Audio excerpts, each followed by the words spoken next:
A very good program at Northern Illinois, and apparently this is an outstanding team to go into South Bend and beat a top 10 Notre Dame team. Pretty impressive, and NC State's going to see Northern Illinois a couple of weeks down the road. That game will be played in Raleigh. So Tennessee goes out last week, bombs UT Chattanooga 69-3. Now the Moccasins, one of the favorites to win the Southern Conference, along with Western Carolina. Obviously, NC State's game with another Southern Conference foe was, to say the least, a dogfight, with the Pack trailing 21-17 to start the fourth quarter. But should we read too much into those opening ball games? Should we? No.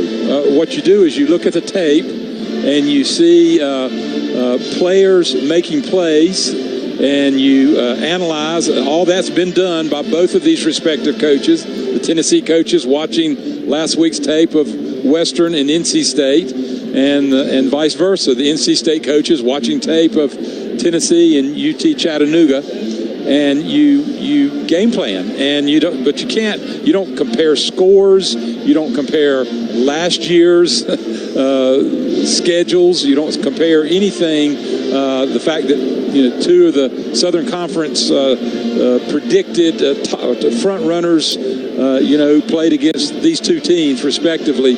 You can't do that. You can't.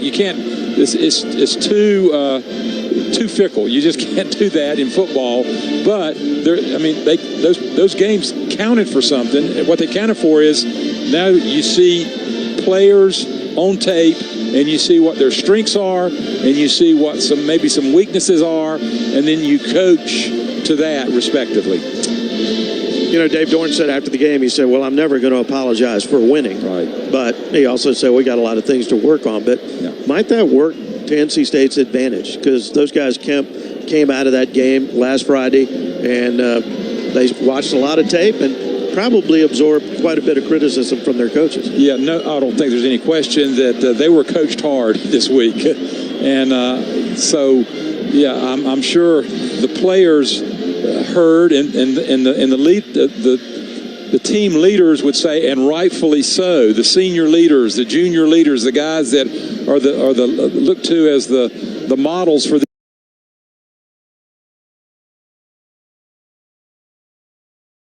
this team, they would let everybody be in agreement that we need to be coached hard. We don't need to think that we're all this. We don't need to be thinking about all the preseason expectations that the pundits placed on us, or that we even placed on ourselves. That, what do they say? It is what it is. Yeah. We've had a hard-fought game against an opponent that nobody thought we were going to have. Well, they were 30-some point favorites. Right. And so they had a dogfight.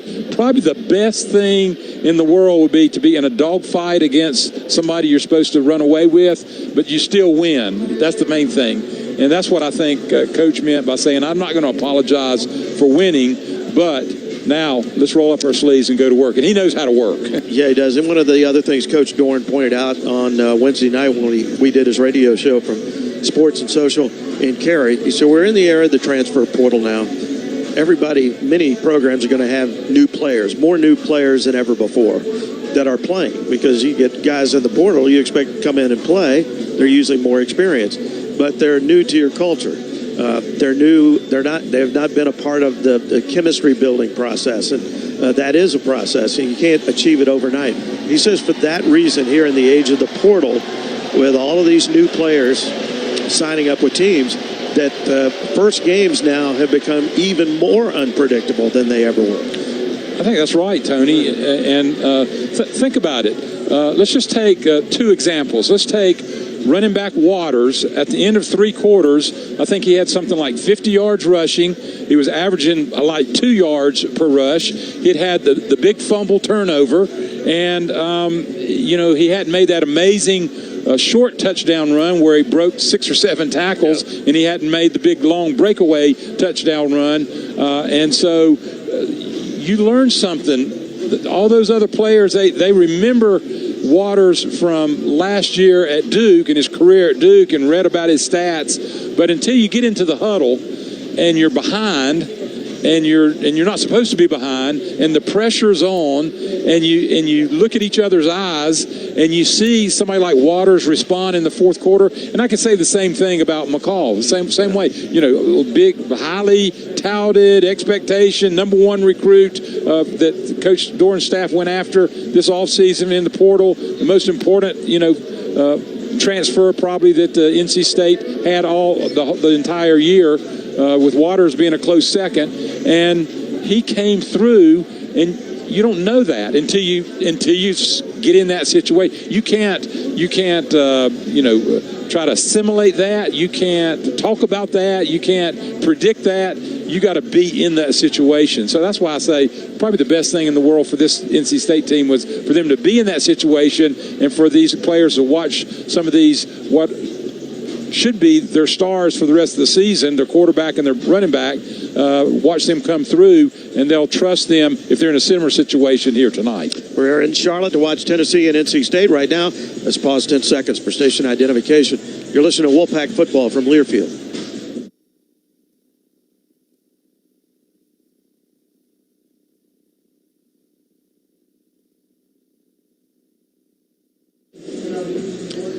Wherever you go, whatever you do, when you have the power and technology of a Ford F-150 on your team, it's game on. Go to buyfordnow.com for great offers or to learn more about F-150. See your Carolina Ford dealer, proud sponsor of NC State Athletics. Johnny, I was standing outside the locker room when the players and coaches came in after the game against Western Carolina last weekend, and I could tell that defensive coordinator Tony Gibson was not a happy camper. He just kind of wore it on his face. And Gibby explains why he was disappointed with the defensive performance against Western Carolina. Just self-inflicted things. I mean, the first play of the game, we should have had an interception for a touchdown. We dropped it. And then the second play of the game, we had an interception in our hands and we dropped it. And then we get an ejection for targeting. I just think when I looked out and we first broke our huddle to run on the field, we had 8 new starters. So it was a great learning process for us. I'm really happy with the way we finished, and we adjusted throughout the game, but we have to get much better. Yeah, think about, Johnny, now that we've started using the communication devices where Coach Gibson can verbally send in the defense to his middle linebacker, Caden Fordham. Think about how disruptive that becomes in game one when, like, the 5th or 6th play of the season, you lose your middle linebacker, who's the quarterback of the defense, and they had to adjust on the fly. The communication responsibilities then fell to Sean Brown, the weak side linebacker. But fortunately, Sean Brown told us on the radio show the other night that is something that they had prepared for in case, like, Caden Fordham gets injured. God willing, it won't happen, but they didn't expect him to get ejected. But I think that probably threw that defensive unit off a little bit when all of that happened. I'm sure it did. And when you say that they prepared Sean Brown, that probably translated means it's about like what backup quarterbacks in the NFL, about how many reps they get to prepare. They prepare for emergency situations, but they really aren't prepared like the first line guys. So Sean Brown said the right thing. I was prepared. We practiced it, but I can promise you they didn't practice it with Sean even half as much as they practiced it with Caden, because that's what they expected to be the main communicator, the receiver of the communication from Tony Gibson. So yeah, it's again a learning process. Now who knows? As we get into the season, it's good to have a second guy that's at least had game experience in receiving these transmissions, so that in the case it happens again, something like that happens, you're ready. Well, Coach Gibson and his defense really going to have their hands full tonight against this powerful Tennessee offensive unit. And Coach Gibson says it is really hard to simulate Tennessee's fast tempo in practice. Yeah, the speed of this game that we're about to go to, we've not seen anything like it with preseason, fall camp, as far as the tempo that they use. So that's our biggest adjustment right now. But what we're looking for is we have to play very, very fundamentally sound, and we have to communicate. And again, I can't say that word enough. If we don't, it will be ugly. Our guys have to make sure that we're talking, getting the right call, getting guys in position to make a play, and then we have to make plays. Well, they're going to have to communicate, but they're going to have to do it fast, too. Yeah, talk fast. You have to talk fast, short sentences, because Tennessee doesn't give you a lot of time. Let's talk more about that. You know, the numbers put up by the Tennessee offense in last week's lopsided win over UT Chattanooga were indeed staggering. Among other things, the Vault tallied 718 yards of total offense while also running a total of 90 plays. And for Coach Josh Heupel, it was a good way to open up the season. A good start to it this past week. There's a lot of things within the structure of what we're doing offensively that we can be better at, too. Guys had an opportunity to watch it with their coaches, and we got to make improvements. This is a good football team. We're getting ready to go play. Heupel is not a big talker, but he has become a big winner in Knoxville. Tennessee was 3-7 the year before he took over the program in 2021. Since then, he's led UT to a 28-12 record. And to get win 29 here tonight, Heupel knows his team will have to play very well. Really good opponent that we're playing. They play all three phases of the game really well together. Defensively, they've been really good. And, it'll be a great test for us up front and on the perimeter and at quarterback. And offensively, they got a really experienced quarterback, got playmakers around him, and their special teams are really good, too. So, huge test for us this week, one that we're excited about. Traveling a few hours down the road. Look forward to seeing Vol Nation show up and be a great contest. 14 games into his college career, NC State receiver Casey Concepcion has been really tough to stop. Last week, the talented sophomore put on a show once again by catching 9 balls for 121 yards and 3 touchdowns. No one seems to have an answer for KC. Meaning Heupel's defense will have a big challenge on his hands. First of all, he's got elite speed, really good hands, makes plays, on teams. On the offensive side of the ball, they do a good job of moving him around and, finding space for him to work and operate. He's strong, he's explosive. We got to know where he's at, throughout the course of the football game.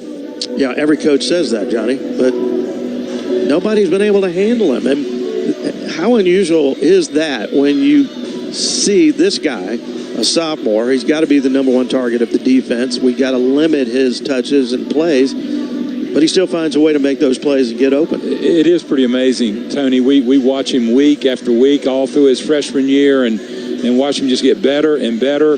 And sometimes, we talk off the air and when we travel together about, why hasn't some great defensive mind figured out a way to find out where he is. But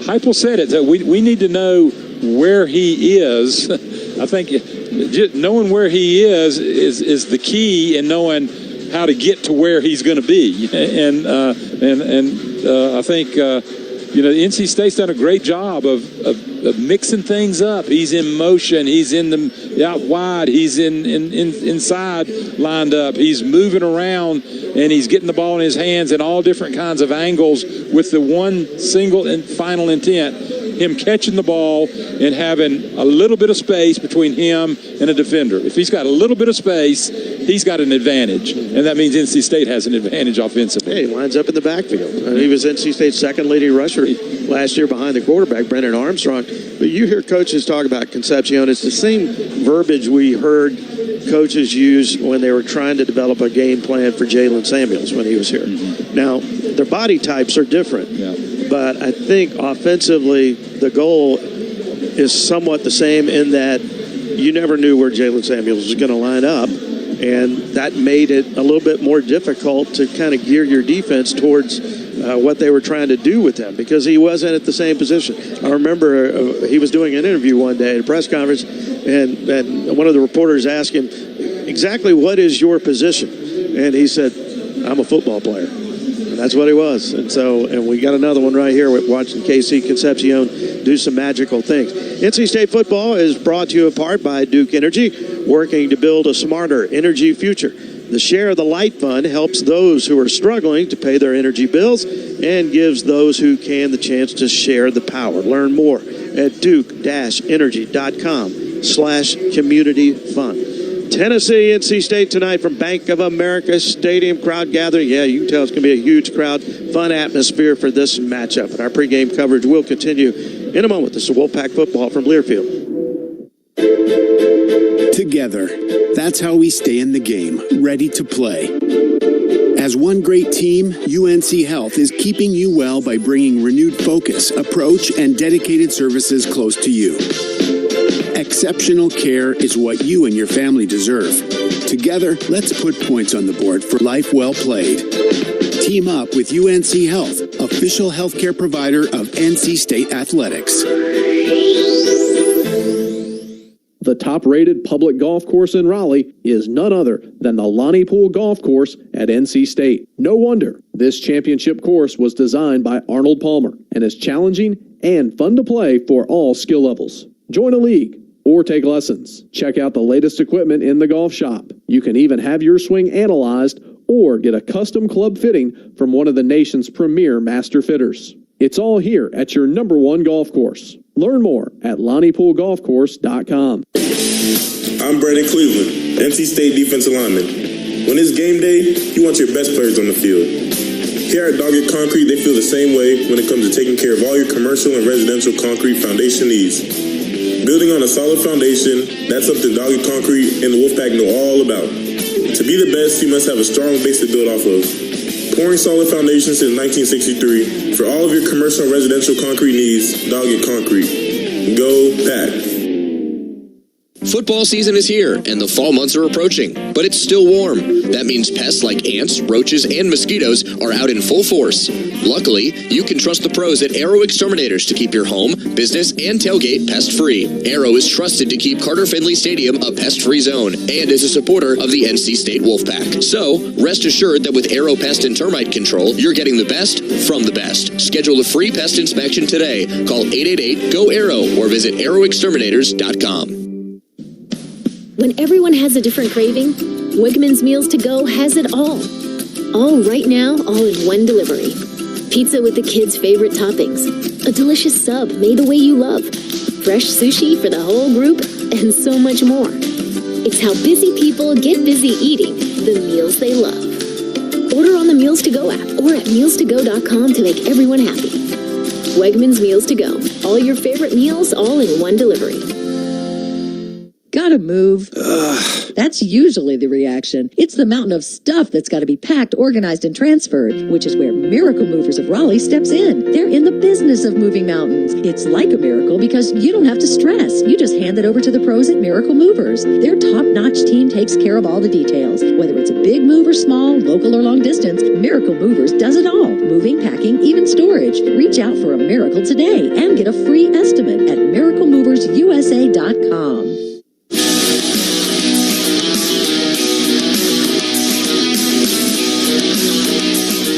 As we continue on the pregame show, getting you ready for 24th ranked NC State and 14th ranked Tennessee. Zach Burhan's inside the Learfield Network studios with an updated look at the out-of-town scoreboard. Georgia Tech entered the top 25, defeating then 10th ranked Florida State in Week 0, coming in at 23rd. And well, it probably won't last long. Georgia Tech went back and forth against Syracuse, but it would be the Orange coming up with the upset 31-28. Pittsburgh struggled against Cincinnati in the first half, trailing 17-6 at the halftime break, but the Panthers battled back, scoring 22 unanswered, 15 in the fourth quarter to secure the comeback win, 28-27. Fifth-ranked Notre Dame led Northern Illinois 14-13 late in the fourth quarter, but the Huskies had a chance. At the right hash near side, Foley will hold from the snap from half field. For 35, snap, hold, kick is up. The kick is good! Good! NIU takes the lead with 31 seconds left. That was Andy Garcia on the call. Northern Illinois upsets fifth-ranked Notre Dame 16-14, and for the first time, it's the first win versus a top 10 team in school history for Northern Illinois. North Carolina defeats Charlotte 38-20. 22nd Louisville thrashes Jacksonville State 49-14. Boston College gives a 0 on Duquesne 56-zip. And Cal downs Auburn 21-14. A few games are still in action in the ACC. Virginia Tech and Plattsburgh leading Marshall 17-14 midway through 3 quarters. 12th ranked Miami leads Florida A&M 22-3 with 6 minutes left in the first half. Stanford and Cal Poly inside Stanford Stadium just now kicked off, and also just now getting underway is a clash in the ACC between Virginia and Wake Forest. The late night ACC action begins in about 60 minutes or so as 25th ranked Clemson seeks their first win of the season at home against App State. We'll have more scores at halftime as we head back to the stadium. All right, Zach, thanks. Been a wild start to the college football season, that's for sure. Time now for the UNC Health Injury Report, brought to you by UNC Health, the official healthcare provider of NC State Athletics. Good news, Pack's ready to go, fully healthy. Everyone expecting to be on the field tonight will be available. So that's good news when you're getting ready to play the 14th ranked team in the country in Tennessee. Well, it would be fair to say NC State got off to a rather lackluster start in last week's win over Western Carolina. After all, the Wolfpack did trail 21-17 entering the fourth quarter before scoring 21 unanswered points to put the Catamounts away. Offensive tackle Anthony Belton calls it a learning experience. Just my opinion, I'm glad that happened last week instead of it, happening this week or weeks prior. So just us being down early, coming out adjusting. So, that showed us we can adjust, but definitely showed us we need to come out and start way faster than what we did. While Tennessee's offense gets a lot of love, the defense also features plentiful talent, especially up front. Last week, the depth-heavy Vols played 17 different defensive linemen in that rout over UT Chattanooga. Belton knows the Pack O-line will have its hands full up front. That's definitely, a talented group. All 4 of those guys are talented. They got a chance to play on Sundays, but, I feel like we can compare even with those guys. We got all 5 of those guys. We got experience. We got the talent. And it's just, we got to outstrain them. Now to that Tennessee offense. It was like a whirlwind watching the rapid-fire Vols make the Chattanooga defense look helpless last week. Here's Wolfpack safety DK Kaufman. Really the biggest thing is just that tempo. They try to hide a lot of things with tempo, but good thing that we have coordinators who didn't play this offense before, so they know, you feel me? So, I'm just excited. It's in front of the world. The biggest thing for me, I just kind of keep telling the guys, it's really all about us. I'm really just excited to go and put that on film, play with my brothers in front of everybody. Yeah, it's going to be great. And while Tennessee has earned Kaufman's respect, he believes the NC State defense will be up to the challenge tonight. It's really just all about us at the end of the day. If we lock in and do what we have to do, I'm sure that our game plan is good enough to stop it. But that is a good team. Like you said, they're well balanced. They can throw the ball and they can run the ball. They got big bodies up front. They got big bodies on the outside. It's going to be a dogfight for sure. Yeah, it's going to be fun. It's definitely going to be fun. Tennessee goes fast on offense while NC State is much more methodical. And from Belton's point of view, it's up to the Wolfpack offense to stay on the field as much as possible. This is a game that's really important for complementary football, so defense getting off the field and us creating drives to keep defense off the field, because we don't want defense on the field. Us constantly getting 3 and outs, that's putting more of a burden on them. They're going to get gas out. So just us playing complementary football, they get a 3 and out, we got to get a drive going, keep the field going, get a score. Kaufman played in plenty of big-time games during his time at Auburn, so he knows what to expect tonight. I'm excited already, honestly. Yeah, it's definitely going to be fun. You come to programs like this to play games like this. We're going to be in front of the world. So at the end of the day, it's either you're going to get embarrassed or you're going to do what you have to do. It's no in between. Volunteers Wolfpack. We're about 30 minutes away from kickoff here at Bank of America Stadium in Charlotte. Weather-wise, got a beautiful night right now. Partly cloudy skies. Expect temperatures to drop through the 70s as we play this football game. So we're not expecting to have any weather issues. And that's what you're looking for when you got a couple of nationally ranked teams battling early in the college football season. On the way, Chaz going to catch up with Wolfpack head coach Dave Dorn. So stay with us. You're listening to Wolfpack Football from Learfield. This is Matt Chazanow, voice of the Wolfpack. As a parent, I know nothing is more important than the safety of our children. More than 22% of teen-involved crashes per year in North Carolina are the result of distracted driving. Help protect our teenage drivers by ensuring they practice safe driving habits and avoid distracted driving. Always encourage your teens to put down the phone while driving and lead by example. Let's have a hands-free NC. Brought to you by Trusted Choice Independent Insurance Agents of North Carolina. Learn more at trustedchoice.com/GoState. One of the best things about football is the food. You can get everything for your game day spread at Lowe's Foods. There are over 60 different flavors of sausages for your grill. They have some of the best fried chicken you will eat. They even sauce and toss your wings to order. And don't forget the beer den. Lowe's Foods was started in North Carolina, and it's still based here today. Lowe's Foods, proudly supporting the Wolfpack. Wherever you go, whatever you do, score the confidence you need to start your journey with the power and exceptional capability of a new Ford F-150. With available smart tech like Pro Power on board, it's game on when F-150 is part of your team. For great offers and to learn more about a new Ford F-150, go to buyfordnow.com or see your Carolina Ford dealer today. Always consult the owner's manual for important operating instructions. With the Wolfpack, every touchdown is more than just a touchdown. It's a testament to the teamwork, elbow grease, and can-do attitude it takes to make it to the end zone. And while our fields aren't the kind you throw passes on, Case IH knows every successful farm is more than just a farm. It's the product of top-notch tillage, planting, harvesting, hay, and forage equipment at the hands of hard-working growers. Settle the score with superior tools by visiting your local Case IH dealer or go to caseih.com/Wolfpack. Go Pack! We'll have more NC State football in 60 seconds. This is the Wolfpack Sports Network from Learfield. Vehicles can take you and your family. Most new all-electric vehicles can travel over 250 miles on a single charge. And they're fun to drive. Join the NC Clean Energy Technology Center's mission to advance a sustainable energy economy by providing support for clean energy technologies, practices, and policies. Learn more about the benefits of electric vehicles and other clean transportation options at fuelwhatmatters.org. Hampton Farms is a family-owned North Carolina company. They specialize in producing fresh roasted inside-the-shell peanuts and snacks. In addition, peanuts are one of the healthiest snacks around. They're naturally low in carbs and high in protein. Hampton Farms in-shell peanuts, finest from the fields. Proud sponsor of NC State Athletics.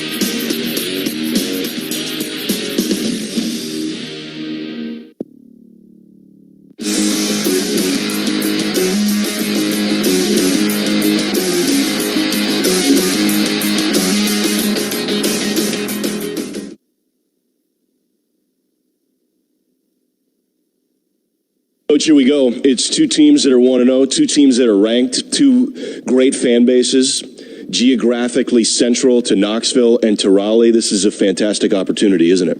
Yeah, it is. It's great to have a game against a team like that, get a play in a neutral site, but for two teams that touch borders, two teams that have a lot to play for, and we have a lot of respect for Tennessee. You know, they do a lot of good things. I'm really excited to see our guys play. They prepared very well this week. Yeah, Coach, you'd mentioned the energy in practice was up, that the guys were really active this week. You said that on the coaches show. How did the back end of the week feel leading up into this ballgame? Really good. You know, there's a shift from Tuesday, Wednesday, which is padded practices, to Thursday, Friday, which isn't from the physical to the mental. And so you want to see the intricacies of the game plan, the mental part of the game plan come alive. It's more about the physicality of what you're doing on Tuesday and Wednesday, and their focus was tremendous. How about the fact that you beat last year's #1 FCS offense in the country without Peyton Wilson, because he's in the NFL, and without your starting middle linebacker and your starting nickelback, after all the guys you've had to integrate? In retrospect, is that even a little bit more impressive than it's been talked about through this week leading up to Tennessee? You know, I don't know. I think they're a really good offense. You know, I mean, we turn the film on in the offseason, and Western hasn't been a great team over the years, and that guy's done a great job there, Coach Bell.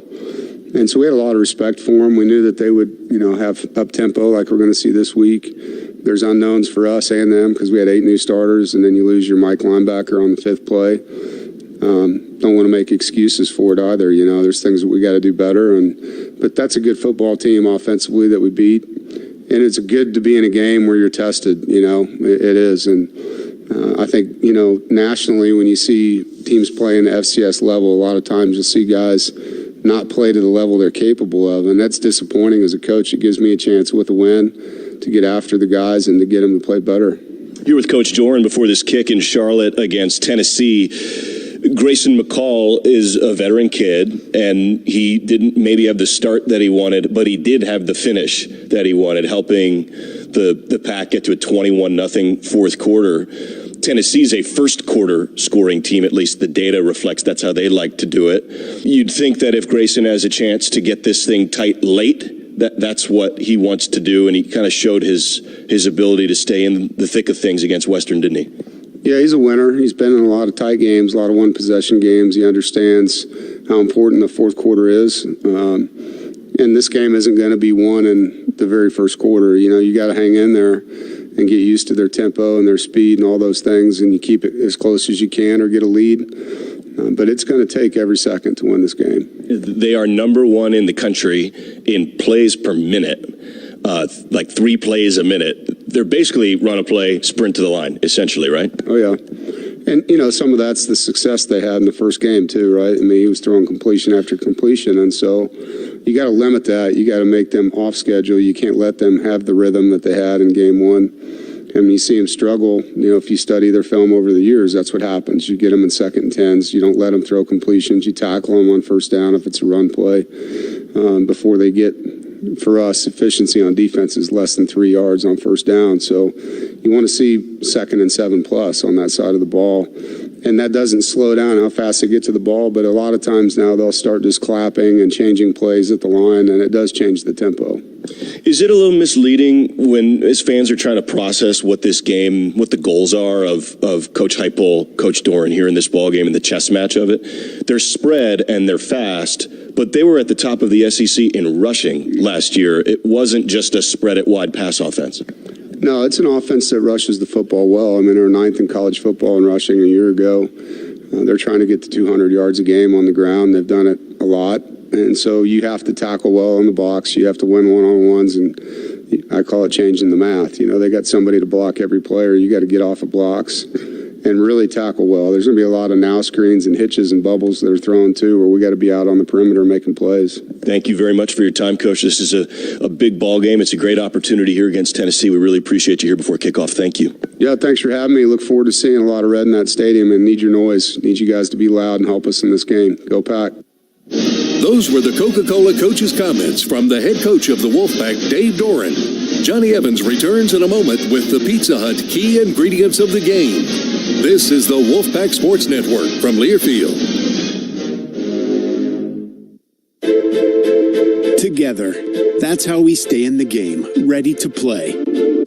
As one great team, UNC Health is keeping you well by bringing renewed focus, approach, and dedicated services close to you. Exceptional care is what you and your family deserve. Together, let's put points on the board for life well played. Team up with UNC Health, official healthcare provider of NC State Athletics. I'm Brandon Cleveland, NC State defensive lineman. When it's game day, you want your best players on the field. Here at Doggett Concrete, they feel the same way when it comes to taking care of all your commercial and residential concrete foundation needs. Building on a solid foundation, that's something Doggett Concrete and the Wolfpack know all about. To be the best, you must have a strong base to build off of. Pouring solid foundations since 1963. For all of your commercial and residential concrete needs, Doggett Concrete. Go Pack. The top-rated public golf course in Raleigh is none other than the Lonnie Pool Golf Course at NC State. No wonder this championship course was designed by Arnold Palmer and is challenging and fun to play for all skill levels. Join a league or take lessons. Check out the latest equipment in the golf shop. You can even have your swing analyzed or get a custom club fitting from one of the nation's premier master fitters. It's all here at your #1 golf course. Learn more at LonniePoolGolfCourse.com. This is NC State head football coach Dave Doran. When it comes to banking, Dogwood State Bank stands out. Dogwood isn't your average bank. They're reshaping community banking. They prioritize your needs whether you're a small business or a seasoned pro. At Dogwood, they understand the value of your business. Come experience the Dogwood difference for yourself. Dogwood State Bank, proudly serving Raleigh, Charlotte, Sanford, Wilmington, Greenville, Morehead City, and Fayetteville. Visit dogwoodstatebank.com to learn more. Member FDIC. It's bow time. It's not just football season. It's tailgate season. And that includes every kind of football, whether it's got goalkeepers or goalposts. The kick is good! Because it doesn't matter where or how you tailgate. When you've got crispy chicken and fluffy buttermilk biscuits from Bojangles, your tailgate is better than great, it's legendary. Head to Bojangles and order your tailgate box with boldly seasoned chicken, fixins, biscuits, and legendary iced tea today. It's Bo time. Football season is here, and the fall months are approaching, but it's still warm. That means pests like ants, roaches, and mosquitoes are out in full force. Luckily, you can trust the pros at Arrow Exterminators to keep your home, business, and tailgate pest-free. Arrow is trusted to keep Carter Finley Stadium a pest-free zone and is a supporter of the NC State Wolfpack. So, rest assured that with Arrow Pest and Termite Control, you're getting the best from the best. Schedule a free pest inspection today. Call 888-GO-ARROW or visit arrowexterminators.com.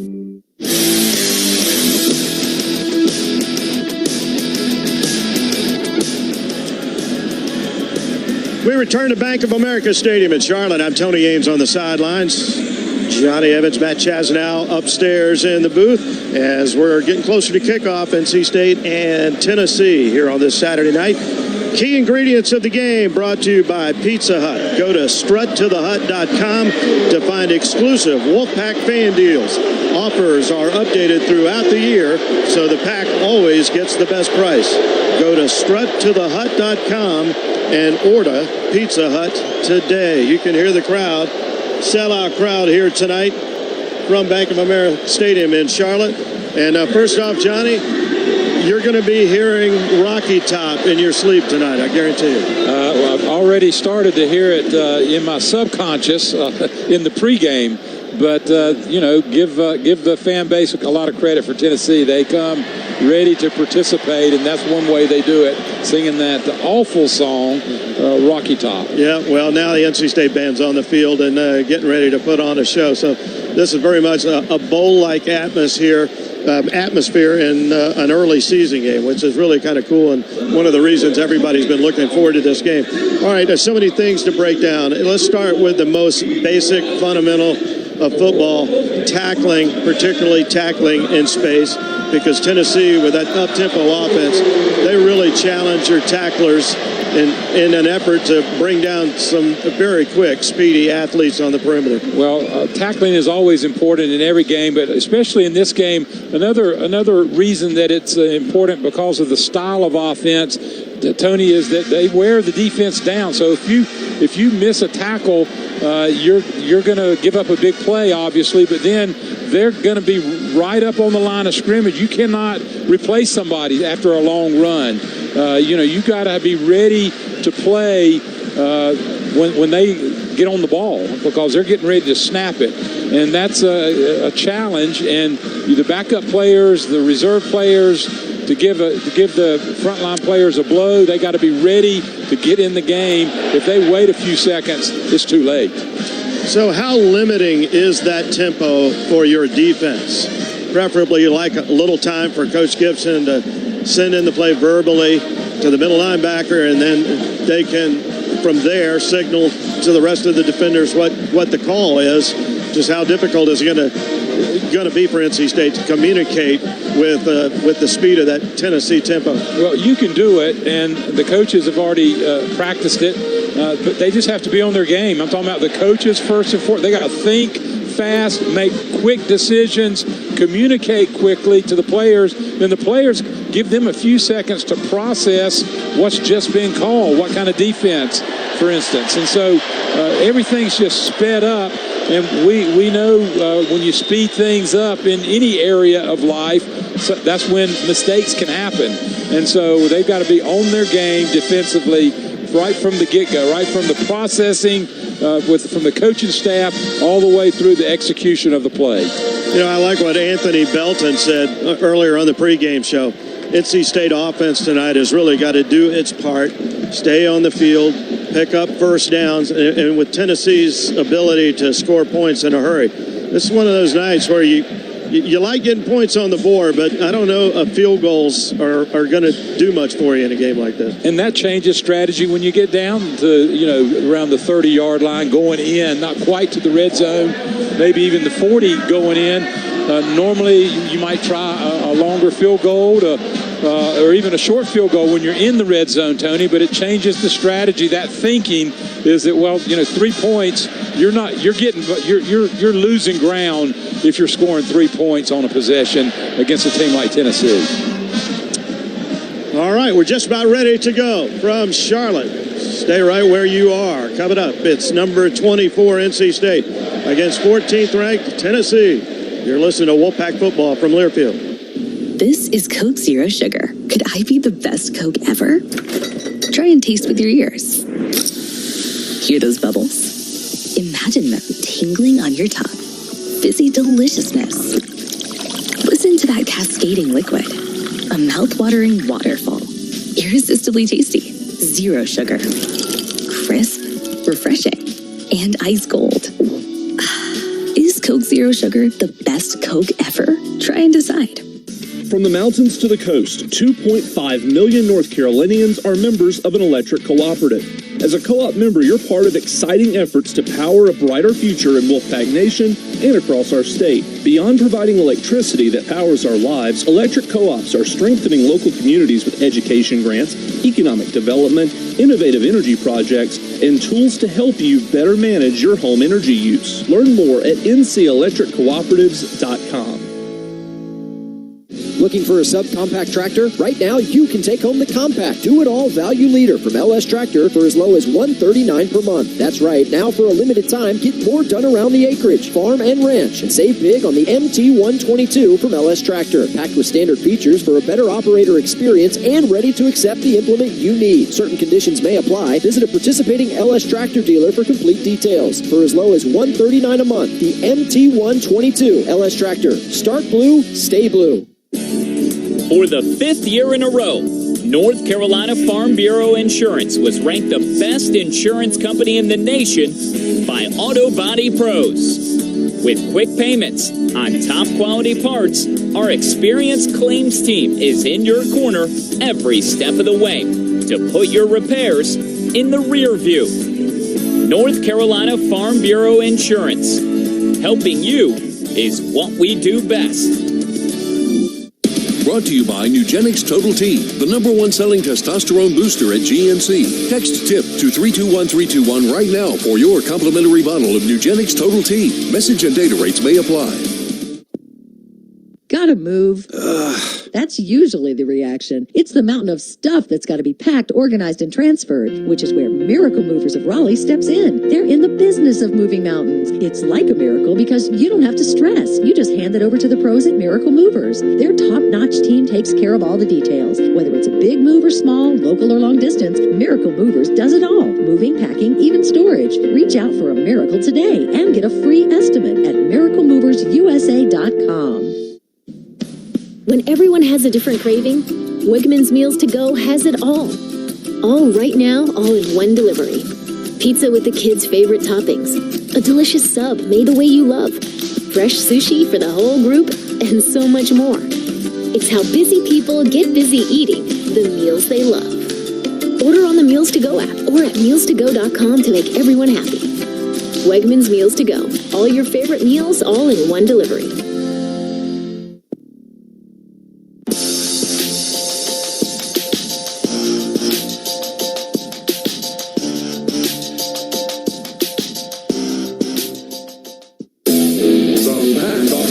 At the 20-yard line, finds a crease at the 30. Couple of men to beat at the 40. 30, inside 20. He houses it. Is back. Spiral left side of the field, leaping effort, intercepted at the 32-yard line. Deep ball, center of the field. It's caught in stride, touchdown, just like that. Down the far sideline 20, sheds a tackle to the 10, and he's brought down inside the 5. What a laser! With the grab at his waist, sprints to the 20, has the 10-yard line, tiptoes in, touchdown, a 23-yarder. Snap, drops back, zips it, intercepted. He's off to the races, 20. He's at the 30, to go, 30, near side 20. He houses it. This 95-yard pick six, the momentum flipper. Is Wolfpack Football. Now, to bring you all the action, let's head to the stadium and join Tony Haynes, Johnny Evans, and the voice of the Wolfpack, Matt Chazanow. Zach Burhan's back inside the Learfield Network studios, giving you one last ACC scoreboard update before we get underway between 24th ranked NC State and 14th ranked Tennessee. With 10:45 left to play in the game, Virginia Tech leads Marshall 31-14. 12th ranked Miami is blasting Florida A&M 25-6 at the halftime break. After one quarter of play, Stanford shutting out Cal Poly 7-0. With 5:35 left to play in the opening quarter, Wake Forest is on top of Virginia 7-3. And coming up in about half an hour or so, it's 25th ranked Clemson and App State inside Memorial Stadium as we head to the Lenovo broadcast booth. Here's the voice of the Wolfpack, Matt Chazanow. Thanks very much, Zach. We've got ourselves a packed house, and it is rocking here in Uptown Charlotte.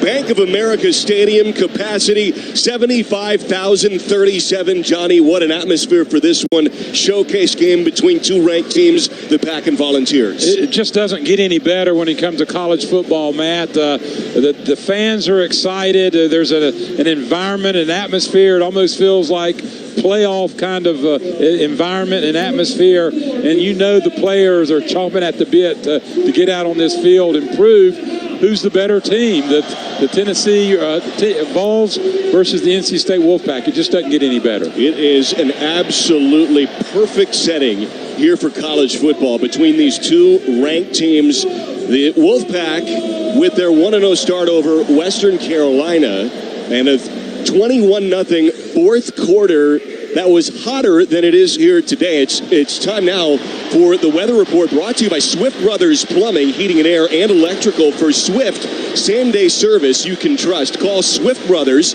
for all your plumbing, HVAC, and electrical needs. It is 70 degrees and absolutely perfect.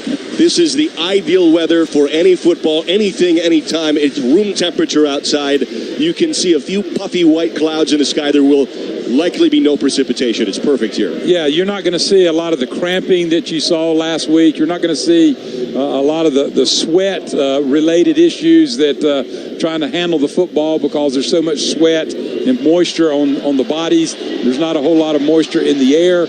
And, yeah, like you said, Matt, this is perfect. Makes me want to put on a chin strap again one more time. Love it. Josh Heupel, in his fourth year as the volunteer head coach, 24 times has led this volunteer offense to 200 or more rush yards in a football game. It's fast and it's spread, but Coach Doran said it in pregame. They like to run the ball. Yeah, well, they play a tough brand of football. I mean, it's varied, it's balanced. It isn't just that wide open stuff, and that can be a weakness for some teams that can only throw the ball.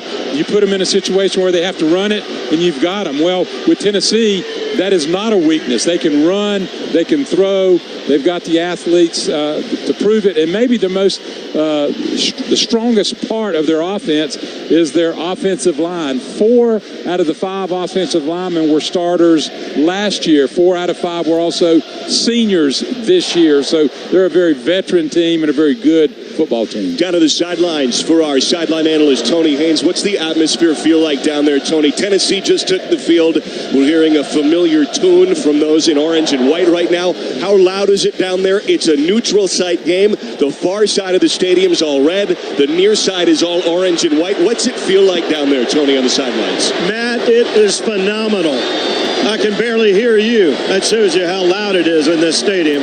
You take an NFL stadium and you fill it up with college fans, you have a recipe for an incredible environment. This is about as good as I can remember in my years doing NC State football. And we know, while I wasn't calling that first game between these two teams in 1893, I've still been around the block for a while, and this is tremendous. And what's really cool about it very much is a 50-50 atmosphere. You know, it looks like that. Broken 50-50 between the Tennessee fans and the NC State fans. both fan bases showing up big time tonight.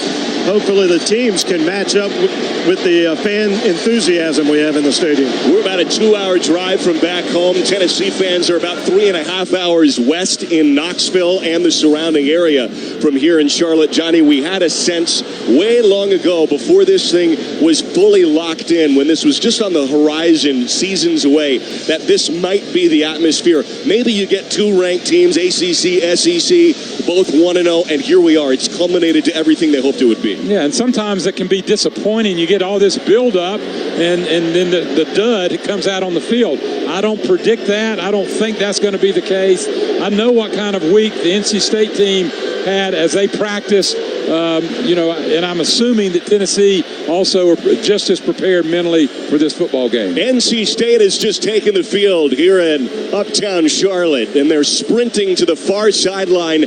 They have the red jerseys with white helmets and white pants. Tennessee is in its white jersey with that orange T on the white helmet and white pants with orange piping. It's a Big Ten referee crew. Cole Kneppel is the referee. He's the voice we'll hear for the coin toss and through the game officiating things. That's Cole Kneppel, a Big Ten officiating crew, which begs to question, Johnny, how often has a Big Ten officiated crew had a tempo offense that they've had to facilitate a game for? Well, it's going to be different for them. They'll have to adjust to the speed. I'm sure they don't see that every week refereeing in the Big Ten. So we're going to all adjust. How about for you and me? We're going to have to talk fast as we tell our listeners about what's going on in this game. It's going to be a fun game, but it's going to be a different kind of game and against really 2 very highly ranked teams. Heupel in his 7th year overall as a head coach. Josh Heupel, he played 2 very memorable seasons with the Oklahoma Sooners. He was a 3-time transfer, went junior college to Norman, Oklahoma, wound up winning the national championship 24 years ago as a player, and burst onto the scene as a head coach at UCF in Orlando, and then went to Knoxville with the athletic director Danny White, who was also there with him at UCF, and they've had success in Knoxville with a 3-3 bowl record in 7 years for Heupel. He's been in Knoxville for 4 seasons with a 28-12 record. And here is the coin toss in our referee, Cole Kneppel. Thank you to Duke's Mayo and to the Charlotte Sports Foundation for having us. Welcome to the 2024 Duke's Mayo Classic. It's a great night for college football. Tennessee are the visitors, so you'll call the toss.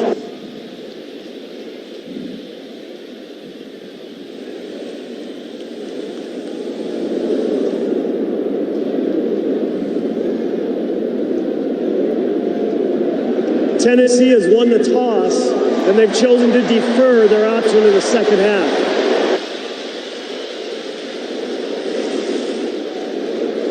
So Tennessee wins the toss and defers, which means NC State has an opportunity to start this ball game off with a score.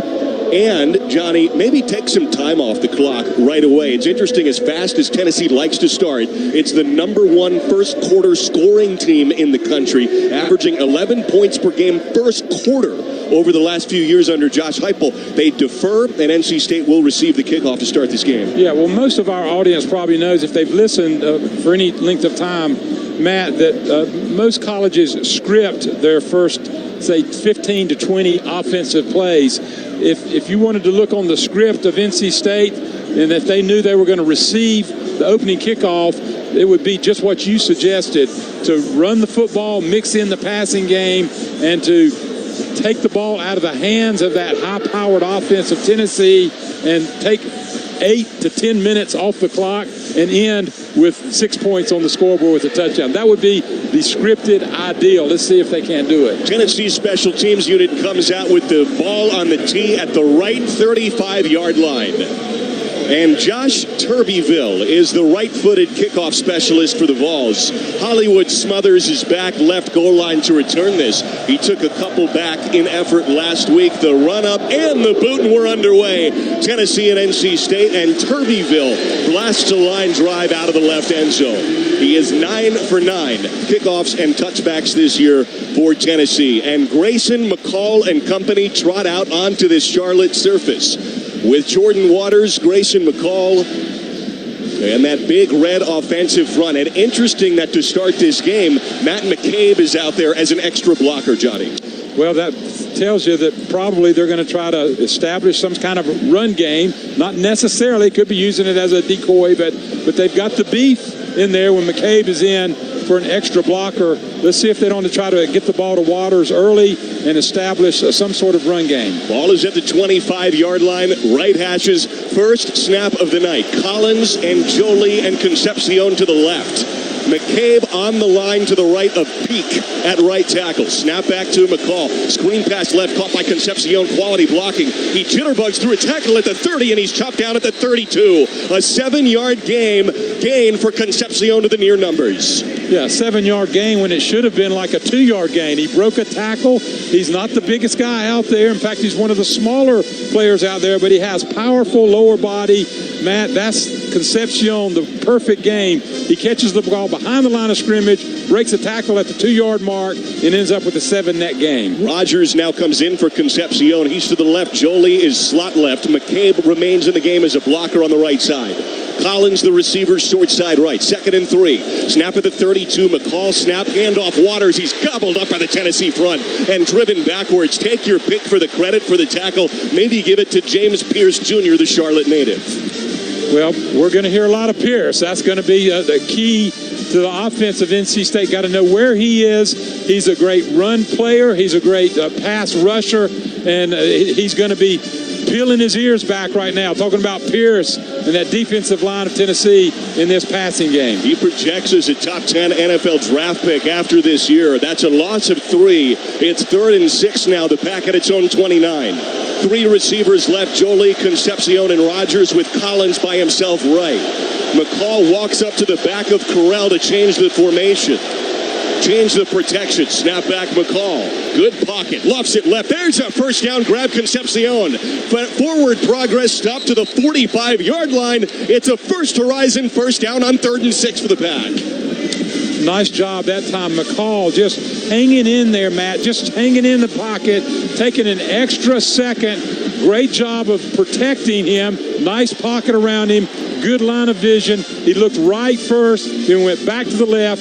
Concepcion was his either second or third option. Made a nice throw for the first down. And it's just like Tony Haynes said in pregame. Huddle, slow pace, walk up to the line, take your time. 1st and 10. Ball at the 36-yard line. Snap McCall. Play fake to Waters. Dump off. This is right slot. There's Concepcion again on a drag. Ripped down around the waist. Near numbers to the 42-yard line. 6-yard gain to Concepcion. It's his 3rd touch already. Ricky Gibson, the corner, is there with the stop. I wonder what the strategy is offensively for NC State. I mean, you're going to get the ball to your best player. They've run 4 offensive plays. 3 of them have been thrown to Concepcion. He's made something happen each time. The size of Elijah Simmons, the interior lineman for Tennessee. He's 6'2", 340. Redshirt senior just checked in. 2nd and 6 now. Pack at its own 42. Ball right hashes. Snap McCall. It's a play fake. Lobs it left slot. Incomplete. Over the grab of Justin Jolie. He had 2 white gloves on it at the Tennessee 45, but it falls incomplete at the far hashes. Jolie was looking back over his right shoulder, felt the safety. It was perceived pressure coming up. He thought he was going to take one right in the chops, and I think that affected his ability to concentrate and look the ball in. That's a catch that he'll make 90% of the time. Pack tries to convert again on 3rd down on this opening drive. It's 3rd and 4 at the Pack 42-yard line. Concepcion and Rogers to the left. Make it Collins now to the right. Snap McCall. Right hashes. Shuffles the cleats. Dump off over the middle. That's on a drag. It's Collins. Caught first down. Pack at the 47-yard line. 5-yard pickup on 3rd and 4. And I'm more impressed. The umpire was right in the line of fire. He hit the deck. He was the one that made the play happen because the ball was tipped just a little bit right at the line of scrimmage, and he was able to, McCall was able to get the ball to Collins to pick up another first down. This is exactly what you called for, Johnny. A slow, methodical drive. 1st and 10 now, spotted 48. McCall snap, drifts near side of the field, pumps once, at the numbers, dump off Smothers, twisting grab near sideline, Tennessee territory, and he's pushed out of bounds at the 47-yard line, maybe the 48. Down to the sidelines, Tony Haynes. Pack doing a great job on first down, too. 5, 6, 7 yards. Makes it a lot easier on Robert Anai with the play calling. Helps you really mix it up, run or throw on 2nd and 3rd down. These are little short passes, but they're very effective first down plays. Tackle made there by Christian Harrison. That's Rodney Harrison's son. Played a bunch of games in this venue on Sundays. 2nd and 6 at the Tennessee 48. Smothers in the backfield now with McCall. It is Collins and Concepcion to the right, Rogers left. Snap McCall right to his chest. Handoff Smothers. He skips away from an ankle tackle, skips to the left, and then he stood up with the forward progress stop, but a flag down at the far side of the field. No gain pending the flag at that far sideline. 48-yard line is where the yellow flag rests. Clock at 10:45, first quarter, first drive. Offside, defense number 90, lining up in the neutral zone. 5-yard penalty, still 2nd down. That's Dominic Bailey, the defensive end for Tennessee, a 6'3", 292-pound redshirt senior, and it makes it 2nd and 1. Yeah, this can be a big play kind of situation when you have second really in less than 1. Technically, Matt, they may take a shot this time. Coach and I might just say, we can come back on 3rd in less than 1 and pick it up more than likely. Let's go for it here. Jolie and Rogers to the left. Now Jolie and McCabe each come tight behind the tackles. You got Collins to the right. Snap on 2nd and 1. Handoff Waters. He's gobbled up, hit with contact from 3 Volunteers and driven back. They spot it down at the 46. Give or take. It's a loss of a couple of yards in the play and sets up 3rd and about 3. Well, so far there's been 3 rushing plays from scrimmage by NC State, and all 3 have lost yardage. One of them, there was a penalty on the previous play on the run that they lost yardage. So technically in the scorebook is only 2 that they're going to show as lost yardage, but they got to get that run game shored up front. 3rd and 4. Pack's converted on 2 third downs this drive. Can they keep it going? Outside of field goal range here. Ball at the ball 46. McCall shotgun. 2 targets to each side. Claps for the ball. Zips it. There's a first down. Collins, who takes a lick at the 39-yard line, hangs on to the football. 1st and 10 Wolfpack. Gain of 7 yards. A first horizon first down. And Collins took quite the pop. I was kind of half expecting a yellow flag come from the referees. It looked like a helmet-to-helmet hit, but there's no flag, no call for targeting.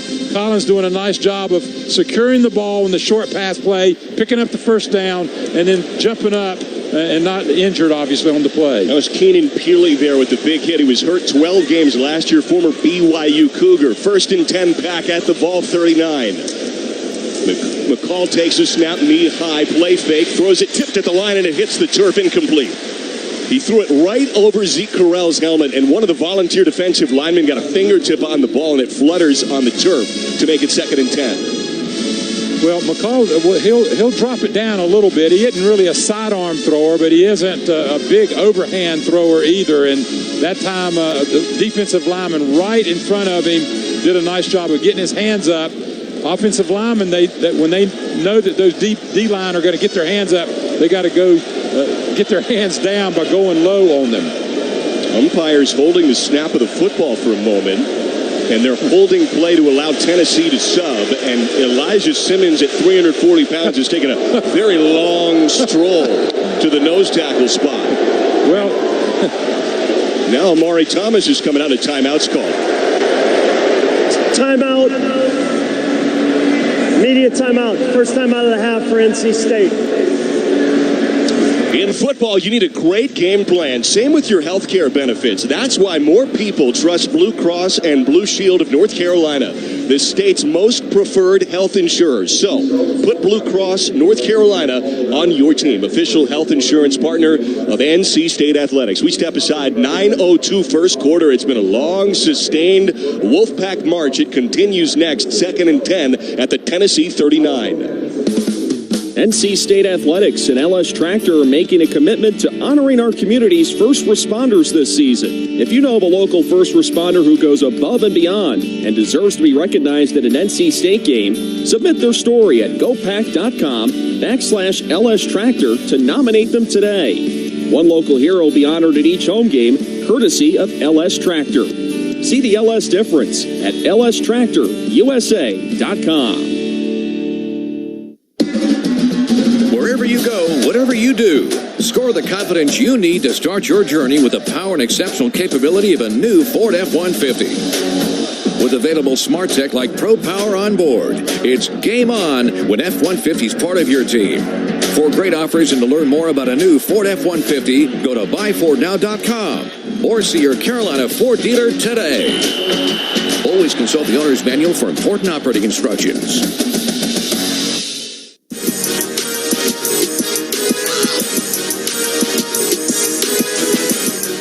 Here inside the Lenovo broadcast booth, 9:02 first quarter, scoreless between the Wolfpack and the Volunteers.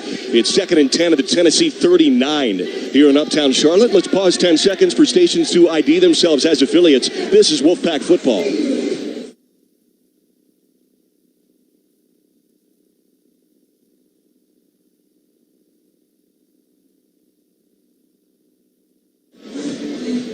Down to the sidelines to our man, Tony Haynes. Not sure if you have an ability to eavesdrop on whatever's being discussed there on the field. What's the vibe on the sideline here this first drive? Yeah, they're not going to let me in on that conversation, I can tell you that. But, I mean, you couldn't have drawn this up much better for NC State. They're converting on third downs, keeping the offense on the field. But when you do this, you don't want to have that empty feeling that comes with, controlling the football for a while and not getting any points out of it. So I think the run game early on it looks like it's a concern. That defensive front for Tennessee so far on the running play is as good as advertised. So NC State's really had to try to mix things up with a lot of play fakes, RPOs to try to keep that defensive line a little less aggressive because they've been getting across on the running game. Johnny, we've got a first quarter scoring team in Tennessee. And our boy Jeff Gravely here makes a great point. It's the top scoring first quarter team in the country, and they deferred. And they've allowed NC State to start with control of this ballgame. Yeah, and it's not working in their favor right yet, but this drive's not over. There's still a lot to be played left in this drive. And it looks like right now it's working into the favor of NC State, keeping the ball out of the hands of that high-powered Tennessee offense and hopefully getting points here in a few more plays. Keenan Jackson's in slot left. He's the freshman. Concepcion boundary left. Wesley Grimes in now short side right. 2nd and 10 at the Tennessee 39. Concepcion motions tight to the line. Snap McCall. Looks right. Now goes through his progressions. Lost the pocket. He's sacked. Loss on the play as Omar Norman Lott comes in and stuffs the pocket for a sack. Backup interior lineman for Tennessee. It makes it a loss of 7, and it's 3rd and 17. Ball spotted at the ball 46. That was a coverage sack. That time, McCall had time at the 2-second mark if he's throwing on time, but he didn't like what he saw in the secondary. He took 1 extra second. That was just enough for him to get the sack. Jackson and Jolie left. Concepcion and Grimes right. 3rd and 17. Snap ball 46. McCall uncorks a wobbler down the near sideline. It is incomplete at the ball 25. That was a tiptoe effort there by Wesley Grimes on a back shoulder throw from McCall. And it looks like the special teams unit and Caden Noonkester, the punt unit, will come out here with 8:17 to play in the first quarter. Well, this is where Noonkester typically does an outstanding job of the end-over-end kick. Anytime he's on the opponent's side of the football and he comes out to punt, he's going to try that end-over-end kick. The goal is to have it land somewhere around the 10-yard line and fair calls. This is the righty boot at the Pack 45, kind of a wobbler that is out of bounds at the Tennessee 15 or so, and that's where it will be 1st and 10 for Tennessee. They don't give the Vols an opportunity to return that punt. With 8:11 to play, here in the first quarter. North Carolina is known for its legendary barbecue joints, and the Pit proudly continues this tradition by serving authentic whole hog pit-cooked barbecue. Visit the Pit in downtown Raleigh and also available at the concession areas at Carter Finley. It's a 31-yard punt by Noonkester, and it takes us to a timeout. First and 10, Tennessee at its own 15. Scoreless, 8:11 to play, first quarter here in Charlotte. From the mountains to the coast, 2.5 million North Carolinians are members of an electric cooperative.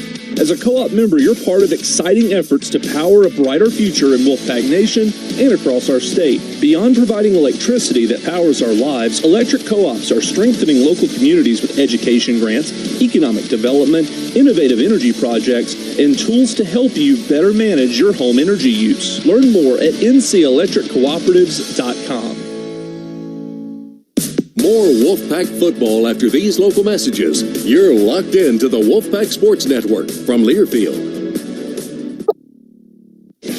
Want instant savings at the gas pump every time you fill up? It's as easy as 1, 2, 3. Download the Exxon Mobil app and sign up for Exxon Mobil Direct Debit Plus. Then you'll get up to 12 cents off every gallon instantly. Go on, sign up today. It's easy. Download the Handy Hugo's Crazies Rewards app and get amazing deals throughout the store each and every month. Right now you can get any size fountain, coffee, or cappuccino for only 99 cents. Download the Handy Hugo's Crazies Rewards app and never pay full price again. Some people like A and others like B. At BMW, we prefer X. Like the dynamic X3, meant for ultimate exploration. The X5, built to conquer even the most difficult paths. Or the pinnacle of comfort and luxury, the X7. And since every X-Range vehicle is packed with performance and versatility, you'll always get the best of X. The BMW X-Range. Your next X-Venture starts here. Take advantage of exceptional offers on the BMW X3. Visit TriangleBMWDealers.com.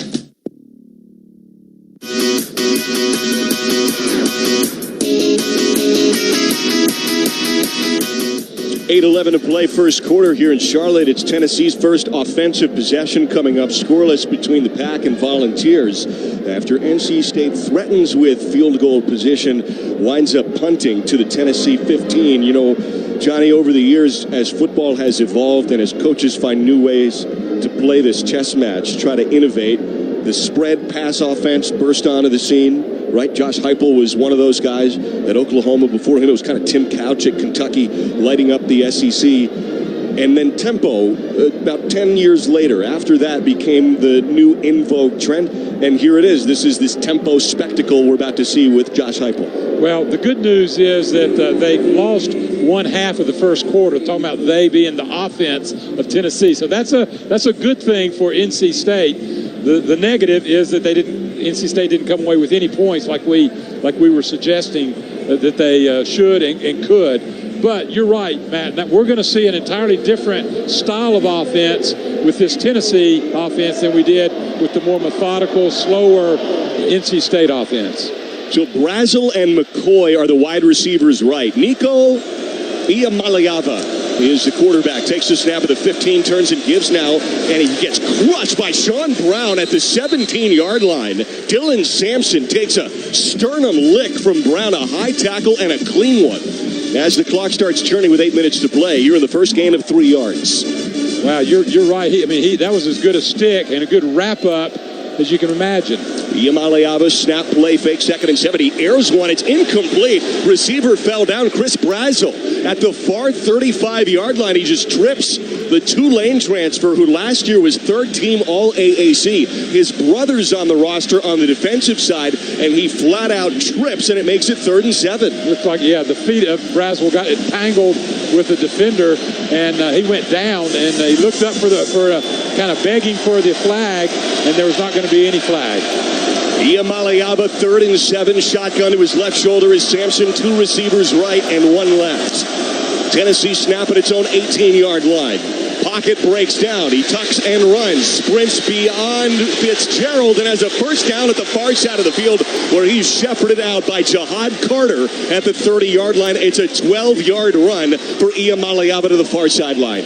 Well, there's not going to be a lot of called runs for Nico, the quarterback for Tennessee, but that's where he can kill you. He just came right up the middle, Snap right away at the 30. There's that tempo. Handoff Sampson. He breaks an ankle tackle 35, and then he hurdles into a tackle north of the 40 to the 42. It's a 12-yard run. Carter's there again for the stick. Back-to-back plays for Carter, who didn't even play last week. Yeah, they ran it right up the gut, and once again, they're lined up. His offensive running back doesn't have his shoe on, but that's going to slow the play down just a few seconds. Yeah, you got a flat tire out there for Dylan Sampson, starting running back for Tennessee. That'll slow him down. 1st and 10 at their own 42. Snap, play fake, pocket breaks down. Noah Potter almost has a sack. Iamaleava lurches forward and dives to the 45.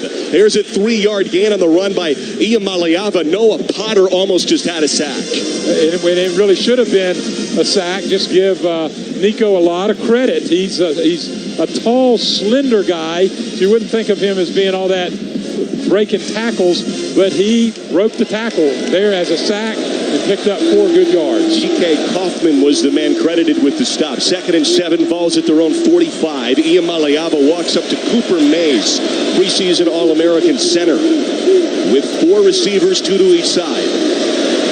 5 on the play clock. Shotgun right hash. It's snap to Iamaleava. Play fake Sampson. Pocket breaks down again. Cleveland's right there. He drifts to the right, and Caden Fordham whips him out at the far sideline. Near 50-yard line. Oh, and late flags fly. And Davin Vann is getting into it with one of the Volunteers way out of bounds at the far sideline. And there's a scrum as his Wolfpack buddies all gather around. And now flags fly. Tony, what's going on there on the sideline? Yeah, it may have been a face mask or a late hit out of bounds. I was blocked out. One thing NC State, though, is doing defensively, the Pack is playing nickel, not only on 3rd down, but on 1st and 2nd down. So Devon Betty is not out there. They're just playing with 2 linebackers, Fordham and Brown, and they bring in an extra defensive back. And when you do that, you're just trying to add a little speed to your defense. I think that's one reason, though, Tennessee has decided to hand the football off a couple of times. They probably feel like they can run the ball a little bit against that nickel. There was a huge scrum after that play, and the officials have gathered up at the far side, right in front of Coach Doran. At the Pack 45-yard line, this Big Ten crew has a lot to figure out. Multiple flags are down for different infractions with late hits, and here comes a call. There are multiple dead ball fouls on both teams. Personal foul, unnecessary roughness, blocking out of bounds, number 76 and number 74. Also out of bounds, unsportsmanlike conduct, defense number 44. Those fouls will offset. 1st and 10, Tennessee. The thick white paint on the far sideline, Johnny, essentially just did not stop play. No, it didn't. That out of bounds line. Correction, 3rd down.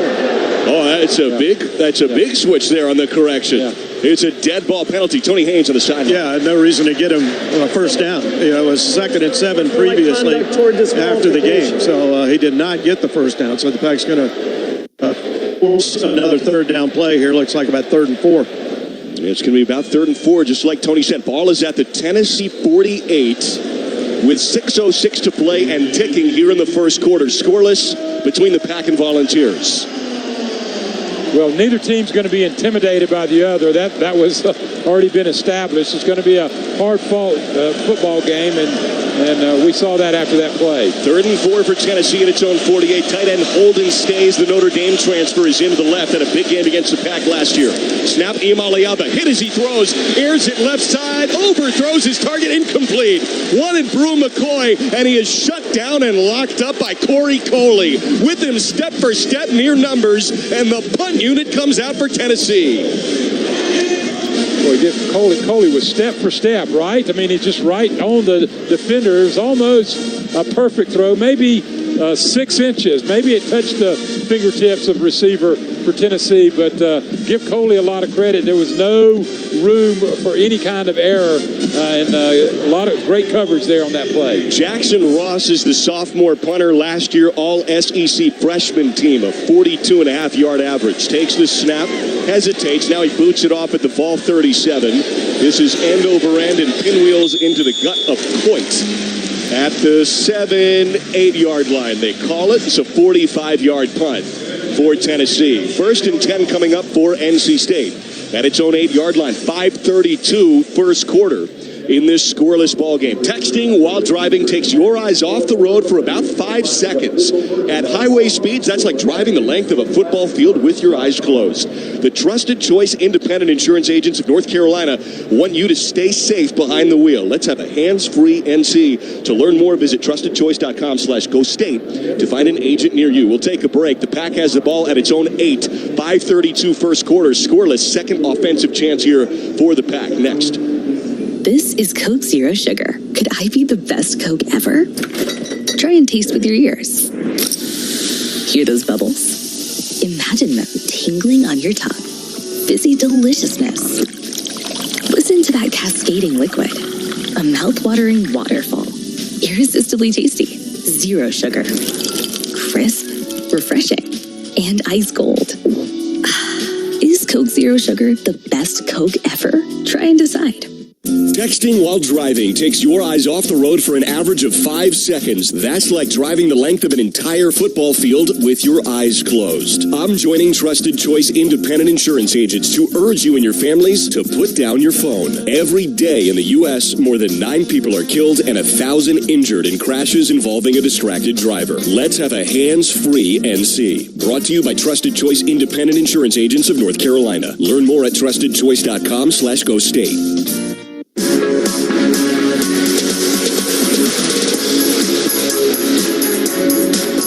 5:32 in a scoreless ball game in this matchup between two top 25 teams. Everything you want, sold out venue, uptown Charlotte. It's a pro surface, and the Pack has the ball back with 92 yards of green to go. Down to the sidelines, Tony Haynes. Yeah, DK Kaufman blitzed on that third down play and got a piece of the quarterback, but he also came off the field in discomfort. I don't know if it was an arm or a shoulder, but they have him over in the injury tent right now. All right, so maybe it's Rente Hinton who plays for Kaufman. Maybe KJ Martin.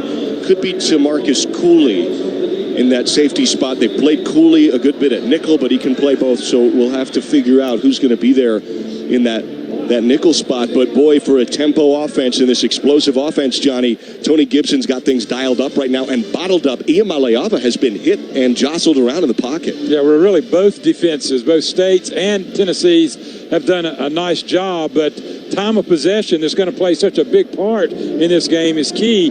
After each team has had one possession, NC State's almost 7 minutes of having the football to Tennessee's just 2.5 minutes. We've talked about Tennessee. They only had 7 offensive plays to almost twice as many, 12 by NC State. And we've talked about this tempo of Tennessee, but it works to your disadvantage if you don't, get points. You don't get down there close to scoring. And so that's what it's done so far in this football game. How important is it to establish Jordan Waters here, Johnny? Yeah, I think it is. Just establish any kind of a running game, whether it's Waters, whether it's Smothers, whoever it is they can put back there. Raphael, they got to get some kind of running game because to this point, the -6 rushing by Waters and -7, of course, it's a sack by McCall. 1st and 10 at the 8. Terrell Anderson and Keenan Jackson are both in as freshmen. McCabe motions to the left. Snap McCabe, hand off Waters. He runs right into the abyss and nothing doing.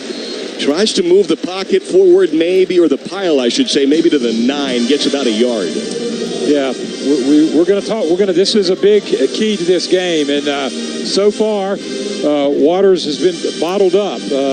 We knew coming in the strength of the defense of Tennessee was a defensive lineman, and they've shown it so far. This is Anderson and Concepcion to the right. It's 2nd and 9. Pistol set now for McCall. Waters behind him.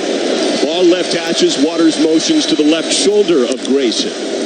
Snap back to McCall, play fake, airs it near sideline, overthrows Concepcion on a drag to the 21-yard line. It hits the turf right in front of the Tennessee sideline. Jermod McCoy, the cornerback, transferred from Oregon State. He's right there for the defense. Yeah, McCall let that ball well before Concepcion had come out of his break, just not quite on the same page. McCall was expecting him to go further back from his plant foot, and Concepcion was pretty much making a 90-degree turn. Jackson, Jolie, and Smothers to the left, and a flag comes out. Before the snap, way before the snap. Down to the sidelines, here comes the call. Illegal substitution on the offense, breaking the huddle with 12 players, half the distance to the goal, still third down. Yeah, Kendrick Raphael had come into the game. Hollywood Smothers was supposed to come out, but when NC State broke the huddle, Smothers was still out there, so can't break the huddle with 12. So now Pack's really backed up. Wouldn't be surprised to see a little draw play or screen right here. Got to be careful. Third down at their own 4. They need to get to their 18. 4:49 first quarter, scoreless. McCall is beyond the goal line where he takes the snap, runs right up the gut, and he has 2 arms around his hips, and he's brought down at the 7. So a safe draw play, just like Tony mentioned. McCall takes it himself and leans forward for a gain of a few. It's 4th and 11. And the clock's at 4:39, and now it's a really difficult punt here for Nooncastle. See if he punts it out of bounds again, as Tennessee is back to return it at its own 47. And that's Squirrel White back to return it. Nooncastle's heels are almost to the back edge at the back of the end zone. Takes the snap and boots it out. This is a high punt, backs up White. Beautiful punt by Nooncastle as he calls for a fair catch, does White, inside the Tennessee 40. Johnny, how was that punt? About as good as it gets. It's well over 50 yards, 55 yards, I think. And beautiful hang time, Tony. So Nooncastle kind of flipped the field on him. Yeah, you want to get hang time with Squirrel back there. He's appropriately named. You know how quick a squirrel is, right? You get close to a squirrel and they scamper up the tree. Well, it's a reason why they call him the Squirrel. Excellent punt, neutralizes him there, though.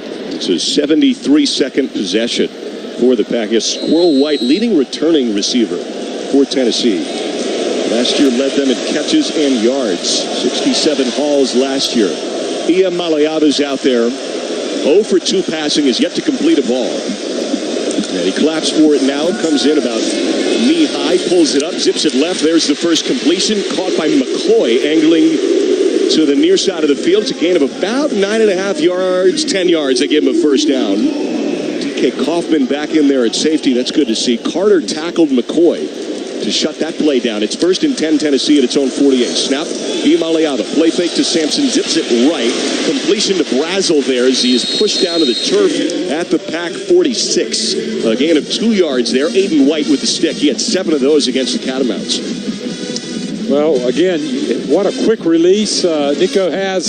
He's getting the ball out quick and moving the stakes. 2nd and 4 now. Imaliata snap, flips the hips right, zips it back to Brazel. There's a first down. White holds him up, but then he's gang tackled. Is Brazel at the Pack 35 or so, pending the spot. Gain of about 11.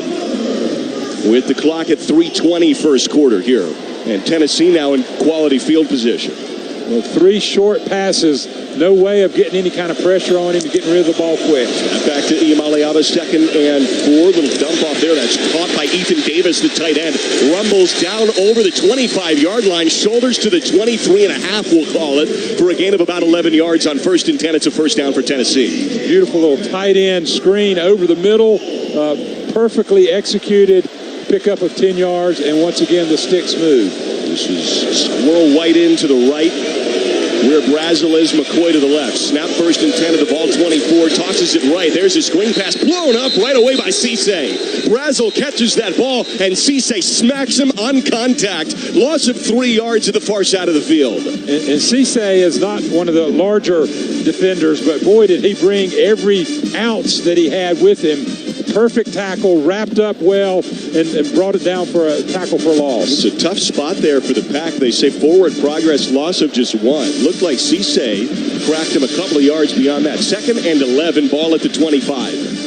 2 minutes and 10 seconds, first quarter scoreless. Imaliata in the shotgun. Sampson to his left. Snap. They give it to Sampson now. He's patient. Stutter step to the right. He's bottled up. And he is crushed and dropped by Sean Brown. Back at the 29, a loss of 4 yards to the far side of the field as NC State's defense rallies. Timeout for a defensive player losing his helmet. Clock at 1:55. It's 3rd and 15 now for Tennessee. They are in field goal range at their Pack 29-yard line. Well, the defense is just swarming. Looks entirely different than the defense we saw last week at Carter Finley. All right hashes for Tennessee. Iamaleava's shotgun. 3 receivers all the way wide left. 1 receiver short side right. Dante Thornton to the left side of the field where Holden stays and Miles Kitzelman are as well. They're 2 tight ends. Clock moving, 85 seconds left first quarter. Iamaleava snap, little shovel pass, dump off Sampson with blocking there, center of the field. It is a broken ankle tackle near a first down on 3rd and 15 and dives over the 15 to acquire it. They had him on his left ankle right near the 20, and Kaufman finally shuts him down, but it's 1st and 10 at the Pack 11. Little shovel pass, easy execution, but the key to the execution was the offensive lineman. Perfect timing, getting out in front of the running back, helping him to pick up the first 15 before he even got touched. 2 receivers stacked up, slot right. 1st and 10 at the Pack 11. 45 seconds left first quarter. Iamaleava shotgun with Sampson to his right. Flaps for the ball, turns, gives to Sampson now. He plunges forward, and he's wrapped up around the left leg at the 10 and leans forward. That's Chaz Wallace with the tackle, and the lean to the 9. Gain of 2 yards up the middle. Well, you can see Sampson is their key runner, and he's breaking tackles. He's got tremendous balance. He's not, again, the biggest or tallest, but he gets lower, his pad lower. Now 10 seconds left in the quarter. Iamaleava, snap turn, gives Sampson, finds a crease, rumbles over the 5, touchdown Tennessee. It's an 8-yard run down the left hashes with 9 seconds left in the first quarter, and it's 6-0 balls. And there you saw the benefit of tempo. Not just so much that they tired out the defense of NC State, but certainly they just got them, kind of caught them off guard a little bit. They were so quick, especially those last few plays, running the football. Offensive linemen, the strength of their offense, getting off the football, giving their running back a chance to have open holes and scoring the touchdown. Snap from Solamski's a little high, well held by Jackson Ross, the punter, and the boot is through the left uprights for Max Gilbert, the kicker. And it's 7-0 Tennessee. 9 seconds to play in the first quarter. You know, some teams, Johnny, would have elected maybe even to just let the quarter clock run out. Tennessee's going, no, we got 15 seconds left. Let's go. Yeah, 15 seconds is enough for 2 plays for them. It's a 9-play, 62-yard drive. John Heaster's scoring drive. Time of possession, 4 minutes and 10 seconds. It is a Sampson 8-yard run after the punt left Tennessee with decent field position at its own 39. Get off your keister and go to Heaster. Down to the sidelines, Tony Haynes. You know, on that shovel pass, NC State was showing blitz off the corner and Sean Brown coming up inside. And they did a good job checking into that shovel pass because they expected to get pressure. But NC State then called off the blitz as Tennessee was checking. But the shovel pass worked anyway against a 3-man front. Josh Turbyville is about to kick it, but it falls off the tee. 9 seconds left here, first quarter. 7-0 Volunteers. And there's literally no wind. It doesn't feel like in the stadium. The flags on the goalpost uprights aren't even hardly blowing. But I think he just needs to re-tee it up and try again. He does so, takes his measured steps, runs up and pops it off the tee right to left. This one end over end and over the head of Smothers, bounces once out of the back of the left end zone. So NC State will take it at its own 25 for its 3rd crack at this Tennessee defense. And you could see a concerted effort to try to get Jordan Waters in the rush game going. Backed up there inside their own 10-yard line. Couldn't do it, had the punt. Yeah, and you don't want to go away from that, though, Matt. I mean, you don't want to panic, although you feel like you're more than just 7 points down against an offense that's so prolific. You see the potential that they have, the broken tackles, the quickness, the crispness of the way the offense is being run.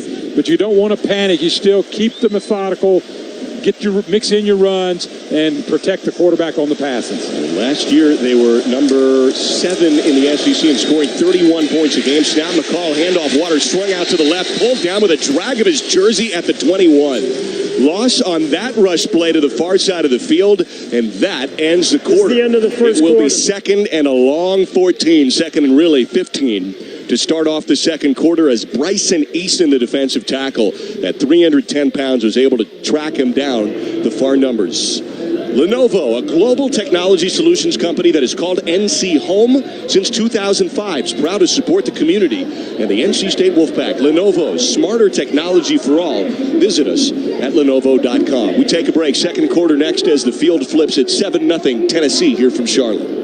Wolfpack fans, did you know CPI Security is your best defense for protecting your home and family?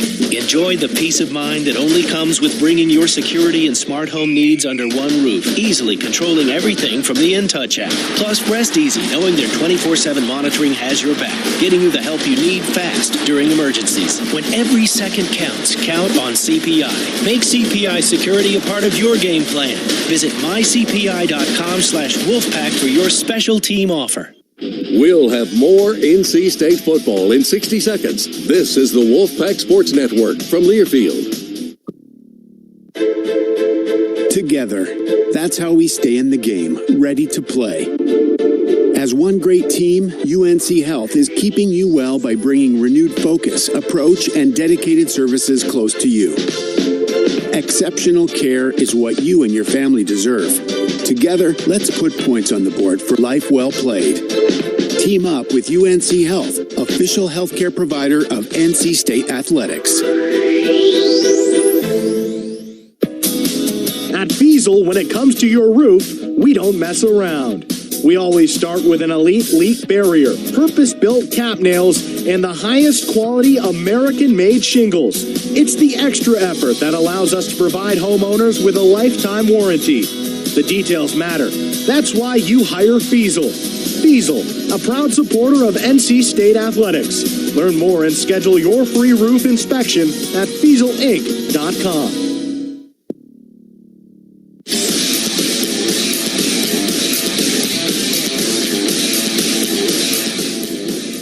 Welcome back to the 2024 Dukes Mayo Classic in Charlotte, everyone. This is Johnny Evans alongside Matt Chazanow, and Tony Haynes is on the sidelines. And at the end of the first quarter, it's Tennessee 7, NC State nothing. If you know of a local first responder who goes above and beyond and deserves to be recognized at an NC State game, submit their story at gopack.com/LSTractor to nominate them today. One local hero will be honored at each home game, courtesy of LS Tractor. Now let's take a look at the first quarter stats for Tennessee. 96 total yards, 55 passing, 41 on the ground.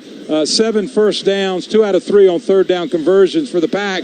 23 total offense, 37 passing, negative 14 rushing, 3 first downs, and 3 of 5 on third down conversions.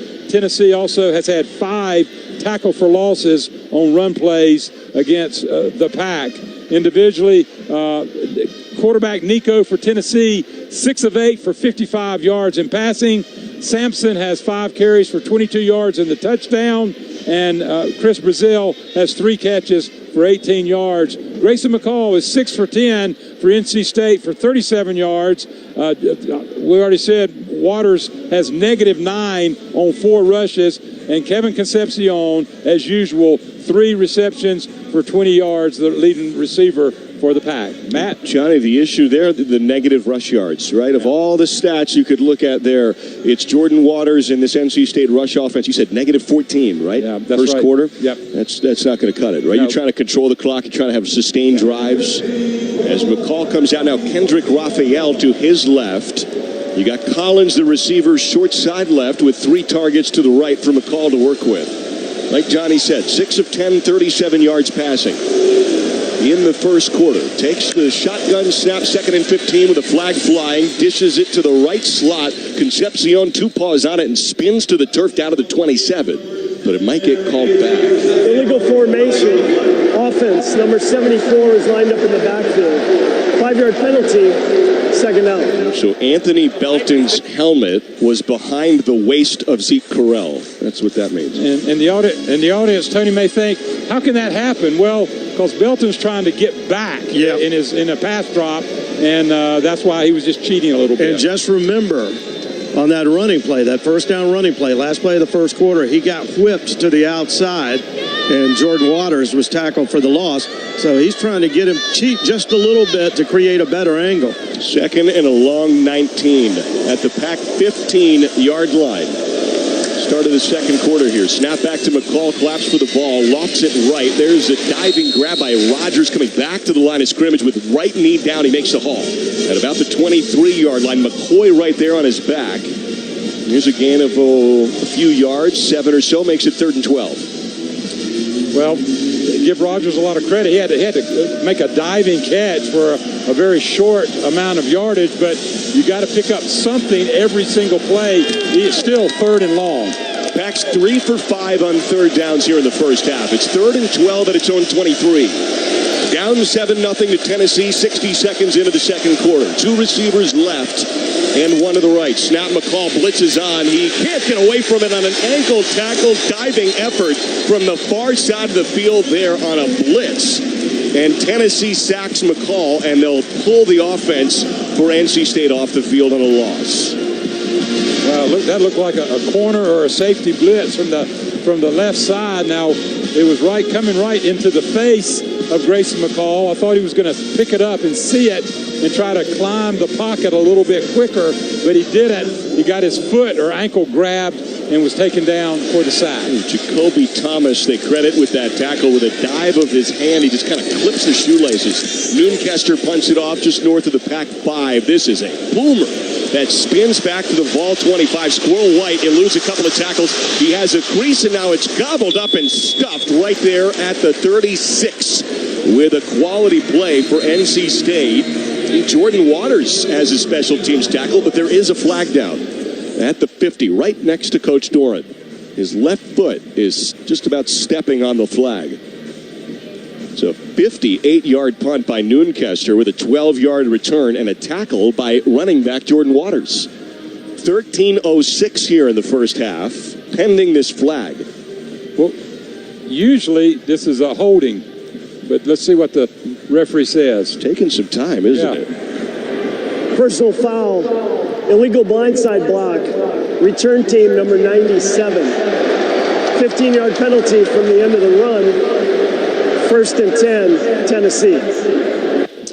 That sends us to a timeout, and Johnny, that is a great help there. And all said and done, how about the Noonkester punt from where NC State was back inside just about its own 20 to now bring Tennessee way back and totally flip the field. If you know of a local first responder who goes above and beyond and deserves to be recognized at an NC State game, submit their story at gopack.com/LS Tractor to nominate them today. One local hero will be honored at each home game, courtesy of LS Tractor. We'll get Johnny's thoughts in just a moment. We're due for a break. 13:06 to play first half. It's 7-0. Tennessee has the ball and that touchdown lead when we return here from Charlotte. FS Envision Seed Corn and FS High Soy Soybeans provide best-in-class traits and genetics that perform. In farming, bushels matter to your bottom line. Our field-proven products deliver high yields year after year. Get the seed you need from the people you trust. Contact your local FS Envision and High Soy retailer or visit fsseed.com to learn more. The best time to buy a new LS tractor is right now. For a limited time, get 0% interest for 96 months or 1.99% for 120 months on select models. Save big on the MT1, MT2, and MT3 series. LS Tractor, engineered for performance with class-leading standard features. Don't wait. Interest rates as low as 0% right now at participating dealers. For more information on this limited time offer, visit your local LS dealer for complete program details. To find a dealer near you, click on over to lstractorusa.com. LS Tractor. Start blue. Stay blue.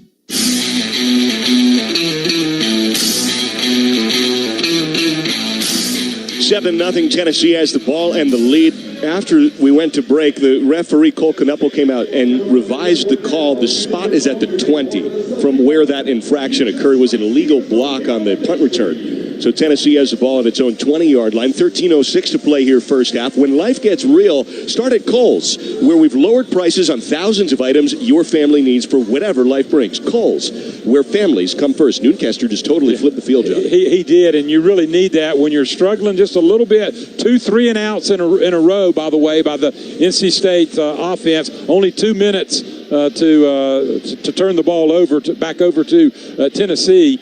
But when your punter changes the entire complexion of the field position, that's what you need. And now you want your defense. They're the ones that are going to have to come up with either a turnover, a takeaway, or some kind of a big play to get the ball back to their offense. Might have been Fitzgerald on that special teams tackle, by the way. He's credited with it, I believe. Iamaleava takes a snap at the 20, gives now to Sampson, runs off left tackle, and Rente Hinton puts his left shoulder into his waist to stop him, a gain of about 7. Backup safety Rente Hinton in for maybe a little bit of a banged-up DK Kaufman right now as Hinton made the stop.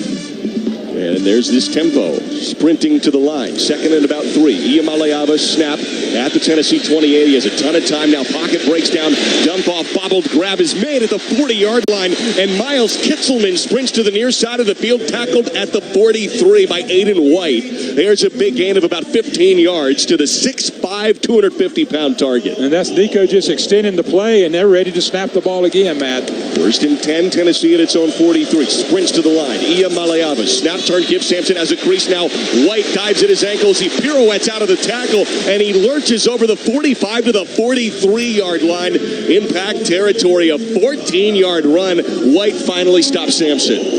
Yeah, Sampson's breaking tackles. I mean, he's getting good blocks. He's getting a good start, but he's making a lot of this yardage. Over half of the yardage he's making is on his own after contact, yards after contact, and that's how you really judge how good a running back is, and Sampson's a good one.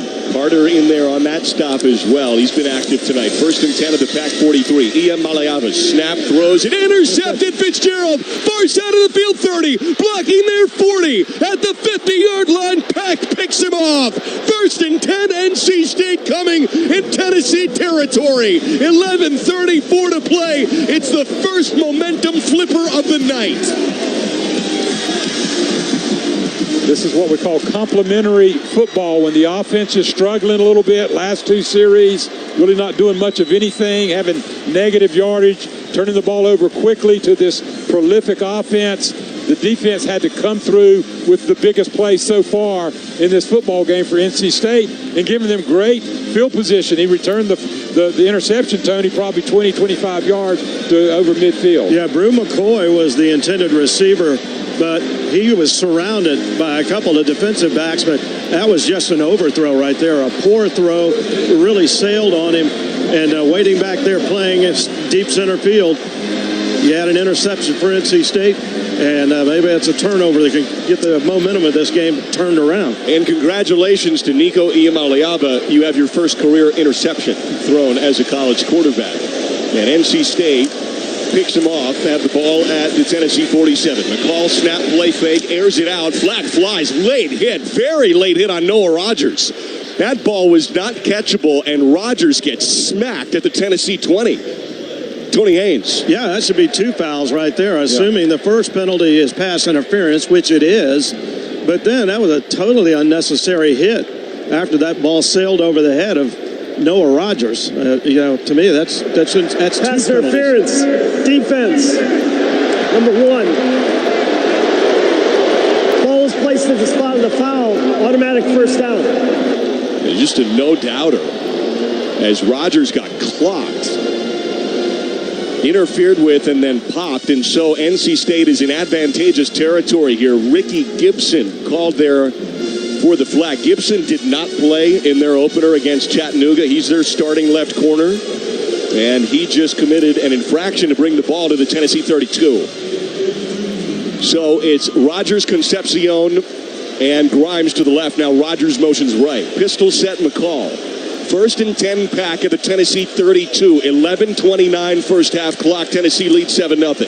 Snap, McCall turns left, hands off Waters. He keeps the ball prying in his left arm, and then he spins backwards down over the 30 to the 28-yard line, a gain of 4 yards. Yeah, the defender grabbed for the ball, and Waters had the wherewithal to sort of give with it. If he tried to force against it, I think the ball could have come loose, but he sort of gave with the tackle, did that via a spin move, and picked up a nice gain. His best gain so far of this football game. Jolie, Rogers, and Concepcion now to the right as KC motions to the left. 2nd and 6 at the Tennessee 28. McCall snap pistol, play fake to Waters, steps through a sack effort, zips a strike for a first down, diving grab. Jolie slides down at the 13-yard line. Jolie on his seat makes the grab, facing the line of scrimmage. There's a first Horizon first down with 10:30 and ticking here in the second quarter, and NC State's in the Case IH red zone. And Jolie has come off the field a little bit shook up, and then there's a player on Tennessee. I'm not laughing because I hope he's not injured badly, but it looks like he just wanted a rest and he just sort of flopped back on his back. And Tony, I think they're just trying to slow this thing down. Yeah, Dave Doran smiled at one of the officials. Timeout for an injured. Had a smile on his face. I think he believes this was one of those delayed drops. I'm hurt, laid out, and we're going to end up getting a timeout. There's a certain amount of irony in that guy's playing against the ultimate tempo offense for them to possibly have that tactic in play. 10-19 first half. Tennessee 7, the Pack 0, but on the doorstep driving 1st and 10 at the Vol 14. NC State Athletics trusts the health and safety of its players and staff with Mako Medical Laboratories. Mako Medical is focused on providing the Pack with fast, accurate, and innovative testing options for its teams. NC State has all the momentum. There is a Vol, in all seriousness, on his back at the 13-yard line, and we hope he's okay. We'll confirm his status when we get back here to Charlotte with 10-19 to play in the second quarter. It's Tennessee 7, NC State 0, and the Pack on the march. Progressive presents Renter's MVP's Most Valuable Possessions. Today's MVP, Emily Neal's 70-inch TV. Because after watching her second-grade students yell at each other for hours, there's nothing Emily enjoys more than watching super-rich housewives also yell at each other. Why? Because those women are not her responsibility. And that's why her TV is today's MVP. Keep your most valuable possessions protected by bundling your renters and auto insurance with Progressive. Progressive Casualty Insurance Company affiliates and other insurers not available in all states. More Wolfpack football after these local messages. You're locked into the Wolfpack Sports Network from Learfield. CEI, connecting Triangle businesses with office equipment for over 60 years. From walk-up copiers to wide-format solutions and production print systems, CEI has your business connectivity needs covered. Proud sponsor of NC State for over 20 years, CEI definitely house whenever the Wolfpack takes the field. Visit us at copycei.com to learn more about how we can help your company be the leader of the pack. CEI, how business connects. Wolfpack fans, a successful retirement requires a solid game plan. Strategic Wealth Designers, an official partner of NC State Athletics, is here to assist. Our holistic approach to retirement planning looks at your financial landscape so that we can create customized investment strategies that align with your long-term goals. Take the first step towards retirement today. Visit swdgroup.com or give us a call at 1-87-SWD-GROUP. Strategic Wealth Investment Group is an independent financial services firm and uses a variety of different investment strategies. They are neither a current plan nor an affiliated entity of, nor does it endorse SWD.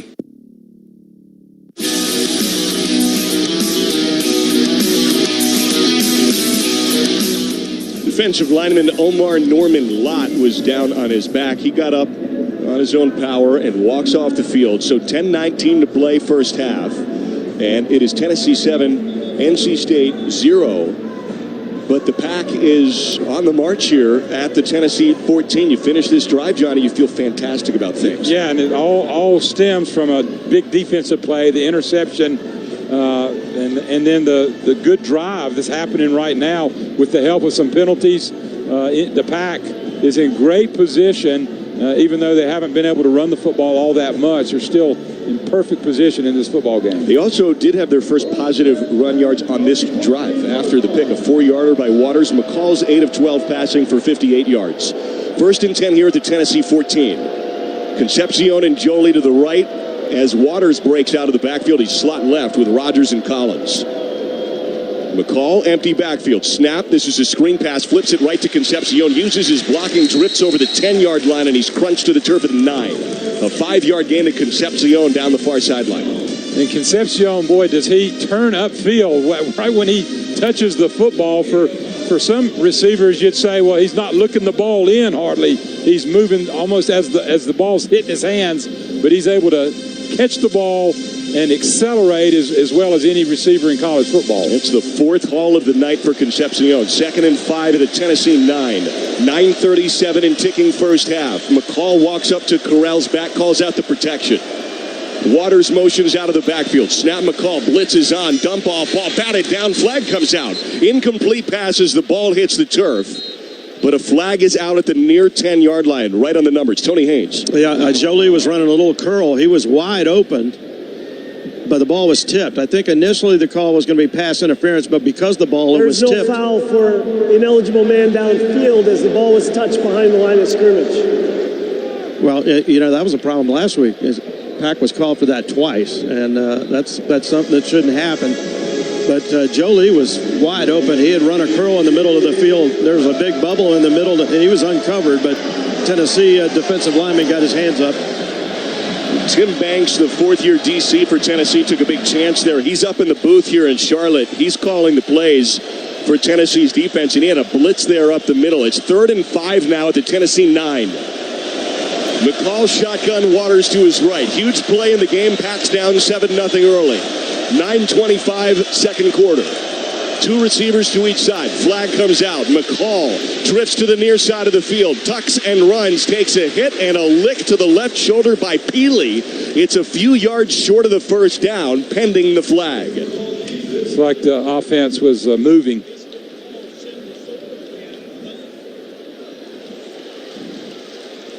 It is against the Pack. And Josh Heupel is trying to determine if he wants to accept it or not, and he's going to decline. Illegal formation offense. Number 74 is lined up in the backfield. That penalty is declined. 4th down. Tony Haynes. Yeah, second time Anthony Belton has been called for that. So it suggests to me that he's really concerned about the speed rush. Those quick defensive ends for Tennessee because Anthony Belton is a veteran player, and he knows if you're trying to cheat with your outside foot stepping too far back, then they're going to call it. Especially once they've called it the first time, they'll certainly call it again. 9-1-9. Reset the clock to 9. Thank you. Reset the clock to 9:19 here in the Case IH red zone. It's Kanoa Vincent on for a short kick. And this one will be about 24 yards. Shaded a little bit to the left hashes. He hit a 46-yarder last Thursday. For the first points of the night for the Pack. Snap, hold is good, kick is good through the left uprights. 9:04 first quarter and the second quarter, and the Pack is on the board here in the first half. It's 7-3. Tennessee maintains the 4-point advantage after Vincent is now 2 for 2 on the year kicking. And Anthony Belton is walking off the field with the umpire right now, trying to get a sense of what he's doing wrong on that call, and it's a huge wrinkle that the Pack needs to iron out on the left side of the line. Yeah, but it's smart by the player. A guy like Belton is going. He's going to ask him. You tell me what is he doing, Tony? I think that's smart on Belton's part. Well, Garrett Touget, the offensive line coach, isn't convinced that these were poor calls because he was letting his big tackle have it as he got back towards the bench area. So I don't think Garrett Touget wants him complaining to the official. And apparently Coach Touget wasn't there to cover for Belton because he didn't say anything to the official. So here is Colin Smith to boot it off to the Pack. From right to left.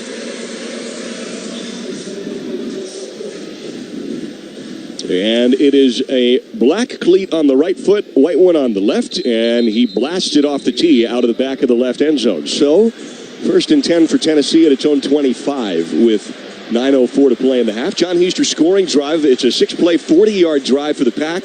Ends up in a 24-yard field goal for Vincent, and started at the Tennessee 47-yard line. Get off your keister and go to Heister. Tony Haynes. And you know what? This is when those iPads can come into play. They can actually show Anthony Belton the tape on the tablet and get a little instant feedback from that, and he's going to have to make the correction.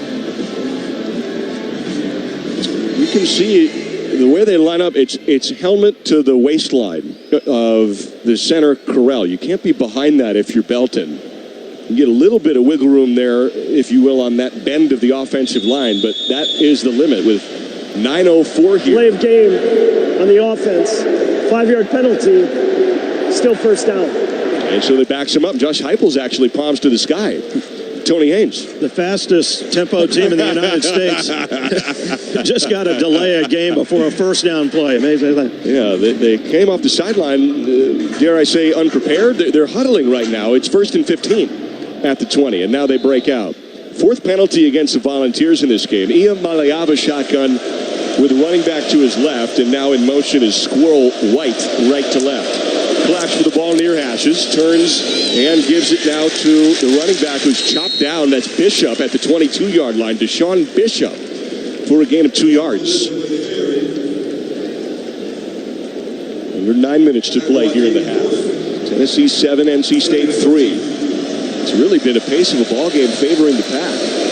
Red Hibbler is in now off the near edge to try to sack Ian Maliava. Takes the snap, play fake for the redshirt freshman. He airs it out left sideline, and it is caught and tumbling down NC State territory, far sideline near the 35. Far side of the field, it is Squirrel White, the leading returning target for Tennessee, with a diving, tumbling grab. He had some separation. And it's a 44-yard ball for Tennessee. 1st and 10 now at the Pac 34. They immediately sprint to the line. Snap, Iamaleava turns and gives to Bishop. Patient behind his blocking, finds a crease, and he's contacted now down to the 20-yard line. To the 19, he is shouldered by Bishop Fitzgerald. And that play is an example of the defense just not quite being ready. They hadn't regrouped yet after everybody having to jog down almost 50 yards after that long pass play. The offense was ready to roll. 1st and 10 at the Pac 19. Iamaleava snap, handoff, Bishop dragged down from behind by Noah Potter. 2 arms around the waist. It's a gain of 0. On the zone blocking screen, it looked like a slide protection to the right. The whole offensive line moving right. It's 2nd and 10. The Pack was able to make a couple of substitutions after that, or before that play, and I think that Potter was one of those that came in. He was fresh and made the play. McCoy and White to the right. 2nd and 10. Snap Iamaleava. Handoff Bishop. Off right tackle. He makes his cut into the arms of Carter, who stood up and drops him at the 15 to 14-yard line. Gain of 5 yards for Bishop down the near hashes.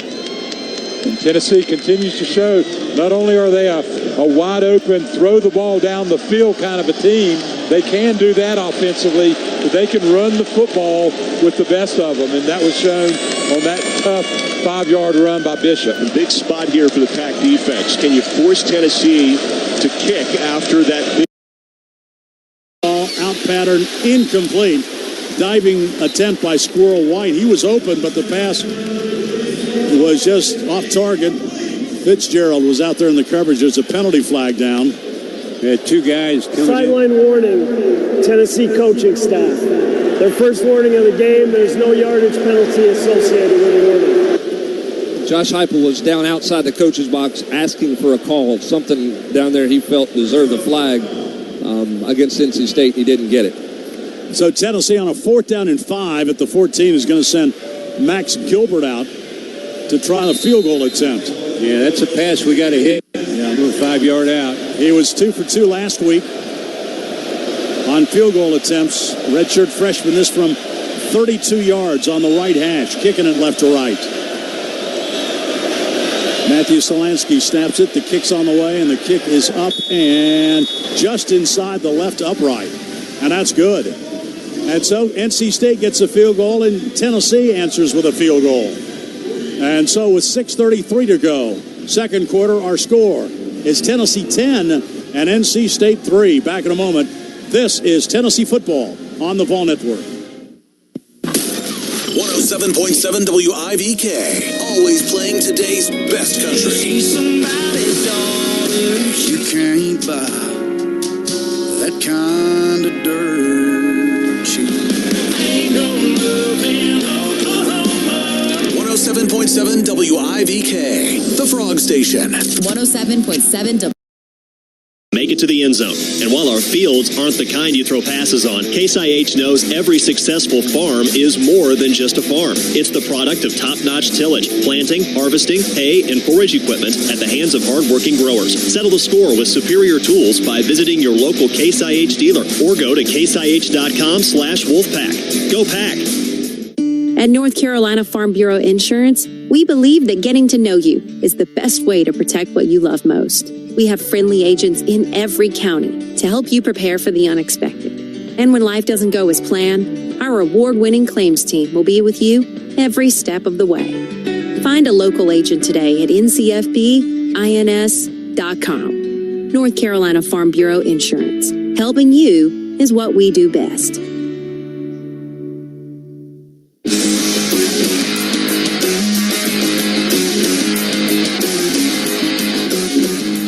Score after the 32-yard field goal by Tennessee with 6:33 to play here in the first half. Max Gilbert with the kick for the Volunteers. John Huester scoring drive, 7 plays, 61 yards. Ends in a 32-yard field goal for the Vols. A time of possession of 2:31. And that play began on the Tennessee 25-yard line. There was that 44-yard pass. That was a big play of that drive. Get off your keister and go to Huester. Let's pause 10 seconds for stations to ID themselves as affiliates. This is Wolfpack Football.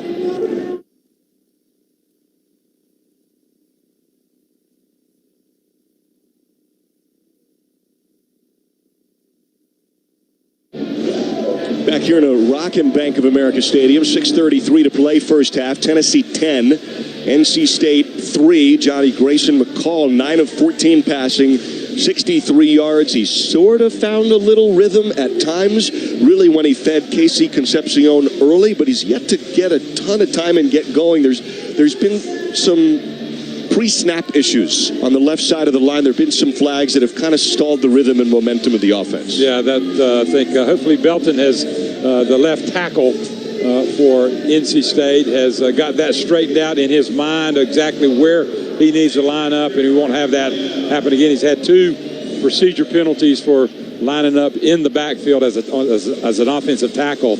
That's going to be a penalty every time. They did have him split out as a wide receiver last week. A little bit different. Well, 336-pound, 6'6" wide receiver. He did not have the ball thrown to him. And this is Turbyville set to kick it off, the kickoff specialist for Tennessee. He wears 2 white cleats, unlike Colin Smith, who has different colored cleats. The boot from left to right, that one spins out of bounds at the far side of the right end zone. So it's a touchback there. Turbyville's leg is set up for like a 120-yard field, not a 100-yard field. And he's just booted touchbacks every time he's kicked it. So 1st and 10 now for NC State at its own 25. And again, McCall, 9 of 14 passing, 63 yards. And Hollywood Smothers is now the running back in the backfield for the Pack. Hey, there's Belton and the entire offensive line split out left, right on cue. Boy, Robert and I has a wild formation. The 3 offensive linemen are boundary left. They're going to snap this ball. Concepcion motions. They do snap the ball with no offensive line, and McCall throws it, and it's Concepcion with a grab, and he's tackled at the 50-yard line. The offensive line was split out like wide receivers. There were only 3 protectors. They snapped the ball, and it's a 29-yard gain. Yeah, there was this way of getting rid of all the DBs. All the DBs were completely preoccupied with that funky kind of wonky formation that Anye came up with, and Concepcion just ran across the field by himself for the big catch. Forget tempo, forget protection. Move him out of the way and let McCall do his thing. First horizon, first down. Boo Carter saved an even bigger play as now McCall is in motion to the line. Snap to McCall, handoff out of Smothers. He sprints over the 40-yard line, and he spins down inside the Tennessee 35. It was McCabe in motion, and he plows ahead as Turrentine makes the tackle. The safety for Tennessee with Hollywood Smothers, a big 14-yard rip on the ground. And McCabe wasn't playing the position of offensive line, but he is an offensive lineman by role. And they put him in the backfield and used him as a big blocker, and he made the big block to give Smothers a chance to run it right up the middle. Jackson is the wide receiver to the right with two of his buddies as well. 1st and 10 of the Tennessee 32. Snap, McCall, turn left-handed, gives Smothers. There's a crease. Off right tackle, sprints into the arms of one of the Vols for a gain of about 12. Hollywood Smothers with over 25 yards on the last 2 touches on the ground to the Tennessee 20. And Smothers is getting the blocking, Tony. I mean, he's going 10 yards before anybody's even touching him. He's getting the good big blocks. Yeah, and he's a little bit of a change-up as well for the defense. Brings a little bit more burst and get to the edge just like he did right there.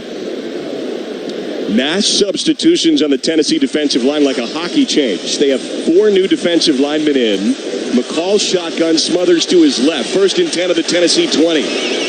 Concepcion motions right to left. Snap, McCall, handoff, Smothers, jump cut away from a tackle in the backfield. He puts his left shoulder into one of the Vols and spins backward inside the Case IH red zone to the 16-yard line as Smothers has 4 more. He churns out at the far numbers. And you got to love the energy that Smothers is bringing. He's going to go out, take a little bit of a breather, but he's brought sort of a little bit of jazz to this offense, and you can tell it's made a huge difference in this drive. Jackson and Concepcion to the right. You have Grimes now to the left. Waters back in the ballgame. 2nd and 6 at the Tennessee 16. 3:47 left in the half.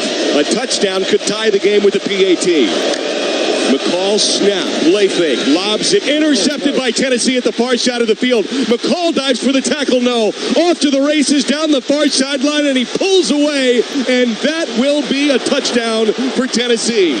At the far side of the field, it's a pick 6 for the Vols as the pack was on the doorstep, and it is 16-3 Tennessee with 3:29 to play in the half. It's Will Brooks, the safety, who reads that lobbed pass of about 5 yards to the far hatches and takes it all the way.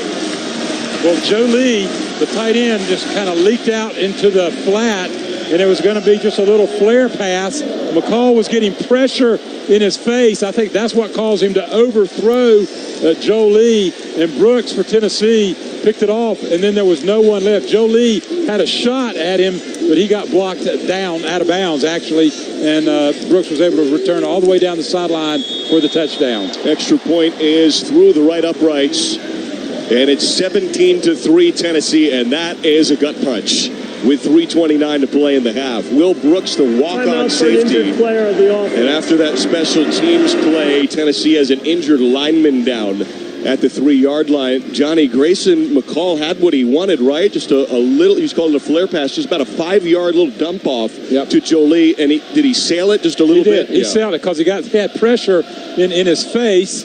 And Tony, you know, he just you can tell he got up on his toes, tried to feather it over, and that's a hard pass to go over somebody right in front of you to drop it down just about 7 or 8 yards in front of you. It went about 10 yards, and that's where Tennessee's Brooks made the interception, Tony. A little hide route there. He started on the left side, and it was misdirection because they play fake to Jordan Waters going to the opposite direction.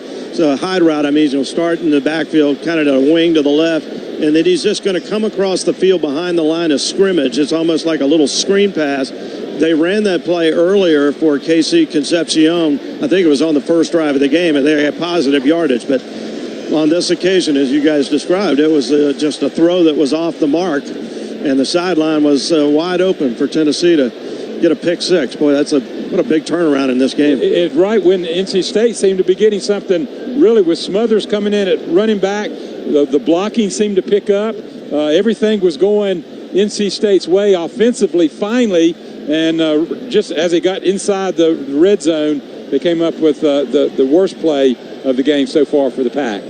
Josh Heupel is now walking out onto the field to check on the injured volunteer. There's one of the offensive linemen from the PAT unit is down there inside the 5, and the trainers are huddled up over him. Will Brooks intercepts that pass.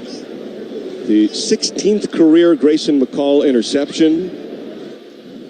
91 pass touchdowns and only 16 picks for McCall. That one really stings because this ball could have made it. This drive could have tied the game up.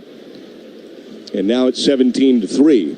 Tennessee has the lead. An offensive lineman just got up off of his seat, and he's walking to the near side of the field, so it seems to be okay. Jackson Lampley, backup left guard, part of that special teams unit for Tennessee.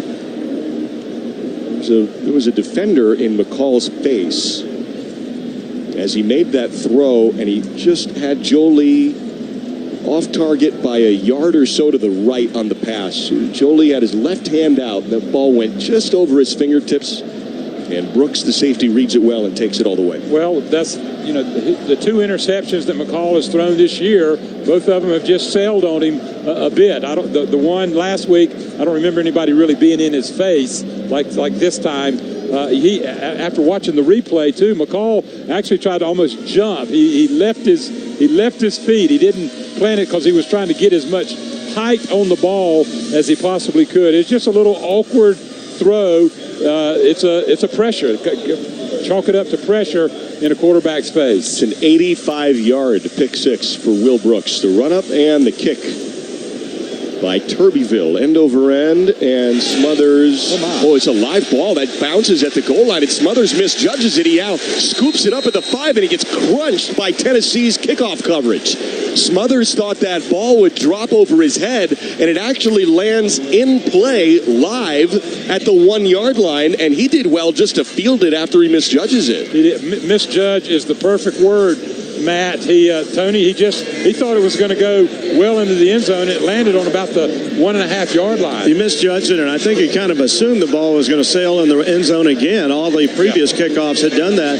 But, guys, the wind has kicked up a little bit now, and it's blowing. It's kind of a crosswind and in towards that end of the end zone, and that ball was held up because of the wind. McCall collapsed for it at the 8, hands it off, and diving right up ahead over the 7 or so, a gain of about a half a yard maybe, is Kendrick Raphael on the plunge, and about half a yard. So it's second, and we'll basically call it 2nd and 10 once again, right near that Pac 8 yard line. Still no time to panic, guys. It's you're in this football game. You got time, 3 minutes left. You got a long field. That doesn't help your cause, but you've proven you can move the football. You definitely don't want to just come out here and get outside the context of your game plan. You got to methodically drive the ball down the field. Raphael to the left and DeMarcus Jones to the right. Snap McCall, handoff Raphael. He sprints through a tackle effort over the 20, and he angles on a dive to the 15 with a reach to the 16. A gain of 8 yards there, so it's 3rd and 2. 2.5 minutes to play in the half. Like you said, Johnny, if you can get a score here, make it 17-10. You feel okay. Tony Haynes. Yeah, well, at the very least, get a first down. Because if you don't convert on 3rd down here, Tennessee's going to get the ball back in a really good field position. And, of course, you got that 2-minute timeout coming up with 2:12 to go in the half. Yeah, and they have all 3 of theirs, so they have 4 clock stoppages coming. This is a big play. 3rd and 2 at the Pac 16. 2 receivers left, 1 right. Snap McCall flips the hips right. One-armed grab by Smothers. He leaps over a tackle at the 15, but can he get to the first down? No. He's shy of it by a few yards. Did well not to lose that ball as it was in the crook of his left arm and just stuck there on the catch. This is the 2-minute timeout. And that stops the clock at 1:56 automatically because it's the 2-minute timeout, but it's 4th and 3. And now Noonkester has to come out as we stay right here with a 17-3 score. And you got to watch out because this Tennessee tempo is so dangerous. Every sack is a sack to give back. For every sack the Wolfpack make this season, Food Lion Feeds will donate 1,000 meals to support our Feed the Pack food pantry right here in Raleigh. Food Lion's the official grocer of the ACC. We'll stay right here, Johnny. We got 1:56 to play in the half. Yeah, Smothers actually made an amazing catch. I mean, it was to his wrong shoulder. He had turned out, and it threw it to the inside shoulder. So he spun around, like you said, caught it with just the one arm. The thing that's scary now at this point is he didn't really have a chance to collect it and get it really possessed very well. And before a tackler's coming up, he was unable to break that tackle, but he was able to control the ball, go down short of the first down. But just like Tony described, just before that 3rd and short play, now Tennessee's in big-time position. Noonkester has already shown he can really boom one, but he may get a little bit of pressure. They may try to put a little bit of pressure on Newcastle, try to speed him up a little bit, because he's shown he can punt the ball 55, 60 yards. That's what the NC State needs now. But if they get just an average punt, even a 45-yard punt, Tennessee's in great position with 3 timeouts and the style, the speed. They could get 8 or 10 plays in 2 minutes a time. The other issue is they deferred at the coin toss that they won. They get the ball back after halftime, so they've got 2 possessions coming up back to back in now a 17-3 game with 1:56 here left to play in the first half. Ian Malayava, 8 of 12 passing, 116 yards and a pick. Dylan Sampson, 7 carries, 43 yards and a touchdown. McCall is 11 of 17 passing, only 90 yards, and the most recent interception that was brought back for a touchdown.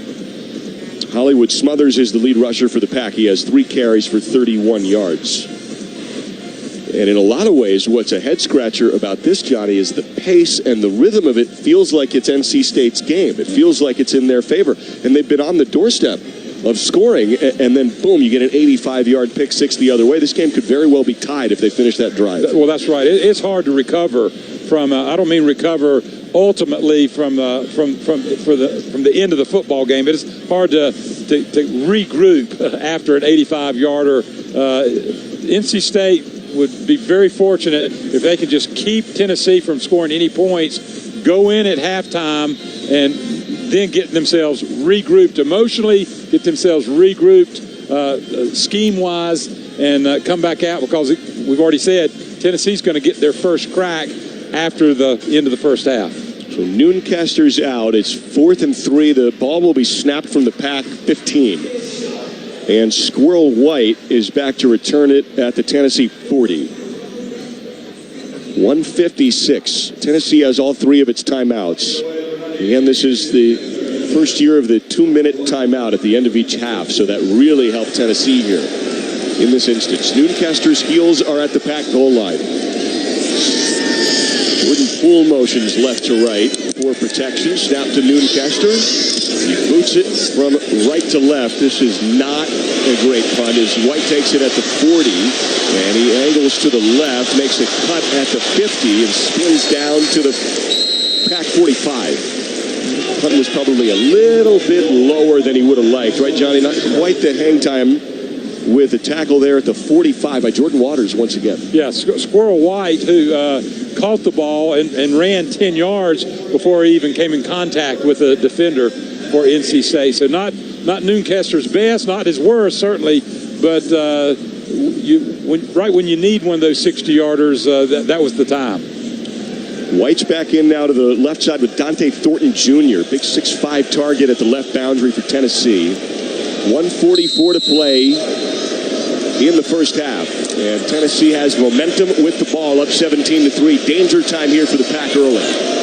Ian Malayava shotgun. Sampson to his left shoulder. Snap at the Pack 44. Gives to Sampson. He squirts through a crease on the right side.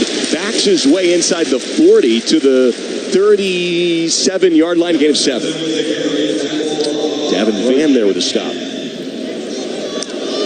Malayava hurrying to the line. Snap gives to Sampson. Jump cut off right guard once again. That's the exact same play. And he leans over the 30-yard line. Another gain of 7, maybe 8 to the 29. And isn't it amazing that Tennessee's not panicking? They're running the football. They're going to grind it out just a little bit. Keep trying to move the sticks by running the football primarily. They've got all 3 of their timeouts. They have 72 seconds to play in the half. No rush for the Volunteers here. 1st and 10 at the Pack 29. Ian Malayava shotgun.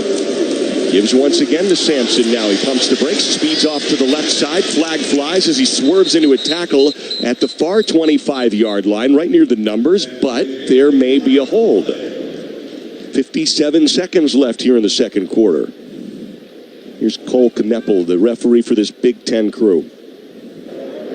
Holding. Offense, number 19. 10-yard penalty from the previous spot. Still second out. Right, that's Holden Staines. Correction, first down. Who had 4 grabs for 115 yards and 2 touchdowns against the Pack last year for Notre Dame. He's a transfer here to Tennessee, but he holds there, and that brings that ball back. And probably changes the offensive strategy with just right at 57 seconds left in the half. They still have their 3 timeouts, Tennessee does. They're probably going to put the ball up in the air and not try to just pound it in running the football. This is Webb, Squirrel White, and Thornton to the right. As the snap comes back, 1st and 20 at the Pac 39, little shovel pass, and there's Sean Brown to lock it down. Sampson had that ball hit his chest, and Brown drills it at the 41-yard line, loss of 2. Clock now at 33 seconds and a timeout called by Tennessee. They have 2 more of those to use as well. Timeout Tennessee, their first charge of the half. 30 seconds. Boy, what a victory this would be, Johnny, if you can keep Tennessee out of field goal range. Yeah, absolutely. You've got Sean Brown. The defense got fooled on that little shovel pass earlier in the first quarter. This time he was all over that and was able to drop the running back, Sampson, for a nice loss. So now you've got 2nd and over 20 yards to go. And it forces Tennessee. They've got to throw the ball now. If they get a sack, NC State gets a sack, if there's penalty pressure on Tennessee. There's a lot of things that work in NC State's favor. But this is the key play, Matt. 2nd and long. What Tennessee wants to do is not necessarily pick up the whole 22 yards they need. They want to pick up half of it, 10 or 11. And what NC State wants to do is make it such a minimal gain that they still are outside of field goal range. Thornton and Sampson to the left, empty backfield now. 3 receivers to the right. One of them's Ethan Davis, the tight end. You got Squirrel White and Caleb Webb out there to the right as well. 33 seconds left for Iya Malayava, the redshirt freshman QB. Backs up behind his center. Now Sampson motions from slot to his left shoulder. And a whistle blows. Flag comes in late after the whistle.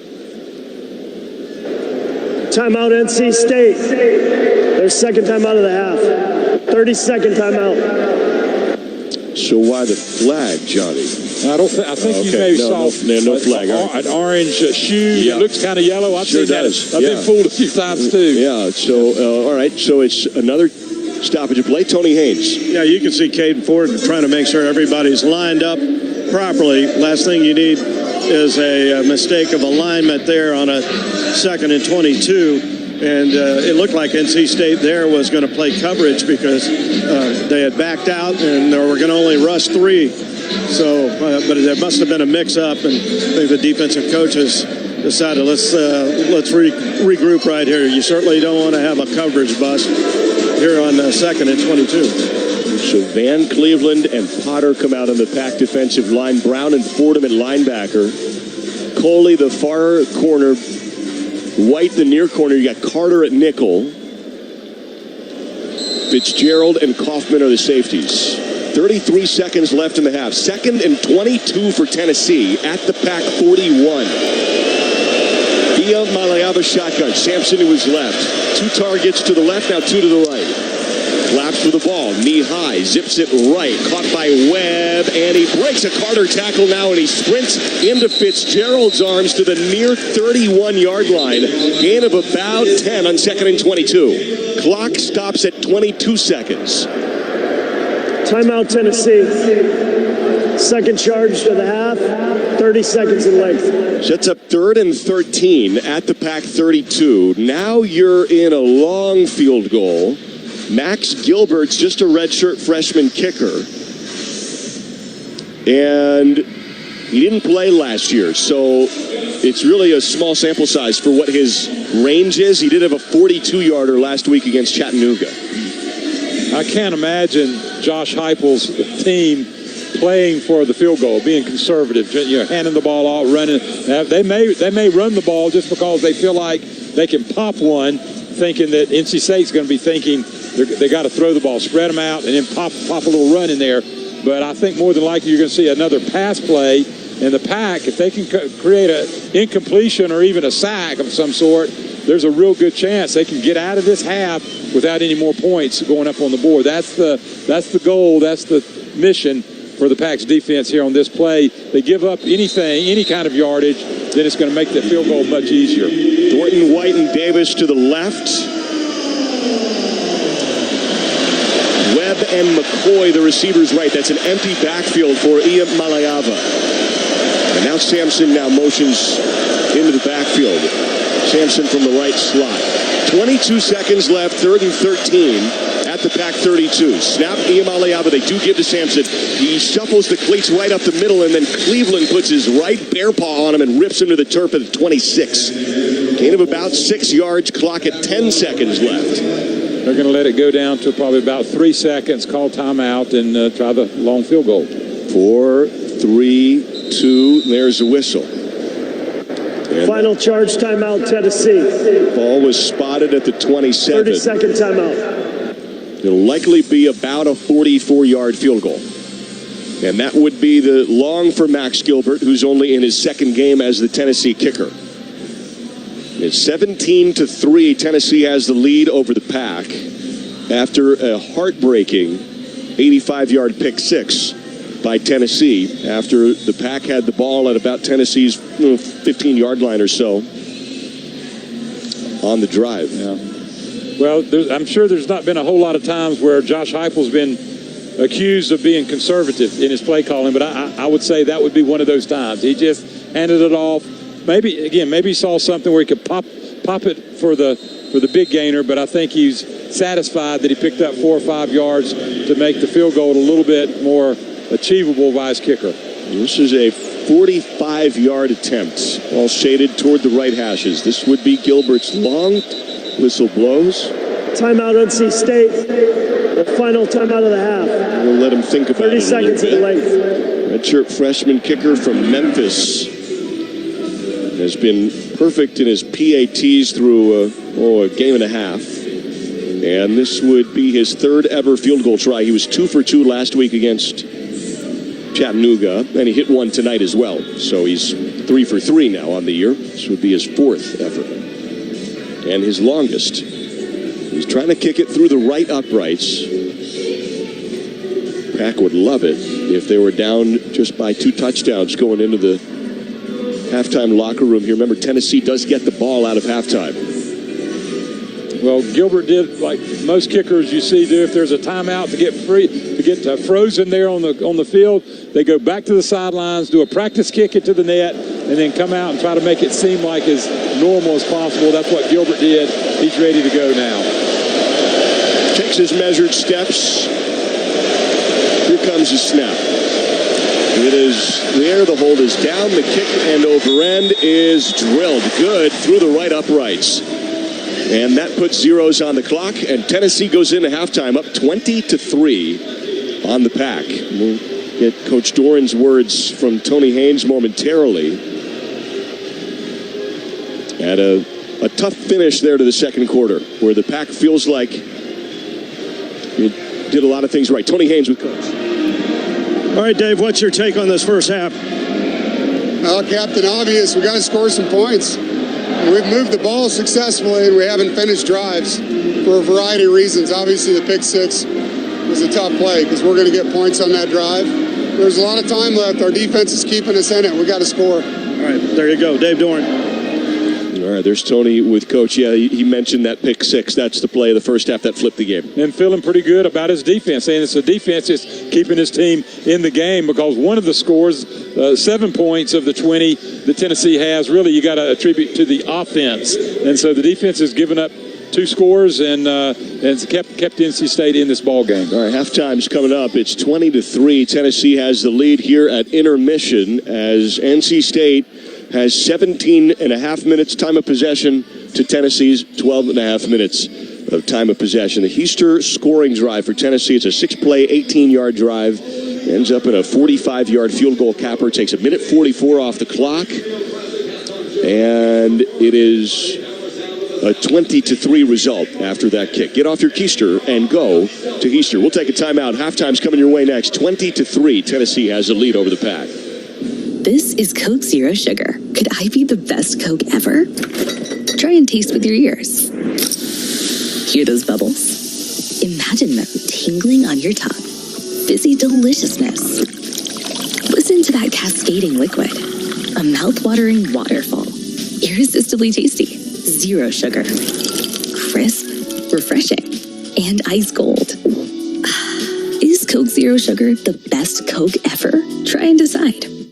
A smooth, close Barbasol shave in the morning lifts your confidence. That rich, creamy lather will catapult you to greatness. Nothing can stop you today. Well, except that traffic jam. Barbasol. It's a can of can-do. Sync My Game. If you have a DVR and streaming device, head to syncmygame.com for Learfield. It's never been easier to hear the impassioned voices of your favorite radio crew synced with the TV. NC State football is sponsored by Progressive Insurance. Looking for a career path with flexibility and great pay and benefits? Go to progressive.com/careers and apply online today. It's not just football season. It's tailgate season. And that includes every kind of football, whether it's got goalkeepers or goalposts. The kick is good! Because it doesn't matter where or how you tailgate. When you've got crispy chicken and fluffy buttermilk biscuits from Bojangles, your tailgate is better than great. It's legendary. Head to Bojangles and order your tailgate box with boldly seasoned chicken, fixins, biscuits, and legendary iced tea today. It's Bo time. Thanks to the fans, the Wolfpack definitely have a big home field advantage. Want the same kind of advantage for your home? Head to Quality Equipment for John Deere agriculture, lawn, garden, and worksite equipment. You'll also be a huge fan of their low monthly payments and special financing that will help you cut costs, not quality, on your next purchase. Stop by one of our 36 locations or visit us online at QualityEquip.com. Quality Equipment, proud sponsors of NC State Athletics.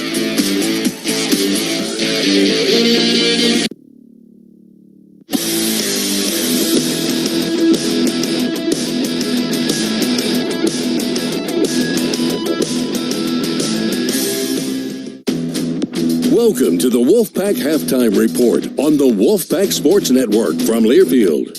Coming up, a look back at stats, scores from the ACC and Top 25, and more as our halftime coverage begins now. Caterpillar and NC State are proud to honor NC State student athletes for excellence on and off the field. Brandon Butterworth plays infield for the NC State baseball team. Brandon is a senior from Monroe, North Carolina, studying sports management. Caterpillar and NC State congratulate Brandon and all the NC State Scholar athletes for their hard work and dedication to excellence. So at halftime, it's Tennessee up on the Wolfpack here 20-3. But you look at it, Johnny Evans, the Tennessee defense has accounted for one of those scores. Arguably, well, not arguably, it is the biggest play of the game because the Pack was marching towards the end zone, about to tie the game up at 10 apiece, and then an interception was returned 85 yards. So one play dramatically changed this first half. Well, it just shows you how difficult it is against you can't make those kinds of mistakes. A team like Tennessee makes you pay for that kind of mistake. It's just a simple little overthrow. You overthrow a player just by a couple of feet.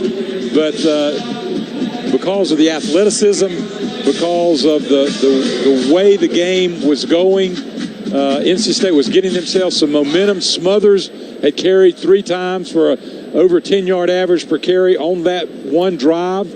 There was for the first time, running game complementing the passing game into the red zone, and then the big mistake by McCall.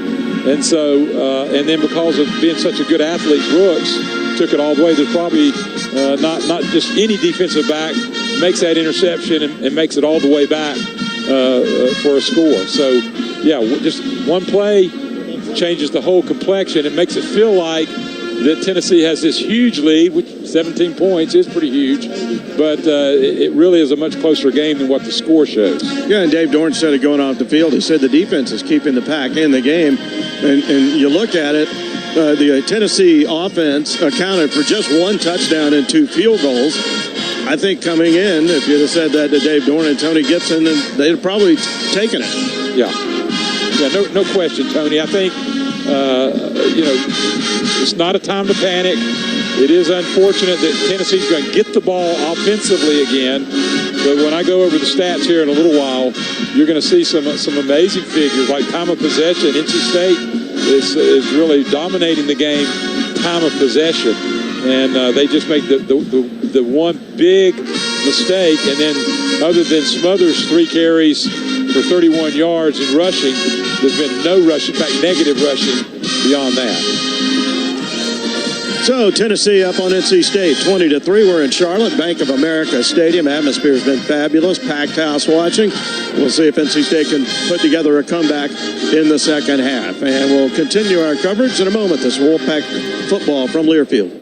Wolfpack fans, did you know CPI Security is your best defense for protecting your home and family? Enjoy the peace of mind that only comes with bringing your security and smart home needs under one roof, easily controlling everything from the InTouch app. Plus, rest easy knowing their 24/7 monitoring has your back, getting you the help you need fast during emergencies. When every second counts, count on CPI. Make CPI Security a part of your game plan. Visit mycpi.com/wolfpack for your special team offer. Stop what you're doing, because right now, Kohl's is giving away millions of instant Kohl's Cash in stores for free. You heard that right. This weekend is their Kohl's Cash Ultimate Giveaway. Plus, get 3 days of deals in store and online. Yep, you definitely don't want to miss this. So hurry to Kohl's today, before it's too late. Kohl's Cash Giveaway valid in store only. Redeemable only that day. Some exclusions apply while supplies last. End September 8th. See store or Kohls.com for details. This is your home for NC State football. The Wolfpack Sports Network from Learfield. Liberty Senior Living Communities offer vibrant lifestyles in some of North Carolina's most sought-after locations. The amenities of fine resorts and the incomparable comforts of home. All Liberty Senior Living Communities are designed for active seniors and feature whole-person wellness, distinctive dining, life enrichment, and top-class amenities and services. Hayes Barton Place will be an upscale, life-plan community coming to Raleigh in 2024. Your ideal future, your ideal location inside the Beltline. Call 919-737-2335 to learn more. Hi, this is head football coach Dave Doran. Get off your keister and come to Heaster.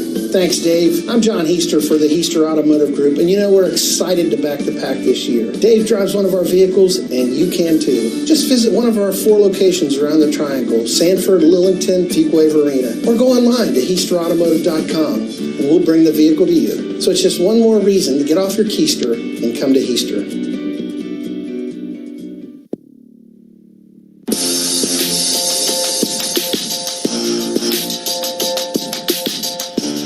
24th ranked NC State trails 14th ranked Tennessee at the halftime break 20-3. Zach Burhan's back inside the Learfield Network studios with an updated look at the out-of-town scoreboard, starting with the ACC.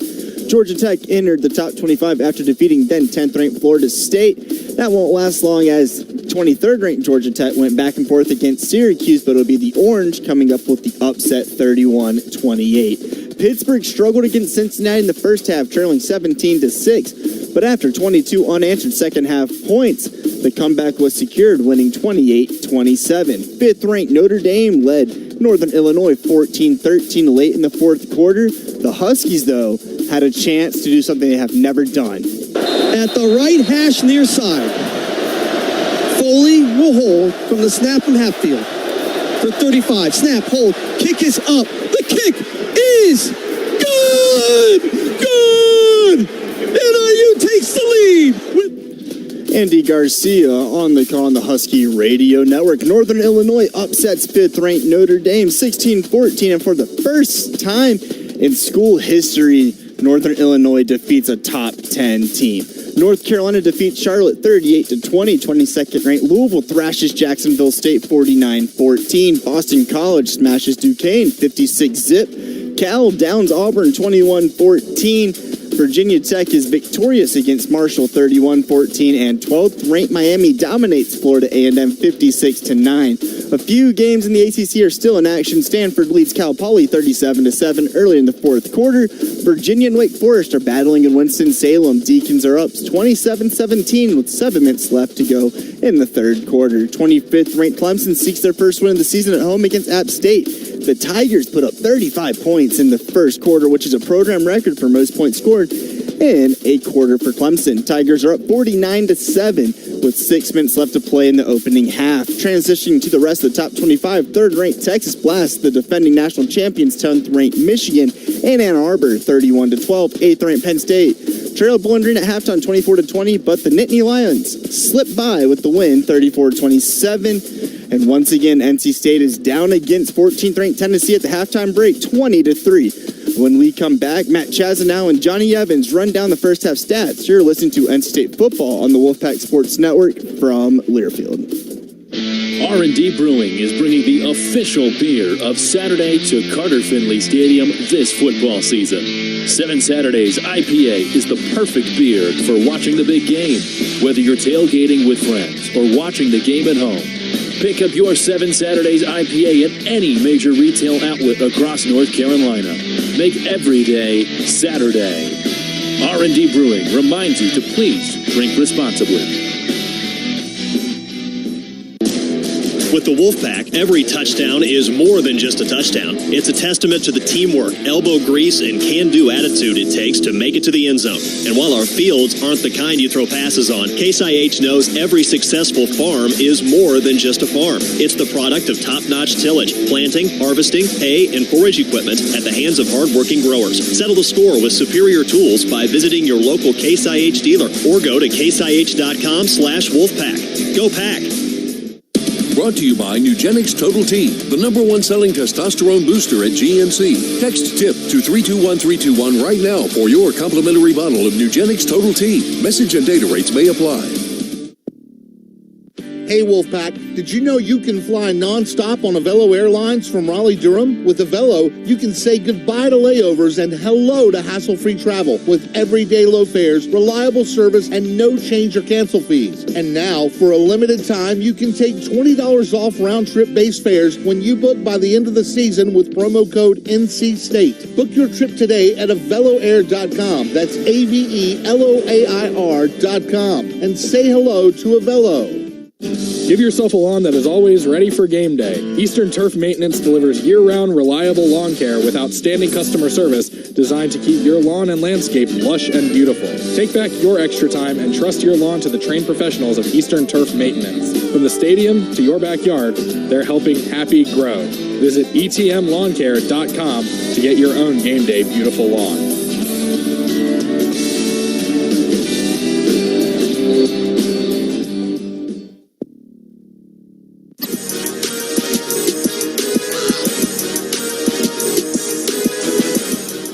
LS Tractor's making a difference in the community. For every Wolfpack touchdown during the 2024 football season, LS Tractor will make a $100 donation to support U.S. Armed Forces. LS Tractor is a proud sponsor of NC State Athletics. Visit lstractorusa.com. It's 20-3 halftime score here at Bank of America Stadium in Charlotte. Johnny Evans has our halftime stats. Yeah, Tennessee 12 first downs, 104 rushing, 123 through the air, 227 total offense for Tennessee. They did pick up a pick six, interception for a touchdown, 85 yards, 12 and a half minutes of possession time, and 2 for 5 on third down conversions for the Pack. 8 first downs, 26 rushing yards, 90 through the air, 116 total. Did have an interception and a 29-yard return and scored off of that interception. 17 and a half minutes of possession time for the Pack, 3 of 8 on third down conversions. Hollywood Smothers, leading rusher, 3 carries for the Pack for 31 yards. Grayson McCall is 11 for 17 in passing for 90 yards through the air, 1 big interception. KC Concepcion, 5 catches for 53 yards. Newcastle has been a factor in this game. 4 punts, 47.2-yard average for Tennessee. Sampson, 64 yards rushing, 1 touchdown rushing, 10 carries. Nico, 10 for 14 for 123 yards and 1 interception.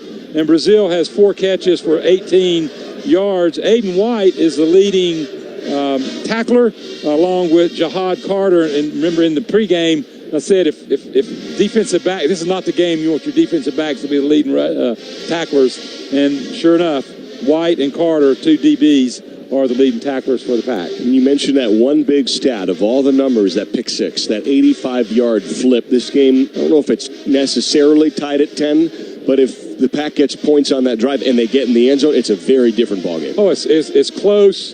The mood in the locker room is entirely different, and frankly, the strategy is somewhat different. Again, not time to panic. You don't say, well, we're 4 touchdowns back. And just have to throw the game plan out the window. You never planned to be that far down. You're still in the game, but defensively, really, you got to make a stand defensively. You can't afford to give up points when you kick off to Tennessee here to start the second half. They picked off Iamaleava. Fitzgerald had that pick. The first interception, Nico Iamaleava has thrown in his career. And it felt for a moment like that would flip the game back NC State's way, and then they were driving there. Tennessee's done well defensively right in that red zone area. They have. I mean, give Tennessee a lot of credit. They've not played their greatest. I mean, they've had 50 yards in penalties. The NC State's only had, I think, something like 15 yards, 9 yards in penalties. The time of possession, Tennessee, 12.5 minutes to 17.5 minutes for NC State. So there's some statistical kind of nuances that you say, well, maybe the Pack's in this game. They are in the game, but they've got a tough road to hoe here in the second half. We'll take our final break. Second half coming up next. It's 20-3. Tennessee has a halftime lead. NC State kicks it off next when we come back here to Charlotte. Texting enrolls you into recurring automated text messages. Consent not required to purchase. Message and data rates may apply. Hey, Dan, how you doing? Haven't seen you around the gym for a while. Yeah, I've really fallen off. Since I turned 40, I just don't get the results I used to get. Could be lower testosterone. Lower T? Yeah, I went through it a while back. Once you hit 40, your body has less free testosterone. I got Nugenix Total T, and it's made a huge difference for me. I've seen that ad on TV. Is it for real? Oh, yeah. The key ingredient is something called Testanor, which helps boost free and total testosterone levels to help you trim up and stay lean. And it's made a difference for you? Man, I feel like I'm in my 20s again, at work, in the gym, and in the bedroom. Are they still giving out complimentary bottles for people to try it for themselves? Yeah, you just need to send them a text. Text TIP to 321321 right now for your complimentary bottle of Nugenix Total T, the #1 selling testosterone booster at GNC. Plus, text now and we'll include a bottle of Nugenix Thermo, our most powerful fat incinerator ever, to help you get back into shape fast, absolutely free. Text TIP to 321321. That's TIP to 321321. We'll have more NC State football in 60 seconds. This is the Wolfpack Sports Network from Learfield. It's bow time. It's not just football season. It's tailgate season. And that includes every kind of football, whether it's got goalkeepers or goalposts. The kick is good! Because it doesn't matter where or how you tailgate. When you've got crispy chicken and fluffy buttermilk biscuits from Bojangles, your tailgate is better than great. It's legendary. Head to Bojangles and order your tailgate box with boldly seasoned chicken, fixins, biscuits, and legendary iced tea today. It's bow time. Attention all Wolfpack fans. The Holiday Inn Express and Suites near NC State's campus invites you to experience the perfect home away from home. Conveniently located at 3741 Thistledown Drive, with over 100 well-appointed guest rooms and suites, there is plenty of room for every packbacker in your family. The Holiday Inn Express offers a year-round indoor pool and hot tub, as well as a daily hot breakfast bar and Wi-Fi. Contact the Holiday Inn Express and Suites today and make your next trip a great one. Call 919-854-0001 and ask for the NC State University discount. Go Pack!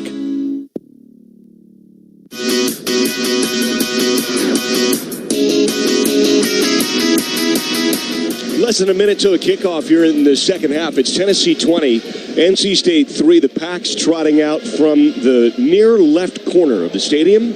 Tennessee's already out on the field doing its second half brief calisthenics and warm-ups there at the left red zone, if you will, as the Pack takes that far sideline with this 20-3 score. And maybe as much as anything early on here, Johnny, from the defense, you want to get that good feeling back. You want to get the momentum back in the ballgame, because Tennessee really stomped on the energy of this game. It was all volunteers back end of the first half. Yeah, you almost want to start this game when you kick this ball off defensively, as the Pack mentally are saying, make a statement. Make a statement of turnover would be awesome, but 3 and out, a five and out, you know, but get the ball back in the hands of your offense without giving up any points. That's making a statement right from the get-go. You still have plenty of time, and now the offense says, okay, our defense, and they've already heard it from their coaches at halftime, our defense has kept us in this game. They gave us another chance here, offense. Let's make something happen. First time we touched the ball this half. Is this where you lean on a guy like Davin Vann, like your leaders on the team, where, you know, things don't feel great? You need somebody to take the, you know, proverbial bull by the horns here. No question about that. When you get down, that's when leadership matters the most. Anybody can lead when you're way up, that they were 3 touchdowns ahead. When you're down, that's when you need leadership, and the Davin Vanns of the defense are the kind of guys that can make things happen. He's had a little bit of a quiet night, although the pocket early in that first quarter there started to break down. Iamaleava, he started to have some busy feet, and then eventually threw the pick where Fitzgerald was able to pull that ball out of the air. That's right, which is the key. Anytime you make a quarterback uncomfortable. Remember, Nico, this is his 3rd start. I mean, you think he's so talented, he's so gifted, he was so highly recruited that you think, wow, this guy's, played 2 or 3 years. No, this is his 3rd start. So he can get rattled, if, like any quarterback, if you give him pressure. So NC State's Colin Smith's out there to put the ball on the tee at the left 35-yard line. We are just about set for the second half of action. Here in uptown Charlotte, Bank of America Stadium, it's 20-3. Tennessee has the lead. 14th-ranked Vols against the 24th-ranked Pack. As Smith takes his measured steps, Deshaun Bishop is back to return it on the far side of the field with Cameron Selden at that right goal line. The run-up and the kick from Smith, end over end, and over the heads of those 2 return men for Tennessee. We got the marching band for Tennessee is still wrapping its way around the entire back of the right end zone as they're getting back behind the NC State sideline at the far side of the field. Down to the sidelines, Tony Haynes. And it is a very large band which had a very long halftime performance. And the kickers usually like to come out about 5 minutes before the start of the half, the kickers and punters, and get warmed up. But that marching band was occupying the field, and at least about 2 minutes to go before the teams came out. Play clock up, Ruth. Thank you.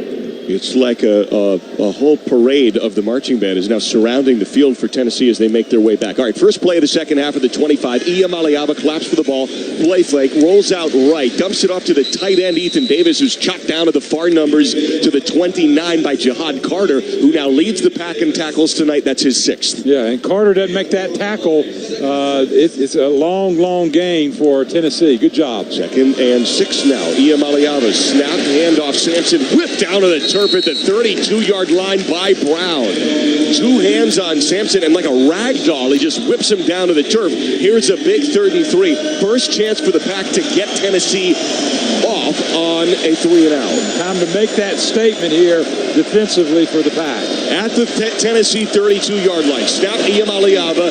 It's a play fake, and they fool the Pack D. Dumps it off to Squirrel near the near sideline. Squirrel right, tight ropes the sideline to the 50, Pack territory to the 47. 22-yard gain to White on the play fake that fools that Pack secondary. It did fool them, and I think, again, it's because of the quickness, the speed of the plays, the rhythm of the plays. They just weren't ready. Snap to Iamaleava. Gives it with the right side now to Sampson, who sprints off left guard. Nearly lost the ball, but holds on to it as it's pinned to his waist, backing his way down the 35 for a gain of 13. Corey Coley stops him for the Pack. Sampson continues to be a major cog in the wheel of this offense for Tennessee. He's the leading rusher, 12 carries for 80 yards now, and he has the 1 touchdown run. Preseason SEC 3rd-team running back. Last year was the backup at 604 total rush yards. Last year he was productive, 5'11", 201-pound junior. Has been very good tonight. 12 carries, 80 yards, and a score. 1st and 10 at the Pack 33. White motions left to right. Iamaleava's snap. Gives it now to Sampson. Patient at the line, and he curls down over the 30 to the 28 for a 5-yard gain to Sampson as Brown is there with the stop. What can you say? Again, I mean, Tennessee's doing it with 1 pass. They've taking the ball all the way down the field. Iamaleava snap at the 28, gives to Sampson, driven backwards at that 29, a gain of 1 yard for Sampson. And there's a kind of classic form tackle made there by Coley, who's in there with Cleveland as well, combining for it. Big 3rd and 2 here to try to hold Tennessee to a field goal. Here's the time to make the stand. The toughness on this is they can run the ball with Sampson. He's been averaging way over 3 yards, but they also can play fake to him and hit somebody out in the flat like they did to make with the big gainer. Just north of the 25. Snap Iamaleava, 3rd and 2. Give to Sampson off left tackle. Brown is there, stands him up, drops him, loss on the play. To the near numbers, forward progress marked at the line of scrimmage, and will Tennessee go for it early here, 3rd quarter? Offense is still on the field on 4th and 3. A little bit surprised. I think they're going to have to throw the football, so the Pack's got to beware of those flats. What a chance here for the Pack defense. 4th and 3 at their 26 to drive the Volunteers off the field if they do snap it. Now all the helmets looking at the Tennessee sideline. 7 on the play clock. Iamaleava looks back at his protection. He has 2 tight ends. 4th and 3. They snap the ball. Hand it off. Now, no, he keeps it, and he shuffles through and squirts through a crease for a first down. Backs inside the 20 to the 19. It's a 7-yard run by Iamaleava. Wow. I think that's either the first or maybe second called run by Nico. And again, he showed the length that he has and the agility of picking up the first down. 11 minutes, 3rd quarter. Snaps low. He pulls it back in as Iamaleava. Left hand now has the ball. And he runs into a tackle at the 15-yard line as whistles fly. Physical there with DK Kaufman a little bit after the whistle blows. Gain of 4 to make it 2nd and 6.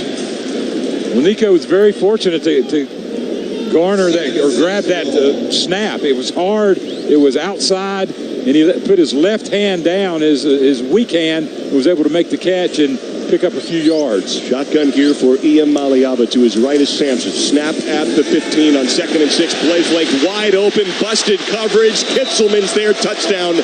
Tennessee left end zone. It's a 15-yard ball in the air to the tight end, and it's 26-3 Tennessee. 10:27 to play in the 3rd quarter. And that's what happens when you establish a run game. A guy like Sampson just running at about a 6-yard clip all the way down the field, and then Nico's running for a good clip.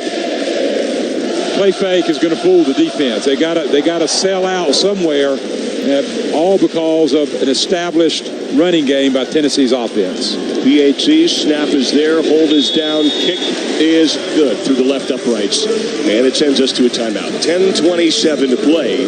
Here in the 3rd quarter, it's 27-3 Tennessee. Go to struttothehut.com to find exclusive Wolfpack fan deals. Offers are updated throughout the year, so the Pack always gets the best price. Go to struttothehut.com and order Pizza Hut today. We take a timeout. Tennessee scores first drive of the second half. It's 27-3. It's all Vols now here in Charlotte. 10:27 to play. A lot of ball left here early 3rd quarter. This is Coke Zero Sugar. Could I be the best Coke ever? Try and taste with your ears. Hear those bubbles? Imagine them tingling on your tongue. Fizzy deliciousness. Listen to that cascading liquid. A mouth-watering waterfall. Irresistibly tasty. Zero sugar. Crisp, refreshing, and ice cold. Is Coke Zero Sugar the best Coke ever? Try and decide. NC State Athletics and LS Tractor are making a commitment to honoring our community's first responders this season. If you know of a local first responder who goes above and beyond and deserves to be recognized at an NC State game, submit their story at gopack.com/LS Tractor to nominate them today. One local hero will be honored at each home game, courtesy of LS Tractor. See the LS difference at lstractorusa.com.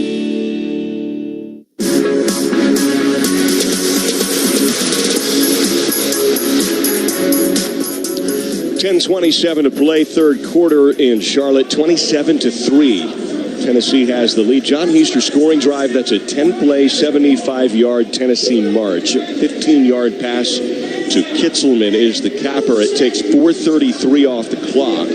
Drive started at the Tennessee 25-yard line. That's get off your keister and go to Easter. Down to the sidelines, Tony Hayes. Well, you remember earlier in the week, Dave Doran said this game will be all about the line of scrimmage. And there's no question Tennessee has dominated the line of scrimmage on both ends. We remember back through most of the first half, NC State unable to really generate any very much of a running game until they're late in the second quarter before the interception. And then when Tennessee has had the football, they've been able to run it. They've been able to protect the quarterback.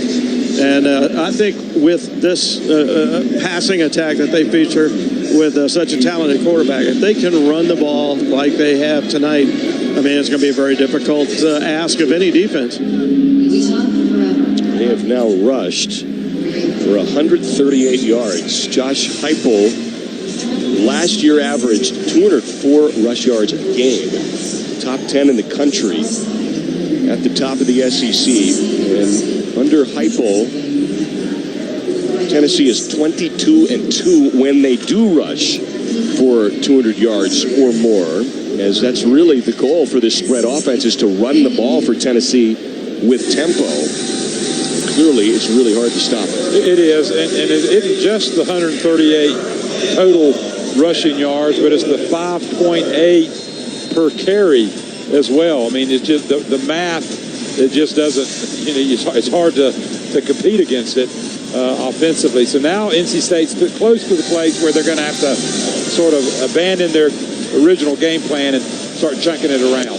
Turbeville boots it off the tee right to left, and it is out of the back of the left end zone. So there's a touchback. Turbeville's perfect on the late flag.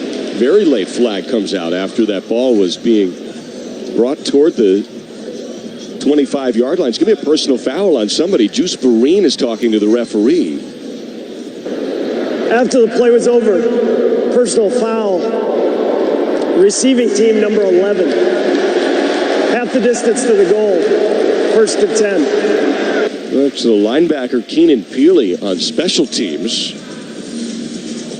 Oh, no, I'm sorry. That is Juice Vereen. It is on Juice Vereen. It's on the pack. I beg your pardon. Yep. So that backs that ball up. And Vereen's really defending himself to his coaching staff. You can tell by his nonverbal is like, he hit me. He did something to me. I was responding. Of course, you always get, the responder always gets a tag. So the ball's back at the 12.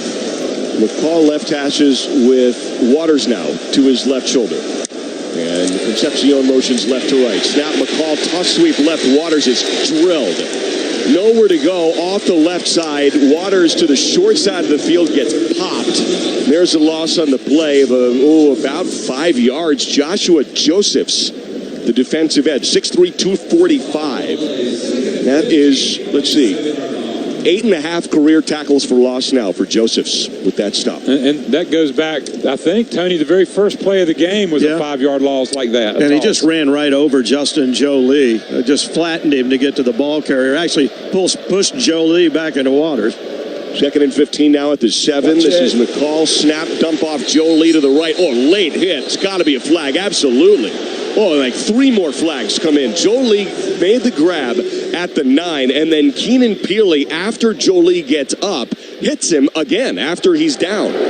After the play was over, personal foul, defense number 11. 15-yard penalty from the end of the run. Automatic first down. That'll be this week's most obvious personal foul call in the country. And it's a first horizon first down, incidentally, for NC State. And it's a break that they needed there. They're backed up at their own 7 with 9:41 to play here in the third quarter. Well, clearly, NC State's winning the penalty game within the game. They've been a little bit more poised than Tennessee has, so this might be something to sort of get some kick-started on this drive. They got to have points this drive. Rogers and Concepcion left. Collins right. 1st and 10 now, pack at its own 24. McCall, snap, play fake. Flag comes out. There's a toss. That's a first down and then some to Jolie over the 35. Near numbers tackled to the turf down to the 38, where it's 1st and 10 pending the flag. And I think that's against Tennessee. Tony Hayes. Well, it must be offside because they... Offside. Yep. Defense number 90. That penalty is the decline. The result of the play is a first down. I was afraid they're going to get Belton again for lining up in the backfield, but Tennessee's had twice tonight now they've had someone line up in the neutral zone. Nice job on McCall. His first read was he was going to do a wheel route down the right-hand side, but he saw that was covered, and he picked up the man right down the middle of the field for the big gainer. Rogers, Concepcion, and Collins to the left. McCabe is now back in. He's off the left hip of Belton. Waters to the left shoulder of McCall, and a whistle blows. Plays dead, and it's a false start. Snap from the 38-yard line. False start. Offense, number 56. 5-yard penalty. Still first down.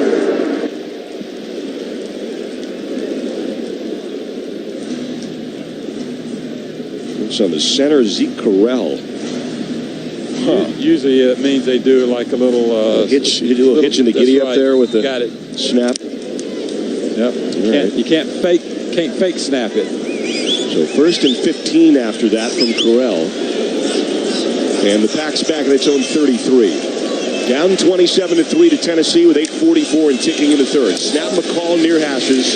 Pocket breaks down, tosses it left. Waters with a grab, flag behind the play. He speeds past a tackle over the 45, and in the Tennessee territory, another late flag comes out at the Tennessee 47. So 2 different flags on this play. One behind the play, the other ahead of the play. Tony Haynes. Yeah, I think it's going to be a hold on NC State as they were getting close to the quarterback. Now, not sure about the second flag that came down after the play. Horse collar maybe right at the tackle. Yeah, there you go. I think it's a horse collar. Probably going to be offsetting. Holding. Offense, number 75. 10-yard penalty, previous spot. Repeat first down. There's no foul for a horse collar tackle on the play. And I watched the replay. It was a jersey pull. It had the same effect of a horse collar where it sort of pulled Waters back, and which is really dangerous. But it's by rule, if you have the jersey and pull somebody down from behind, that's a legal tackle. So NC State is got the full brunt of that penalty. This is Rogers and Jolie to the left. Kendrick Raphael into the backfield there with McCall. 2 receivers to the right. Concepcion's one of them. 1st and 25. Pack at its own 23. Snaps a little low. McCall scoops it up. Lost the ball. It's bouncing around as he got hit, moving up in the pocket. Tennessee says they have it at the 22. No call yet, and they do have it. Ball comes free, and it's a mess with 8:11 to play in the third quarter. McCall stepped up, holding the ball in his right hand in a busy pocket, and it got popped loose by one of the Volunteers with a lot of traffic in a busy pocket, and it's a turnover against the Pack. Let's pause 10 seconds for stations to ID themselves as affiliates. This is Wolfpack Football.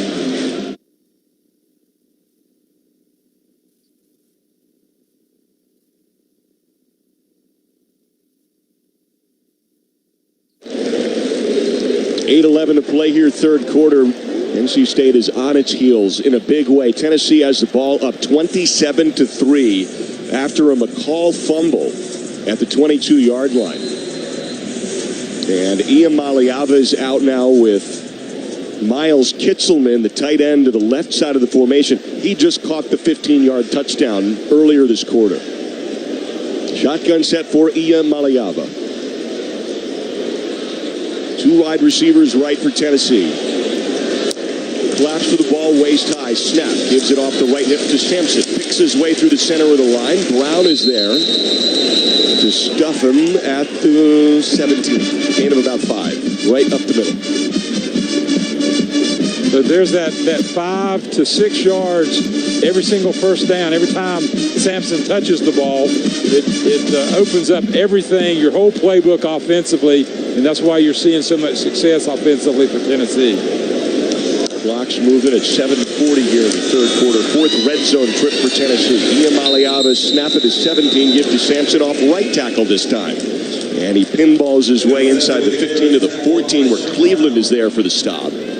Makes it 3rd and 2. This is where the Pack defense has had a hard time lately, Johnny. These 3rd and shorts, trying to get Tennessee off the field. Yeah, well, the play fake is so tantalizing, so tempting because the run. You got to play the run, and you see that ball go into the belly of Sampson, and you get burned. Razzle and McCoy to the left. Snap back 3rd and 2. This is Iamaleava who keeps it, rolls out right and gets stuffed. He gets tackled at the 18-yard line. Loss of 4 on the play, but a flag looms with 6:53 and turning here in the 3rd quarter. Iamaleava took a shot there at that far side of the field, right in front of Coach Doran. Cooley was there, the nickelback. Maryland is transferred here to the Pack. Holding on the offense, number 74. That penalty is declined. 4th down. And that should put Max Gilbert out on the field for a Tennessee field goal effort, and will. So the clock is at 6:53 as this hole continues to deepen here for the Pack. Boy, you'd love a big special teams play here. 6:50 and ticking 3rd quarter. Down 27-3 to the Vols. It is 4th and 5. Snaps coming from the 17. It'll be about a 36-yard kick. All shaded right hashes. Snap is good. Hold is down. The boot is good. Through the left uprights for Max Gilbert. 30-3. Tennessee has the lead. 6:31 to play here in Charlotte. Medical Moving Solutions has partnered with NC State football this fall. For every field goal and interception the Wolfpack makes this season, Medical Moving Solutions will donate $100 to Gigi's Playhouse. Thank you to Medical Moving Solutions for your support of Gigi's Playhouse and the NC State Wolfpack. We'll take a break. It is 30-3. Tennessee has the lead here. We step aside. 6:31 to play, 3rd quarter. Progressive presents Renter's MVP's Most Valuable Possessions. Today's MVP, Joe Fallon's bedroom mini fridge. Sure, this pint-sized chiller's max capacity is 3 soda cans, but what it lacks in stature, it makes up in cooling strength. Each beverage a perfect 37 degrees every time. And the 2 feet Joe walks to get a drink, priceless. That's why his mini fridge is today's MVP. Keep your most valuable possessions protected by bundling your renters and auto insurance with Progressive. Progressive Casualty Insurance Company affiliates and other insurers not available in all states. More Wolfpack football after these local messages. You're locked into the Wolfpack Sports Network from Learfield. North Carolina folks often recognize and associate Edwards Incorporated with our mobile crane rental business, but that's only part of our story. We're also a full-service industrial general contractor that specializes in steel and pipe fabrication, electrical and mechanical construction. Edwards Incorporated is committed to delivering exceptional value with an emphasis on safety, quality, and performance for your project needs. For your industrial construction needs, trust Edwards Incorporated to provide the quality you expect and deserve. Safety, quality, performance guaranteed. Visit us at edwardsinc.com. Edwards Inc. is a proud supporter of NC State athletics. NC State's going to win this. Nothing feels as good as a win, but a few things are more important. I'm Larry Barber, President and CEO of North State Bank. We believe everyone should be treated with dignity and respect, on and off the field or the court, in life and in business. Get better together and win together. If that sounds like the bank for you, visit northstatebank.com. North State Bank, the best call you'll ever make. Member FDIC, Equal Housing Lender. Proud supporters of the Wolfpack.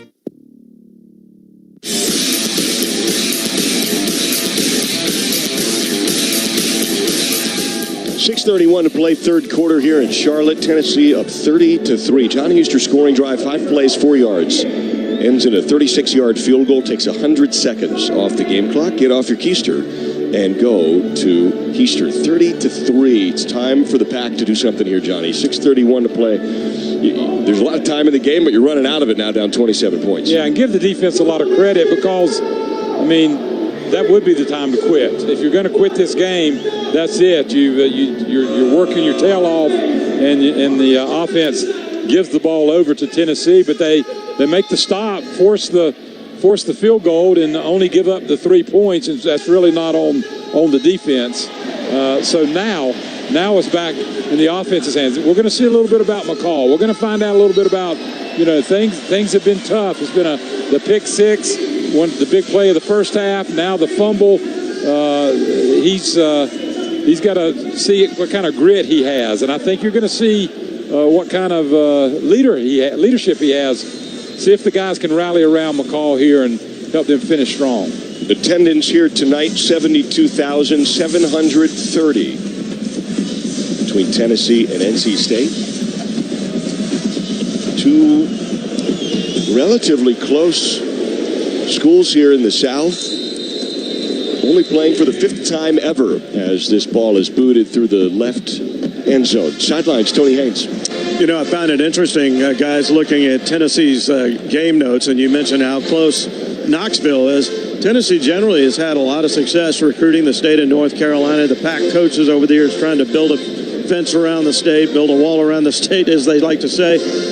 But Tennessee only has 4 players from the state of North Carolina. That's a little bit surprising. Yeah, not a ton of North Carolinians on the Vol squad. James Pierce is one of them, the high school teammate of Hollywood Smothers, who's out there slot left right now. Play clock operator, please set the play clock at 25 seconds. Thank you. And so it's the first play from scrimmage here at 6:31 in the third quarter. Empty backfield for McCall. Smothers now motions to the back of McCall, now to the backfield. Snap to him at the 25, flicks it left to Smothers, makes a pause for a tackle, and then is rocked. Loss of 2 yards on the play to the 23-yard line. Hollywood Smothers gets popped by Arian Carter, the middle linebacker, who reads it well. And think about it, a middle linebacker running all the way almost to the sidelines, making a tackle for loss against one of the fastest players of NC State. That shows you what kind of speed and what kind of athleticism defensively Tennessee has. Carter, 6'1", 230-pound sophomore. This is his second start of his young career tonight here for Tennessee. It's 2nd and 12. Pack at its own 23. Couple of wide receivers to each side. Snap McCall. Pumps once. Plants the back foot. Lobs it left. It gets tipped at the last moment and nearly picked. Concepcion was waiting for the ball at the 37-yard line, and he had that coming right to him, except for the last moment, just tipped away by the Tennessee secondary. That was Ricky Gibson. I think you got his left hand on that football. Well, again, there's that speed, the breaking on the ball. You're seeing the team speed of Tennessee really wreaking havoc against the Pack. Up here in the Lenovo broadcast booth, it is 3rd and 12. Pack at its own 23. 3 receivers right and 1 to the left. Snap McCall steps up in the pocket, pumps once, tucks and runs, sprints up the hashes, slides forward, and it will depend on the spot for the first down. He needs 12, and they spot it right at the line to gain first down for McCall rushing. That's a first, well, not quite. It's short by about the nose of a football because they spot it where the slide starts, not where it finishes. Right. When they slide feet first, the ball's back here, behind where their bottom usually hit, or their hip hit. So it's going to be a 4th and short. Pack's got to go for it here. Down 27 points. Snap back to McCall. Whistles blow. Before that snap, I think Josh Heupel called a timeout. I think. I don't see a flag. Timeout, Tennessee. Yeah. First timeout of the half. Grayson McCall's going to talk to the referee about something. We'll let him think about it. We'll take a timeout with him. Full media timeout. Here in the third quarter. Hey, Wolfpack fans, One Pack NIL Collective's a proud sponsor of NC State Athletics and supporter of NC State football and our student athletes. Membership to One Pack NIL Collective includes autographed memorabilia, exclusive events and experiences, custom merchandise, and much more. Visit onepacknil.com and join today. 4:51 to play third quarter. Pack's down 30-3 with a 4th and inches coming up at its own 35. We'll take a break. Come back next. Every day in the U.S., more than 9 people are killed and 1,000 injured in crashes involving a distracted driver. You can't control other motorists, but you can control how you operate your vehicle. Avoid distractions while driving, like texting or checking social media. You can't drive safely unless driving has your full attention. Any non-driving activity you engage in increases your risk of crashing. Brought to you by Trusted Choice Independent Insurance Agents of North Carolina. Learn more at trustedchoice.com/go state. Wherever you go, whatever you do, score the confidence you need to start your journey with the power and exceptional capability of a new Ford F-150. With available smart tech like Pro Power on board, it's game on when F-150 is part of your team. For great offers and to learn more about a new Ford F-150, go to buyfordnow.com or see your Carolina Ford dealer today. Always consult the owner's manual for important operating instructions.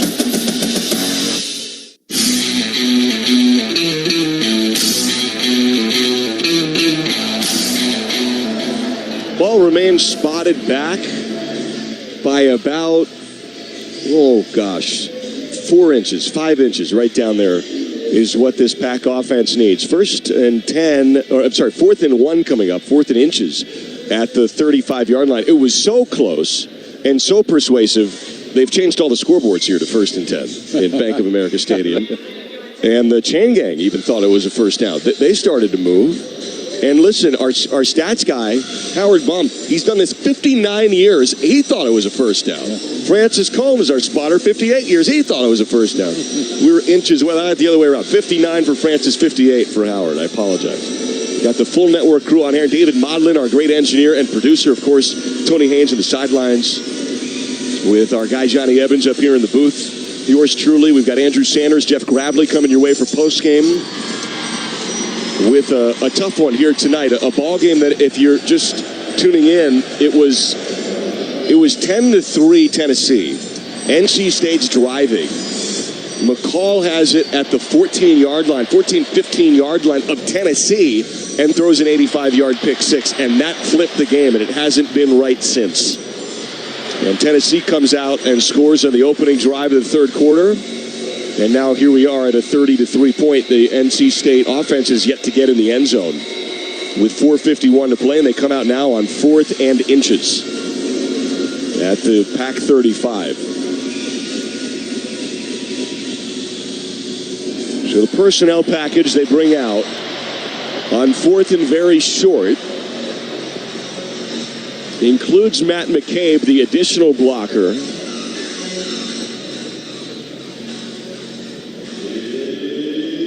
They're huddling up right now at the 30. And they break out of it with Kendrick Raphael behind McCall. This is a big set. Extra blockers tight to the line. Only Concepcion is in motion left to right. Snap McCall. He keeps it himself. Runs into a wall of volunteers. The pile moves a bit, and they whistle it dead right near the line to gain. Now, he only needed inches, and it depends on the spot. Tennessee feels convinced.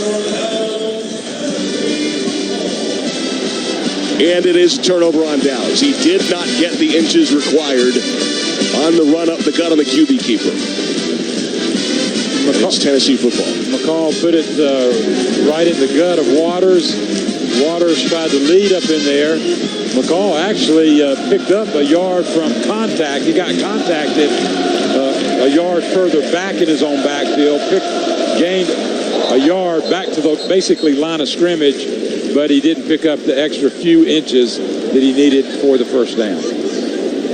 That ball stayed exactly where it was spotted before. They brought it right back to where it started. And Tennessee comes out now up 30-3 with 4:45 to play in the third quarter. Snap, Pia Maleava turns and gives to Sampson. He is gobbled up by a wall of the boys in red to the 32 he goes.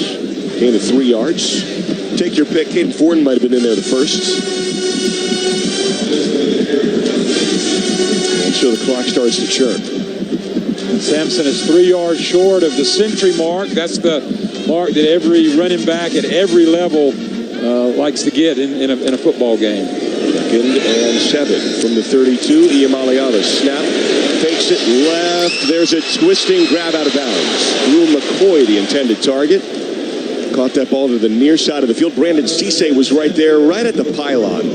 They're going for it all, but McCoy really wasn't ever close. He was about a foot out of bounds when he made the grab. And he actually, when the referee throws his hat down, that means that he actually went out of bounds even before the catch. So he caught it out of bounds, and he was running out of bounds before he got there. No way he was going to get that call.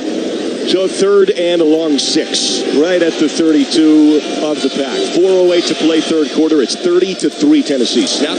Iamaleava, it's a keeper. He sprints forward. First down, sees part inside the 15 as the 5. Touchdown Tennessee. Left end zone. Iamaleava with a 31-yard run. And it makes it 36-3. It's all Tennessee at 4:02 to play in the third quarter. Iamaleava definitely showed his quickness then. I mean, there was a burst right there. There was the only chance NC State had was about right at the line of scrimmage when Iamaleava was going through right at the line of scrimmage, and he just pulled away from everybody.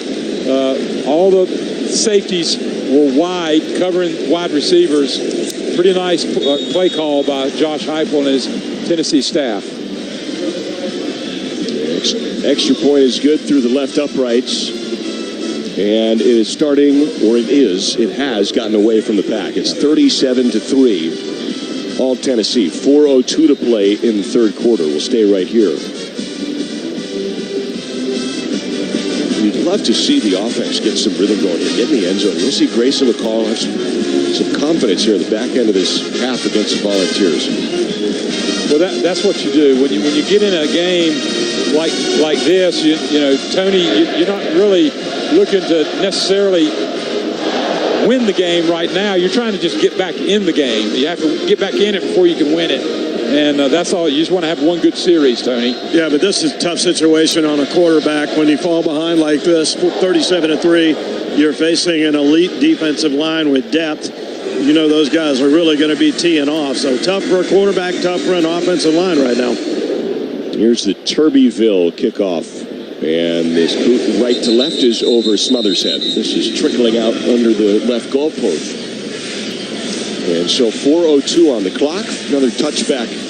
NC State's offense trying to move a little bit here. Now time of possession has tightened up, which is really the last of the statistical concerns for Dave Doran and company. But in the end, what it shows is with Tennessee's tempo, when time of possession is even, it's way in their favor because they just want to move the ball so fast. That's a deadly number to have, even with this Volunteer squad. Yeah. John Huster scoring drive, 3 plays, 34 yards. Iamaleava, 31-yard run. Get off your keister and go to Huster. 1st and 10, McCall here. Shotgun, 2 receivers left. One of them is Concepcion. And Grimes to the right. Snap, McCall lost the ball.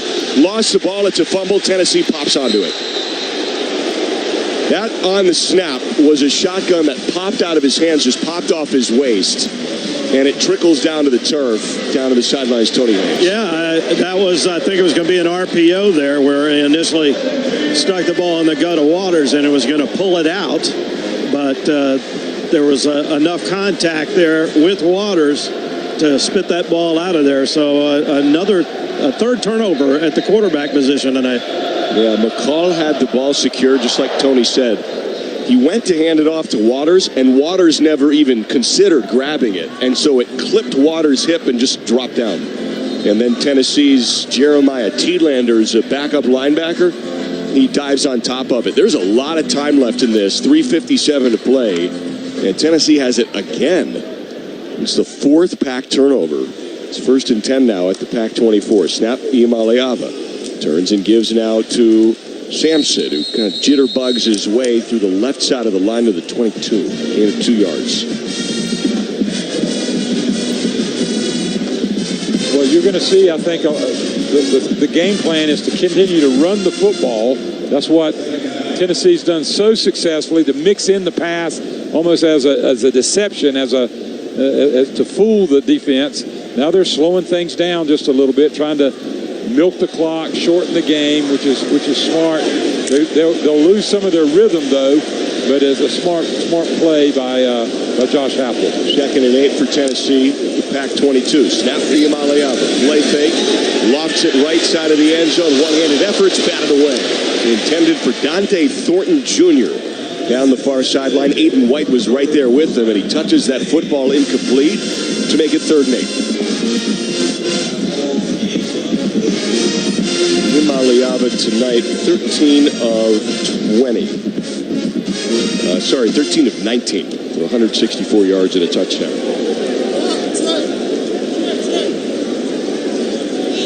Also has that rush TD, 31 yards. 3rd and 8 now at the pack 22. It's 37-3 Tennessee. Bishop out of the backfield motions. Iamaleava under duress, dumps it off to the tight end. This is Kitzelman, who rumbles over the 20, near side of the 15, where Kaufman's there to stop him, but on 3rd and 8, it's a first down. Has enough to make it 1st and 10 for Tennessee. Timeout for an injured defensive player. Down to the sidelines, Tony Haynes. Yeah, it looks like Noah Potter is injured. One of the Tennessee players is trying to help him up, but I don't think he can get up right now because it looks like it might be a leg injury. It's his left leg. Looks like he's holding something right around his left quad area. He's down at the 35. Dave Doran walks out onto the field. Clock's at 2:56 here in the 3rd quarter. And they've stopped play with the training staff talking to Noah Potter. Potter started his career at Ohio State, didn't play much for a couple of years, then transferred to Cincinnati and makes his way to Raleigh. He was a backup in the opener. He's played a ton tonight. One career start in all these years was back for the Bearcats. And he seems to be walking off at his own power to the far sideline. That's a real good sign. He was touching his right quad, and that can be a serious injury if there's a tear there, but he wouldn't be able to walk off if he had a tear of the quad. So probably just took a Charlie horse, took a hit in the quad, and he looks like he's going to be in good shape. So Tennessee trots out 1st and 10 at the Pac 14. It's their 5th red zone trip. 4 Pac turnovers. It's just a killer. Stays to the left side of the line. Iamaleava shotgun. Running back to his left. Takes the snap, play fake to Bishop. Iamaleava gets whacked as he throws it. It's intercepted. Far side of the field, off to the races he could go. At the 50-yard line, it might be a pick 6. At the 30, with one man to pull away from at the 10, it is an Aiden White touchdown. 85-yarder for the Pack with 2:20 to play in the 3rd quarter. Intercepted by the defense. Iamaleava had his right arm touched on the release. It became a wobbling duck to the far side of the field, and Aiden White takes it all the way for an 85-yard pick 6 to make it 37-9. There was almost, Tony, the exact same place on the field that Brooks for Tennessee did the pick 6 against NC State, and in the first half. Amazing play by Aiden White. It starts with the pressure, right? You got a quarterback here who's playing terrific football, and that time NC State was able to get the pressure. One of the defensive players hit the arm, as you said. It just kind of popped up the air. Good for Aiden White because he's been a terrific corner for NC State the last 3 years. There's Davin Van in there on the pressure to hit Iamaleava and pop that throw up into the air to the far sideline. Extra point, snap, hold, and kick is good, and it's 37-10 with 2:20 to play here in the 3rd. Iamaleava takes a Davin Van shot, and that was his strong side. He saw him coming, but could not get the ball away in time. John Easter scoring drive. That's an 85-yard interception return touchdown for Aiden White. Get off your keister and go to Easter. Yeah, watching the replay, it looked like Nico when Van hit his arm like that can be a bad injury because your force of your arm is going forward. You're trying to throw the football, and a very large and strong person is coming in the opposite direction. Fortunately for Tennessee and for Nico, it doesn't look like he injured his arm or his shoulder. So it is Peyton Lewis and Caleb Beasley back to return this kickoff for Tennessee. Those are backup kick returners. See if that affects this play at all. Colin Smith runs up and boots it off the tee from left to right and over end, and it does not affect it. It's a touchback. And it rolls out of the back of the right end zone. First really big scoring play, first touchdown of the game for NC State with 2:20 to play. There's a flag down on the field of the 31, Tony Haynes. Yeah, NC State player here is going to be called for a late hit, personal foul. After the touchback had occurred, he just plowed into one of the Tennessee kick return performers. Personal foul, unnecessary roughness, number 27 of the kicking team. 15-yard penalty First and 10. As Jalen Parker, as well as Parker played in the opener to tie for the team lead in tackles. That is a flag with 2:20 left in the third. You don't want with a 37-10 deficit. And it's probably not going to have any major impact in this particular game, but it could have a major impact in some game. And that's the kind of play that you coach against. And Parker's going to be coached hard, I'm sure, if not already on the sidelines when they watch the tape. You just got to keep your poise. You got to stay in the game. The best thing that's happened to NC State just happened, and you don't want to spoil it with a 15-yard personal foul penalty after the play's already dead. Played 48 snaps against the Catamounts, had 7 tackles. Snap Iamaleava now at the 40 is where it's spotted after the penalty. Turns and gives to the back and driven backwards. There's a negative of that play, about half a yard. And there's big Isaiah Shirley in there to drive the pile back to make it 2nd and 11 for Tennessee. Clock at 2 minutes to play in the third quarter. 37-10. NC State's defense is applying itself here. Yeah, well, it's good to see a little bit of fire, right? If you're NC State fans, if you're the team over there, you want to see somebody get fired up like Shirley did. He made a big play, tackle for loss. There haven't been that many tackle for losses. The run game has been averaging close to 6 yards, 5.5 yards every time Tennessee tries to rush it. So good for Shirley for showing some fire. Snap. Iamaleava turns and gives to Sampson. He rumbles behind blockers off the right side of the line over the 40 to the 43. Gain of 4 for Sampson to make it 3rd and 7. Can you get the punt unit out there for Tennessee and score quickly to try to make this thing respectable here as we get to the fourth quarter? Tennessee's 5 of 10 on third downs tonight. Tight end Kitzelman split out left with 2 others. 1 receiver short side right. 3rd and 7, Tennessee at its own 43. Snap back waist high, Iamaleava.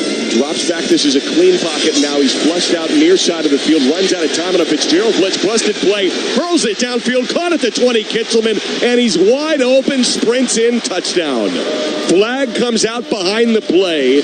It's a 43-10 score currently with 43 seconds left in the third, pending the flag. Tony. Ineligible downfield. Offense, number 66. 5-yard penalty. Repeat third down. Yeah, ineligible downfield. You heard the call right there. Sometimes a quarterback gets to running around like that, trying to buy extra time. One of the offensive linemen will release downfield, and that's what happened there. So that's a break for the Pack. That's Dane Davis, backup right tackle, takes a touchdown off the board. Stops the clock at 43 seconds left. And the ball is spotted back at the 37. And it's 3rd and a baker's dozen. Scoreboard operator, please adjust the score to 37. Yeah, they've kept the touchdown up there.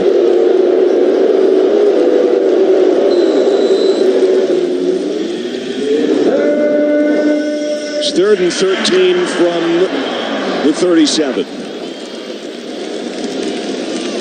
Iamaleava, shotgun Sampson to his right. 3 receivers to the left. And one of them's to the right. Got to push him off the field here. Down 27 points late. Snap Iamaleava. This is a shovel pass.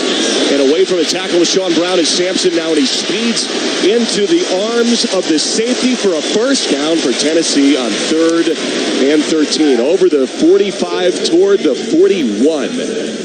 That is a 19-yard gain into the arms of Kaufman. And timeout for an injured defensive player. I think it's Cisse? It's Coley. Coley's down now on one knee at the 36. Boy, on 3rd and 13, they do a delayed kind of draw play, a little shovel pass. Kind of mimics a draw almost. Is that right, Johnny? Right up the middle? That's right. You expect to get some rushing around the edges, and you're going to just flip it, just shuffle it right down the middle. And Tony Haynes, that's been a play that's been very effective by Tennessee's offense. Great play. That was the original name of it years ago. I'm old. I am too. That's what we called it when I was at Tennessee. Sure. We call it the Utah pass. Hey, fan, Monday nights means more Tennessee football. Join us at 8 o'clock Eastern for the Big Orange Hotline as Jeff Francis, Pat Ryan, and myself will break things down on this game and look ahead to next week as well. It'll be from the patio at Dead End Barbecue in West Knoxville, the Big Orange Hotline, every Monday night from one of Pat Ryan's favorite restaurants, Dead End Barbecue. Pat, can we tell the story about the lettuce? Would you like to bring that up? You can tell it now. You'll have to deal with George if you do, but... Well, Pat got a sandwich. He went there for lunch and wanted to get some lettuce on his sandwich that he didn't originally order, and they charged him 50 cents for the lettuce, which he was a little bit upset about. So on the Big Orange Hotline on Monday night, Pat brought a head of lettuce to give to George and wanted to know how much money he could get for that head of lettuce, how many 50-cent deals would be in that head of lettuce. George wasn't too amused by that. But you might have changed things. I don't think they're going to bill for lettuce anymore. So I did some good for the world. Did some good for humanity. They've just run out the third quarter clock, and so we'll take it to the fourth. At the end of 3 here in Charlotte, Tennessee's having a good night. They lead NC State 37-10. Energetic, inspiring, rewarding, fun. Does that describe your workplace environment? Meet Axle Logistics, an award-winning logistics company that doesn't fit the mold. The Axle Logistics team strongly embraces the entrepreneurial spirit and has a passion for providing real opportunities to ambitious professionals who share their energy and competitive nature. Apply today at axlelogistics.com. Axle Logistics. Build your empire. As leaders in disaster cleanup and restoration, headquartered in Tennessee, the pros at ServPro are prepared for anything, whether it's fire damage, water damage, or cleaning up after a big win at Neyland Stadium. You can count on ServPro to make it like it never even happened. With more than 50 locations across Tennessee, we got Vol Nation and their businesses covered. Call 1-800-ServPro, proud sponsor of the Tennessee Volunteers. ServPro, independently owned and operated. Just like a crucial call in a big game, the choices we make today will impact tomorrow. Choosing natural gas is the responsible energy choice for your home, your family, for our environment. Natural gas is the cleaner energy choice for Tennesseans, for today and tomorrow. Comfort, dependability, responsibility. Natural gas. When you travel across the great state of Tennessee, one thing you're sure to find is Big Orange passion. You see it throughout every inch of the volunteer state, just like you see First Horizon, serving communities big and small, offering big bank products with small bank passion. What else do you need? Big bank muscle, small bank hustle. That's First Horizon, the official bank of the Vols, proudly serving Tennesseans for over 160 years. At the Big Orange Scoreboard, I'm John Wilkerson. This update brought to you by UT Medical Center, the official healthcare provider of the Vols. In the fourth quarter, Alabama struggling to separate from South Florida, still Crimson Tide on top, 21-16. Also in the fourth, Oklahoma at home, 14 for the Sooners, 12 for Houston. Fourth quarter, Ohio State ringing up Western Michigan. Buckeyes lead 56-0. In the third, it's Clemson over Appalachian State, 56-20. Vanderbilt doing a number on Alcorn State. Commodores beat Virginia Tech last week. First meeting ever with the Braves. Vanderbilt 55, Alcorn State nothing, as they've got a little more than 6 minutes to go in the game. And in the fourth quarter, LSU pulling away from Nichols. Tigers on top, 44-21. Bob? John, thanks. Here, Tennessee leads 37-10. Third quarter, Tennessee is able to take advantage of fumbles by NC State to get some points. They fumbled twice deep in their own territory. So they've had 3 turnovers tonight. Tennessee intercepted a pass and ran it back for a touchdown. Tennessee in the game, 54 plays, 375 yards. NC State, 40 plays, 134 yards. Tennessee, 19 first downs. NC State with 10. Tennessee has rushed the ball 32 times for 128 yards. NC State, 19 rushes for just 30 yards in the game. Grayson McCall, 14 of 21, 104 yards and an interception. Nico Iamaleava, 15 of 22, 193 yards, a touchdown, and 2 interceptions, his first 2 interceptions at Tennessee. So in the third quarter, Tennessee had a turnover, the interception, run back for a touchdown, and NC State had 2 fumbles, and Tennessee got points out of both of those. So here we go in the fourth with Tennessee leading 37-10. Tennessee has it first down at the NC State 41-yard line. Nico, play fake, looks, steps up, gonna run, gets to the 40, and skips out of bounds shy of the 35-yard line.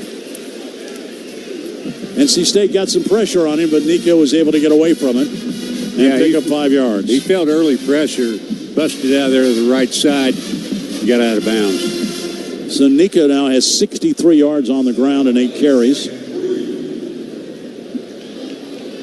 And second down and 3. Tennessee's going to get Kitselman back into the game, and Sampson comes back in. And they get Holden Stays in. They go back to that 2 tight end set that they're played a ton of tonight. That's been the favorite formation tonight.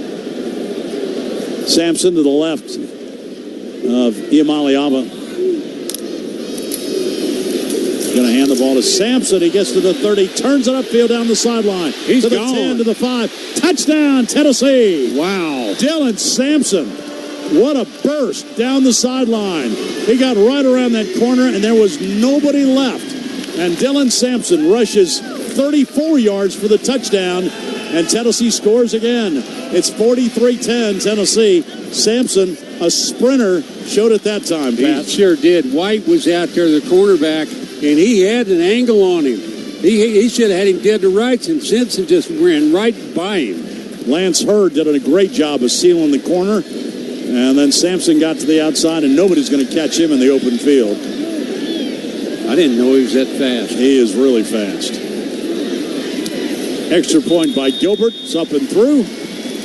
And so Tennessee, 53 seconds into the fourth quarter, makes the lead now 44-10. Back in a moment. This is Tennessee football on the Vol Network.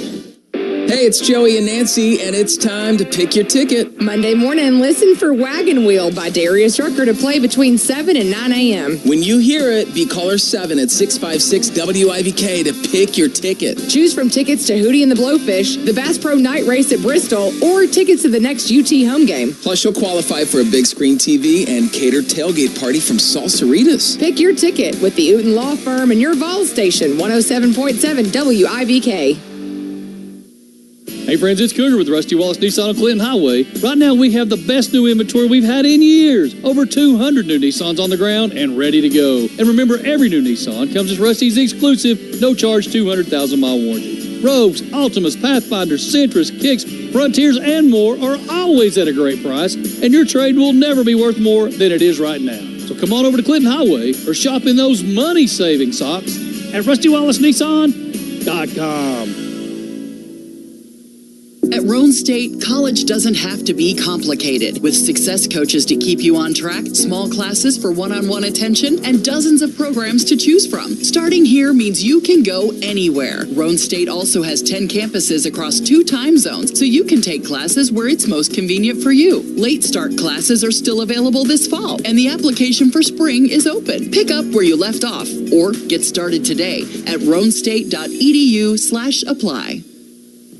Attention Falls fans, score big with Lazy Days RV. Our roster features more than 600 new and pre-owned units. Whether you're looking to draft your dream RV or trade up from the sidelines, we have the perfect play for you. With locations in Turkey Creek, Strawberry Plains, and Nashville's Borough, we're your end zone for RV greatness. Tackle your RV needs. Swing by today or visit lazydays.com. It's time to win big with Lazy Days RV. Hey everybody, this is Kenny Chesney, your station for the Vols, WIVK.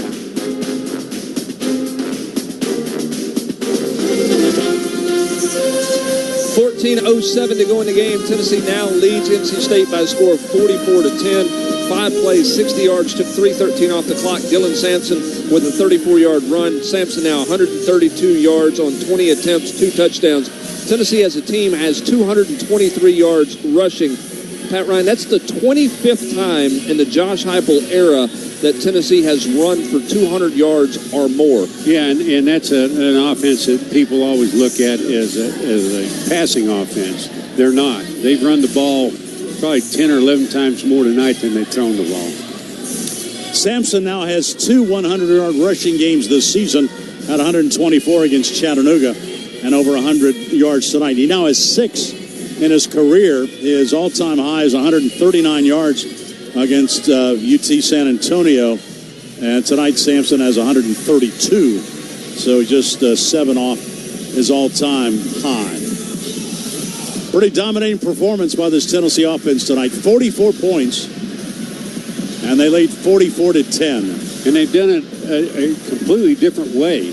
2 tight end offense, kind of ground and pound. Turbeville puts a big foot in that one through the end zone.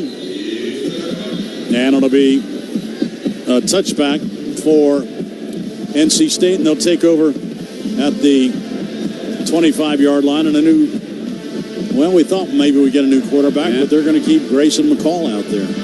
C.J. Bailey was warming up. Pat, you just kind of wonder why you would keep McCall out there at this point in time, but well, it's still young season. We still got our pass rushers in there, and they'll be pinning their ears back. Oh, yeah. So. McCall out of the pistol, 3 wideouts to the left. And to the tailback, turns the corner and gets cracked out of bounds. But that's a good pickup by Jordan Waters. Picks up 6. Thomas got the hit out of bounds. He put a stick on him. But Waters able to pick up 7. And now there's a injured player. I think it's Thomas. Defensive player. Was he the guy that made the tackle? He's the guy hitting.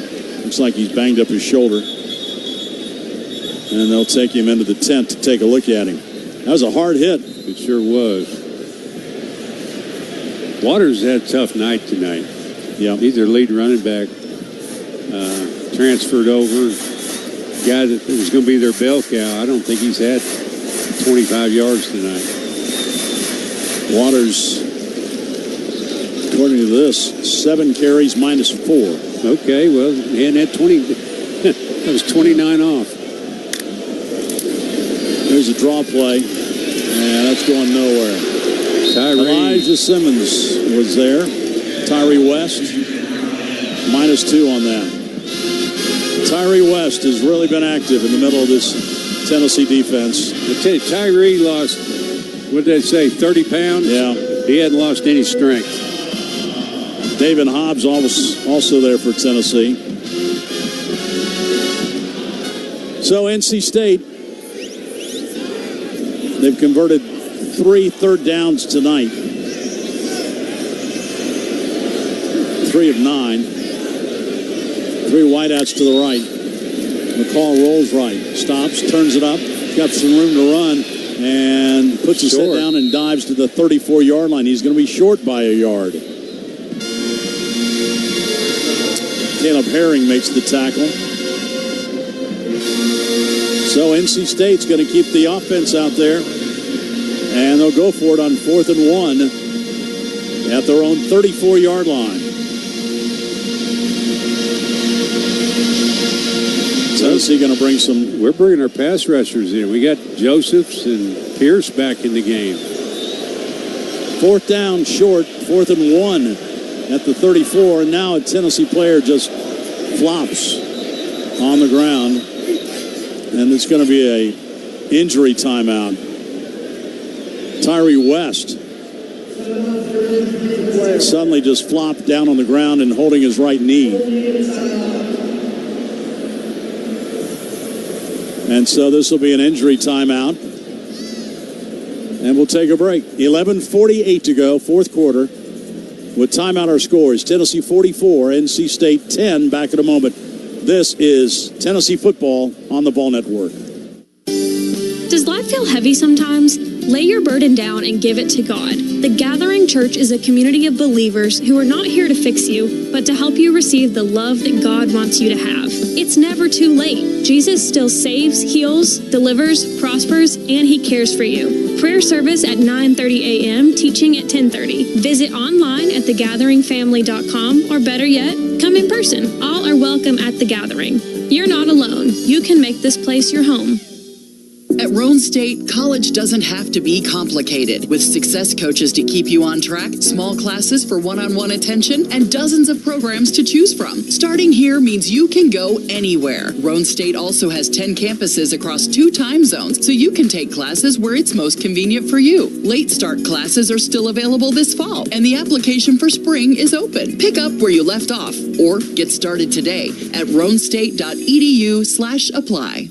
It's football time in Tennessee, and for most of us, that means parking off campus and walking to Neyland Stadium. That could be a long haul, especially if you are overweight. It's not too late to call Be the Younger You right here in Knoxville. Most clients lose 20 pounds in the first 30 days, which means you could make your football season a whole lot more comfortable for yourself. By losing the weight, most people reduce their inflammation, making those long walks easier. Call Be the Younger You Knoxville at 865-498-3000 or visit BeTheYoungerYouKnox.com. Results may vary.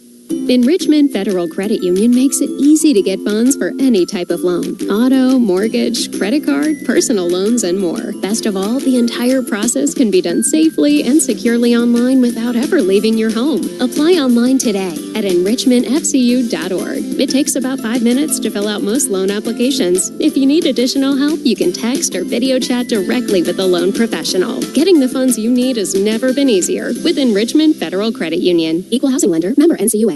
Yo, what's up, y'all? This is Jelly Roll, and it is football time in Tennessee on 107.7 WIBK. 11:48 to go in the game. Tennessee leads NC State by a score of 44-10.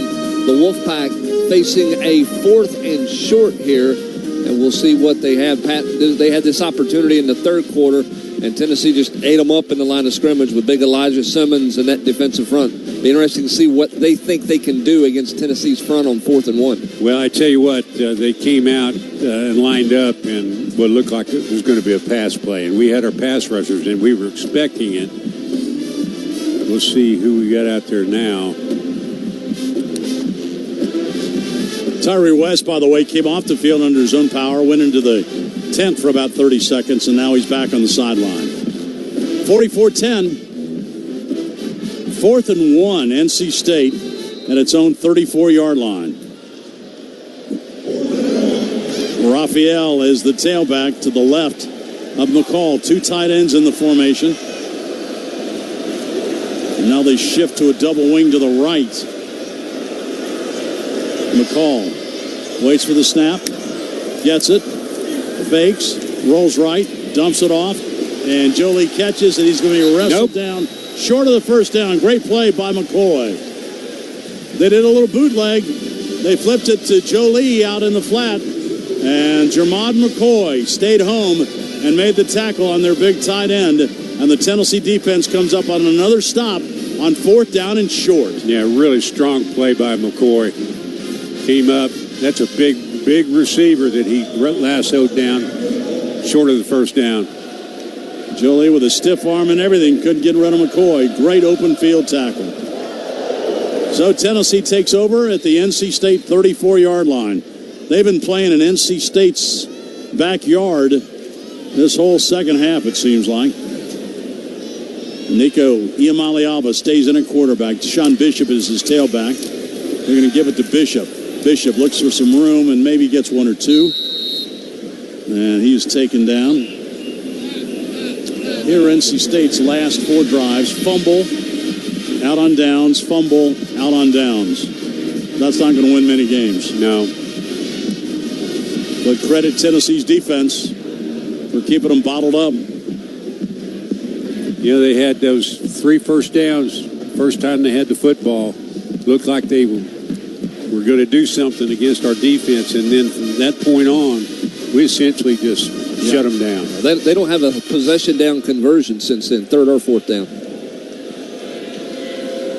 Iamaleava out of the shotgun. Hands off tailback. Bishop up the middle. Good run over left guard. Close. Gets it down to the 25-yard line. Sean Brown makes the tackle for NC State. It's a first down. Tennessee has it at the NC State 24-yard line. Clock moving. Tennessee leading 44-10 as we approach the 10-minute mark here in the fourth quarter. Still playing our two tight end offense. Nico backs into the shotgun with Bishop on his right hip. Gets the snap and tries Bishop up the middle. Gets to the 20 and down to the 18-yard line. He's got a good, quick first step, doesn't he, Pat? He sure does. Bonner makes the tackle. Tennessee slowing the tempo down. Bishop picks up 6. Pat, you know, last year Bishop got hurt early in the season. You wonder where he would be if he would have had a chance to play some last year and practice a lot more. Yeah. But he had a good spring, and he's really played well now. He looks really good tonight. Of course, last year we had so many running backs, he probably wouldn't have got any time, but he's making hay with what he's got tonight. Imaliaba. And 2nd and 4. He'll try Bishop again. This time he's stacked up as Fordham leading the charge along with Shirley down low. No gain on that play for Bishop. Bishop, 3-time All-State in the Tennessee from Carnes High School. He had 8,347 yards rushing in his high school career and 102 touchdowns. Had plenty of offers coming out. Just he wanted to play at Tennessee Power 5 football, and he wanted to come to Tennessee. 3rd and 4. Imaliaba dumps it off of the flat. The pass complete to the other tight end. And that's Holden Stays. He catches at the 10 and runs into the end zone for another Tennessee touchdown. Nice play fake that time. They faked it to Bishop. Imaliaba rolled left and flipped it out in the flat to Stays, who caught it and got the touchdown for Tennessee. Stays last year was playing at Notre Dame, and they played NC State. He caught a touchdown pass in that game as well. You know, if you would tell me that our tight ends were going to catch all these touchdowns, I would have told you it was going to be Ethan Davis. Yeah. Instead, our big blockers are the ones catching everything. So Stays gets his first Tennessee touchdown. Gilbert bangs it home, and Tennessee now leads NC State 51-10. There's timeout with 8:22 to go in the fourth quarter, and the Volunteers well up on the NC State Wolfpack. As a mom, you have to plan for everything. But I never planned on my health plan at work costing so much to cover my family. Fortunately, with more than 70 years of experience helping Tennesseans, Farm Bureau health plans help me get family-friendly coverage for a lot less. So I can focus on raising my kids, not my premiums. Ouch, Mom! Find out more at fbhp.com. Farm Bureau Health Plans. Plan on us. Winning teams continually refine and add to their game plan. Just take a peek inside the Delta Dental Playbook. In addition to dental plans, Delta Dental now offers Delta Vision, a vision plan that you can add on to your dental plan for a little more than $8 a month. $8. The same math as a touchdown and a 2-point conversion. Check them out at deltadentaltn.com. Delta Dental. They put the C in Tennessee. The Big Machine Music City Grand Prix is moving to the Nashville Super Speedway September 14th to 15th. Experience the ultimate combination of high-speed racing and electrifying music in one spectacular weekend. Buy a ticket to our incredible music festival featuring Daughtry and Riley Green. There was this girl.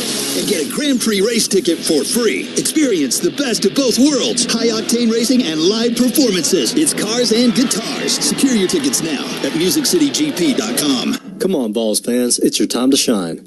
Old Smoky Moonshine is proud to announce that we're now the exclusive moonshine of your Tennessee Volunteers. Kickoff game day with Old Smoky. Grab a jar from your local liquor store to add some flavor to your tailgate and watch party. The best place to celebrate a Vols win is at one of our distilleries in Gatlinburg, Pigeon Forge, or Nashville. Come see us this fall for tastings, tours, and distillery-exclusive flavors. We're open all season long. Old Smoky teaming up with UT for game day. The kick is good. Please shine responsibly. This is Captain Butch Wilmore, NASA astronaut and U.S. Navy test pilot and proud graduate of the University of Tennessee. 3, 2, 1. You're listening to the Tennessee Volunteers on the Vol Network. Roger, you're loud and clear here also. 8:22 to go in the game. It's all Tennessee as the Volunteers lead the Wolfpack by a score of 51-10. Holden stays with an 18-yard touchdown reception. That's the latest score for Tennessee. 5 plays, 34 yards, 258. Tennessee with 450 yards of offense. NC State only has 143 yards of offense. They had 116 in the first half, just 143 for the game. Tennessee's defense has only given up 3 points. State has 10, but 7 of that coming on a pick six. Pat, I know this offense, and I know everybody's going to talk about 51 points in the offense, but 143 yards given up by Tim Banks' defense? Well, that's why you've got 51 points. Exactly. I mean, you kept the football, kept it out of the other team's hands. You know, at halftime, this was only 20-3 and seemed to be very much a game, but since then, it's been all Tennessee. 31-7 in the second half scoring, and Tennessee's had 280 yards and 45 only for NC State. Right now, let's take a chance to pause 10 seconds for station identification. Produced by Learfield, this is the Vol Network. The flagship station for the Tennessee Volunteers. 107.7 WIVK-FM, Knoxville. The Cumulus Media Station. WIVK. 8:22 to go in the game and a new quarterback for NC State. C.J. Bailey, the freshman from Miami. They think a lot of him. 6'6". He's kind of a skinny guy. Hands off the tailback, and that gets blown up in a hurry. Flag. As Moy comes across to make the play. Loss of 5. Smothers was the tailback. There were people jumping everywhere. They're looking over to Coach Heupel if he wants illegal to accept formation. this. Number 74 lining up in the backfield. Penalties decline. Second out. So that's Belton's third tonight, lining up in the backfield. He's a grad student from Tallahassee, played at Florida State, but he's had a hard time getting on the line of scrimmage tonight. Well, I don't understand why he's not on the line of scrimmage. They're running the football.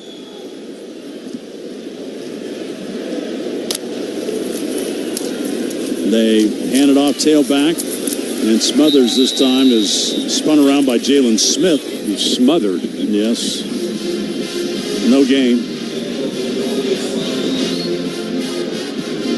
Pat, you just had the feeling if Tennessee could get out to a sizable lead, NC State just really doesn't have the firepower on offense to catch up and play a high-scoring game with Tennessee. No, they proved that. They just they've got 2 receiving weapons. You got Jolie and you got Concepcion, and you got an average quarterback. You need somebody that can really deal back there and make plays on his own. With Concepcion, they fumbled the ball, missed this handoff, and I think Bailey got it back, dove on it in the backfield. Well, on the first drive, Concepcion caught 3 balls, and he's caught 2 since. Yeah. So they've really taken him away.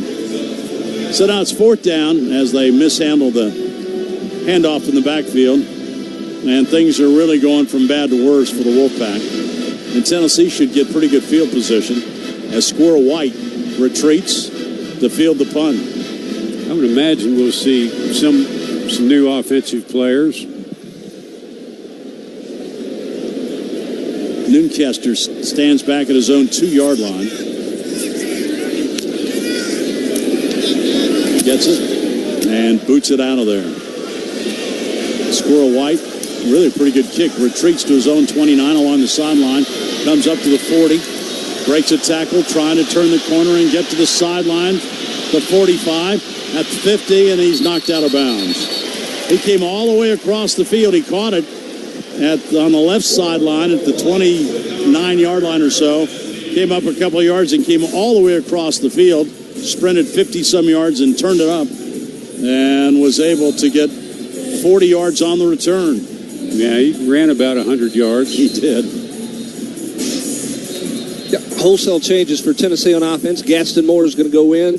Nico's night is done. Tennessee is going to wholesale change on the offensive line here, and wholesale change at the receiver position as well, as you would expect. So Larry Johnson Jr., Sham Umaroff, we got Satterwhite at center, Jackson Lampley, Brian Grant, and Gaston Moore, with Peyton Lewis getting an opportunity in the backfield. You got Lee Cock out there.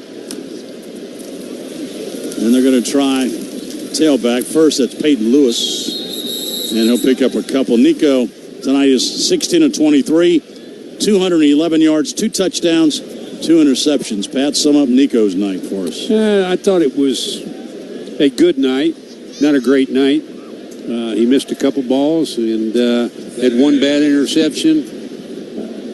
But other than that, like I said, good night, but not as good as last week, obviously. Gaston Moore last week was 7 of 12, 69 yards for Tennessee. Peyton Lewis, freshman out of Salem, Virginia, stays at a tailback, makes a cut, gets a couple of yards up the middle, and he'll get it down to the 34-yard line, a pickup of 3. Potter makes the stop for NC State. 3rd down and 5. Gaston Moore, been around, started at UCF with Coach Heupel, transferred to Tennessee his 4th year here, 5th year in college football. Like to see him, let him throw it here. 4:42 to go, clock running. The 35-yard line. He hands to the tailback, and Peyton Lewis nowhere gets smothered. And no gain on that play. Noah Potter makes the stop. And then it's 4th down and 5. And Tennessee keeps the offense, or do they? Nope, they're going to bring the punt team out for a field goal. Looks like Max Gilbert. Let's see how long his leg is. Test the range, Pat. About 53 yards. His longest this year is 42. So this will be by far his longest as a Tennessee kicker. He'll be right in the middle of the field. There's really no wind, and NC State is going to take a timeout. Why?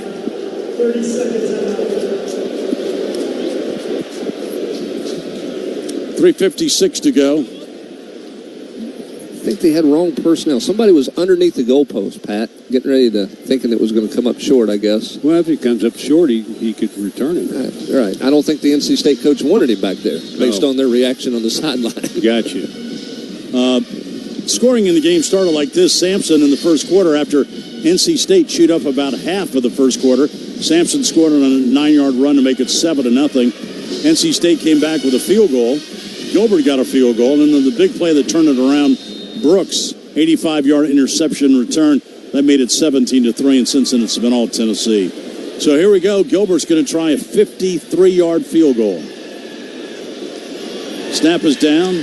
Kick on the way. He's got plenty of leg, but it's going to sail off to the left.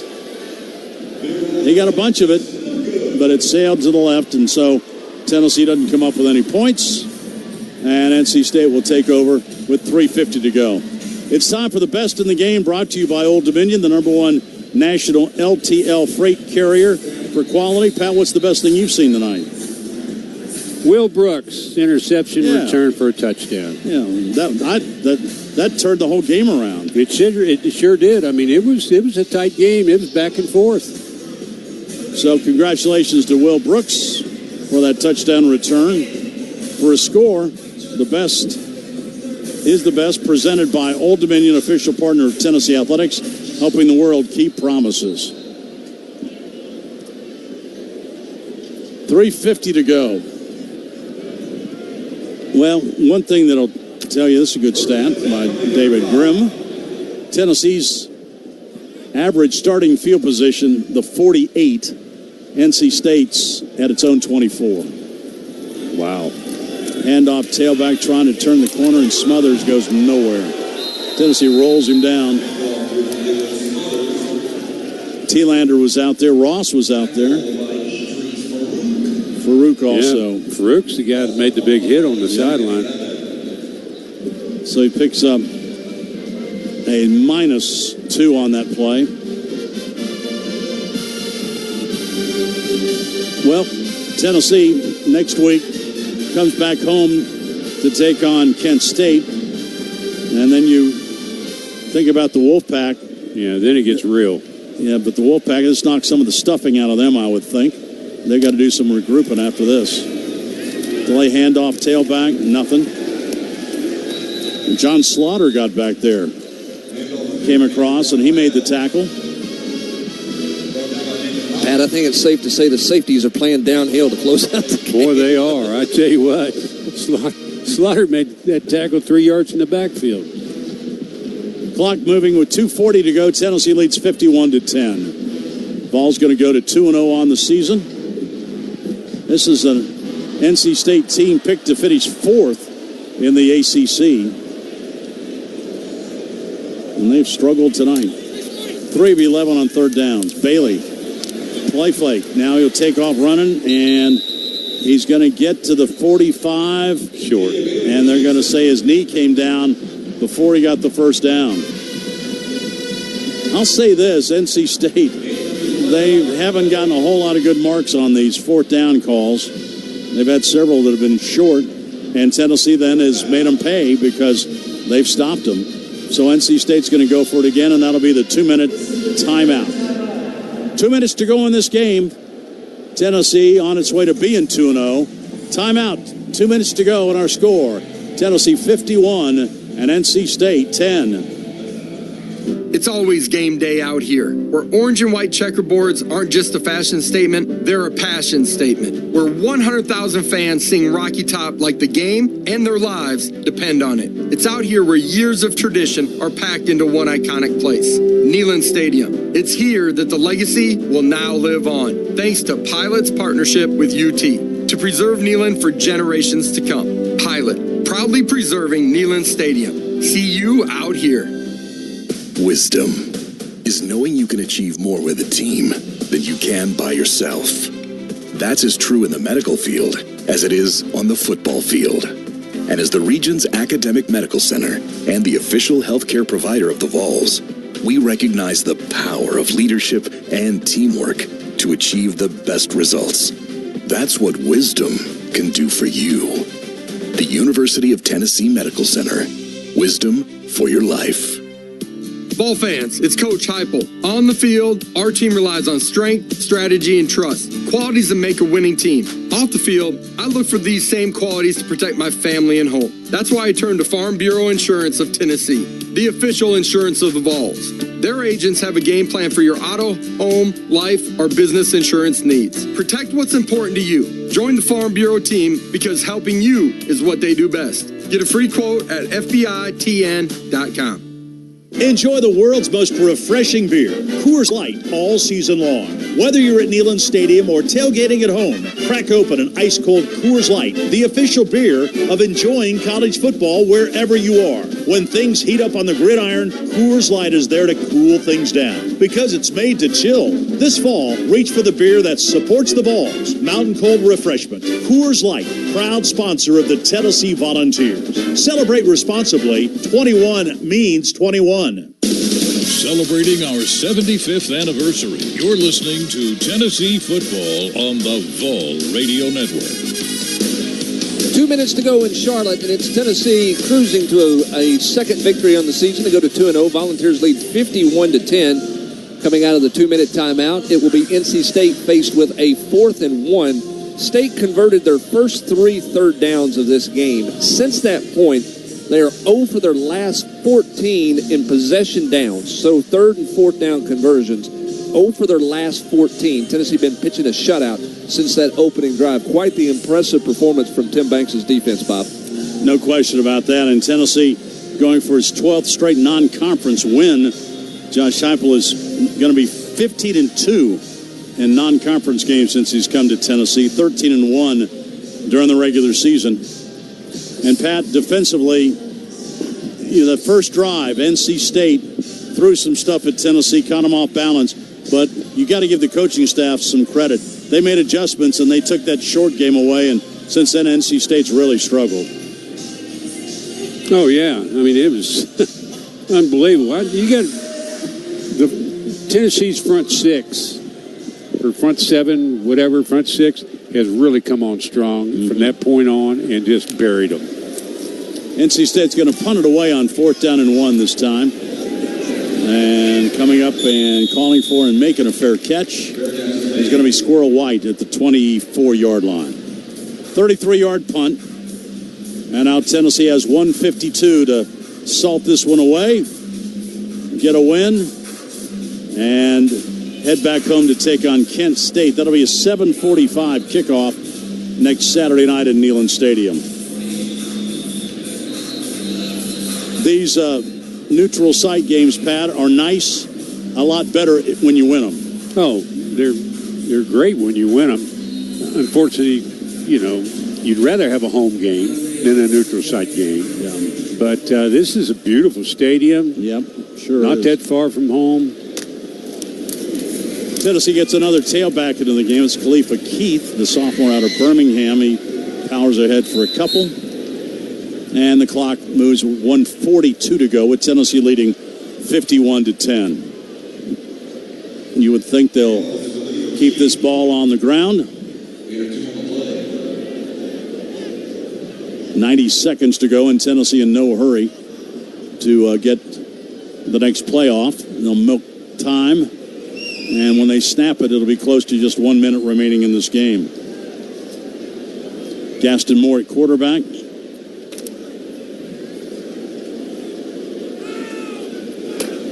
And Moore's going to hand it to his tailback. Keith hit in the backfield and taken down. Nice play by Bonner, Kamal Bonner. Just a pickup of 1. 59 seconds to go. So Tennessee will have to snap it one more time. Charlie Browder is in there at tight end. A lot of the second-teamer guys getting a chance to play some. 39 seconds to go. Tennessee going to improve to 2-0 on the season and take the all-time series lead against NC State, 3-2. Satterwhite, the center, snaps it. Keefe gets the handoff and maybe picks up 1 or 2, and that should be the last snap of the game. It was a tight game in the first half. Suddenly broken open as Will Brooks intercepted a pass, ran it back 85 yards. That swung the momentum, and from there, it was all Tennessee. As the Volunteers, in the second half, they outscore the Wolfpack 31-7, and they go on to beat NC State tonight here in Charlotte. Our final score, Tennessee 51 and NC State 10. As a mom, you have to plan for everything. But I never planned on my health plan at work costing so much to cover my family. Fortunately, with more than 70 years of experience helping Tennesseans, Farm Bureau health plans help me get family-friendly coverage for a lot less. So I can focus on raising my kids, not my premiums. Ouch, Mom! Find out more at fbhp.com. Farm Bureau Health Plans. Plan on us. When the arena lights dim for a concert, or when the crowd becomes one at a big game, you can almost feel like you're the biggest fan. But who's your biggest fan? It's the person that will get you home safely after a night of drinking. It's the person who looks out for your life to make sure you leave the stadium with someone sober. This could be a designated driver or someone who offers to get you a ride share. Because in Tennessee, fans don't let fans drive drunk. Brought to you by the Tennessee Highway Safety Office, a division of the Tennessee Department of Safety and Homeland Security. Energetic, inspiring, rewarding, fun. Does that describe your workplace environment? Meet Axle Logistics, an award-winning logistics company that doesn't fit the mold. The Axle Logistics team strongly embraces the entrepreneurial spirit and has a passion for providing real opportunities to ambitious professionals who share their energy and competitive nature. Apply today at axlelogistics.com. Axle Logistics, build your empire. It's the Ford F-150 Highlight Show. I'm Bob Kessling, and today we're talking about the built Ford Tough F-150. It delivers the power and performance you need to step up in big moments. And with available smart technology like Pro Power Onboard, you'll be game day ready every day. For the latest offers on a new F-150, see your local Ford dealer, proud sponsor of the Volunteers. See Owner's Manual for important operating instructions.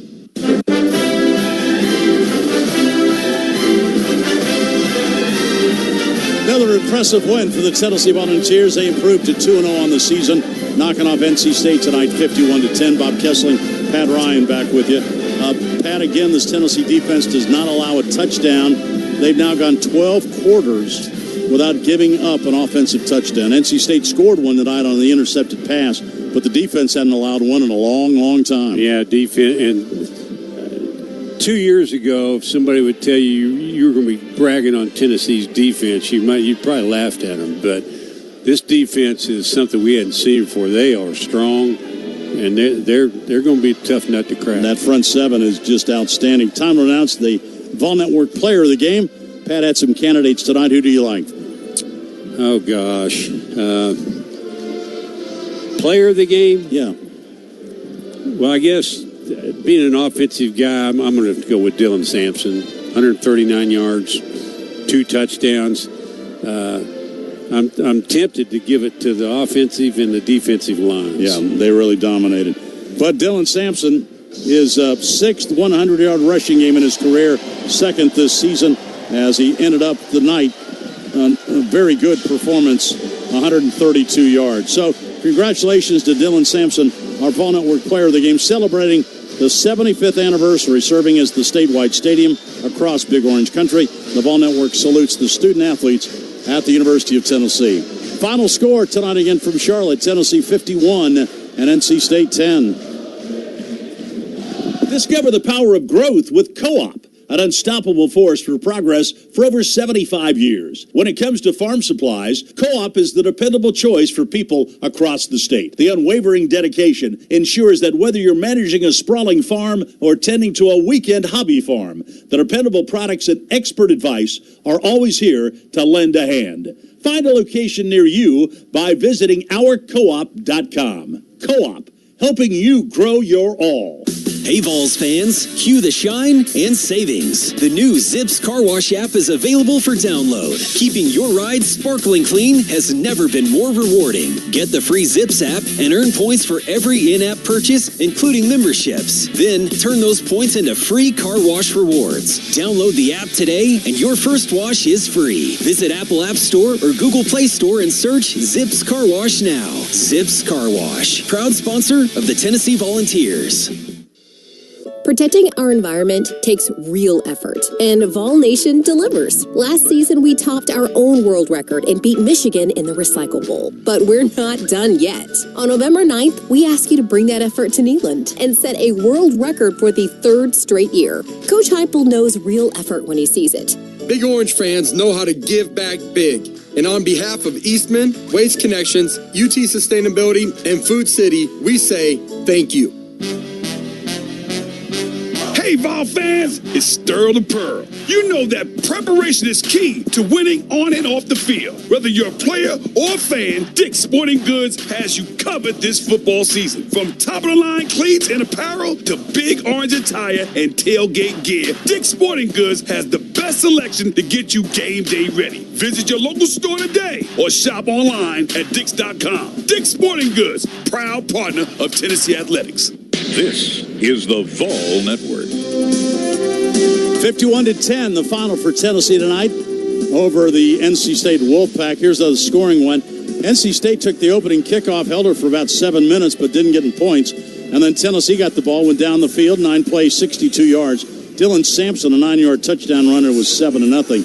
NC State then got the ball again, and they drove 6 plays, 40 yards, and kicked a field goal to make it 7-3. Gilbert then added a field goal to make it 10-3 Tennessee, and then the play that turned the whole game around, Will Brooks intercepted a pass, went 85 yards for the touchdown. Tennessee led 17-3, added a field goal from Gilbert 45 yards out, and it was 20-3 at halftime. But Tennessee started the second half, took it right down the field, and Kitzelman scored on a 15-yard pass from Nico. That made it 27-3, and the game virtually at that point was over. Gilbert got a field goal, Iamaleava, a 31-yard touchdown run to make it 37-3. Nico then had a pass tipped, intercepted by White, who ran it back 87 yards for NC State's only touchdown to make it 37-10. Then Sampson got a 34-yard touchdown run, and Stays then got an 18-yard touchdown pass from Nico for the final 2 touchdowns of the game, and Tennessee wins it 51-10. So the Vols now 2-0 on the season, and they get set to head home next Saturday night to go up against Kent State. That'll be a 7:45 kickoff at Neyland Stadium, and we'll have the coverage for you starting here on the Vol Network at 5:45 Eastern, 4:40 Central Time. Thanks for being with us for Vol Network coverage of Tennessee football tonight from Charlotte. As for Pat Ryan and our Vol Network staff, this is Bob Kessling. Final score, Tennessee 51 and NC State 10. Now we invite you to stay tuned for our coverage as it continues with our post-game shows, the Big Orange Scoreboard, and the Coach Josh Heupel Show coming up next here on the Vol Network.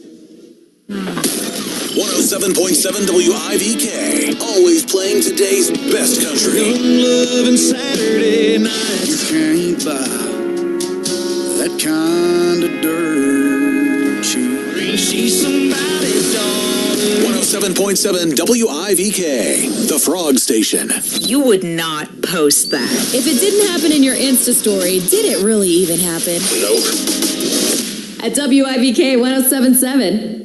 It's football time in Tennessee, and Tennessee Roofing Specialist loves to support the Vols and UT fans, so they would like to offer you a 10% discount during football season. Tennessee Roofing Specialist is your local roofing experts, specializing in new construction, remodeling, and commercial roofing, and committed to providing outstanding service at a price that won't break the bank. So if you're looking for an affordable, reliable roofing company, visit TennesseeRoofingSpecialist.com for your free estimate today. Tennessee Roofing Specialist, your roof, their reputation.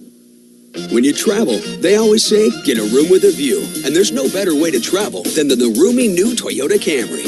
It's all hybrid all the time, so you can take your travels even farther. Now through September 30th, you can lease a Camry LE for $299 a month for 36 months with $32.99 due at signing, with approved credit through TFS. Tax, title, and license extra. Call 1-888-36-TOYOTA for details, or go to Toyota.com. Book your room now. Toyota. Let's go places. In the game of life, who wouldn't want to live a better life? At University Eye Specialists, our experienced and well-trained surgeons have helped thousands of Knoxville area patients restore their vision through LASIK.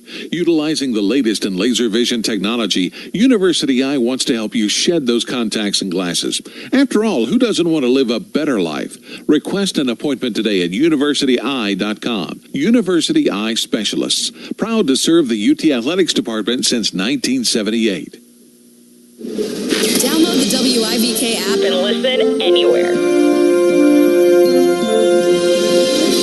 You're listening to the Big Orange Scoreboard and the Coach Josh Heupel Show on the Vol Network. A complete summary of scores and updates on college football throughout the country, with statistics from today's game, player interviews from the Volunteers locker room, and an exclusive interview with Tennessee head coach Josh Heupel, with your hosts Bob Kessling, John Wilkerson, Pat Ryan, and Bobby Ray.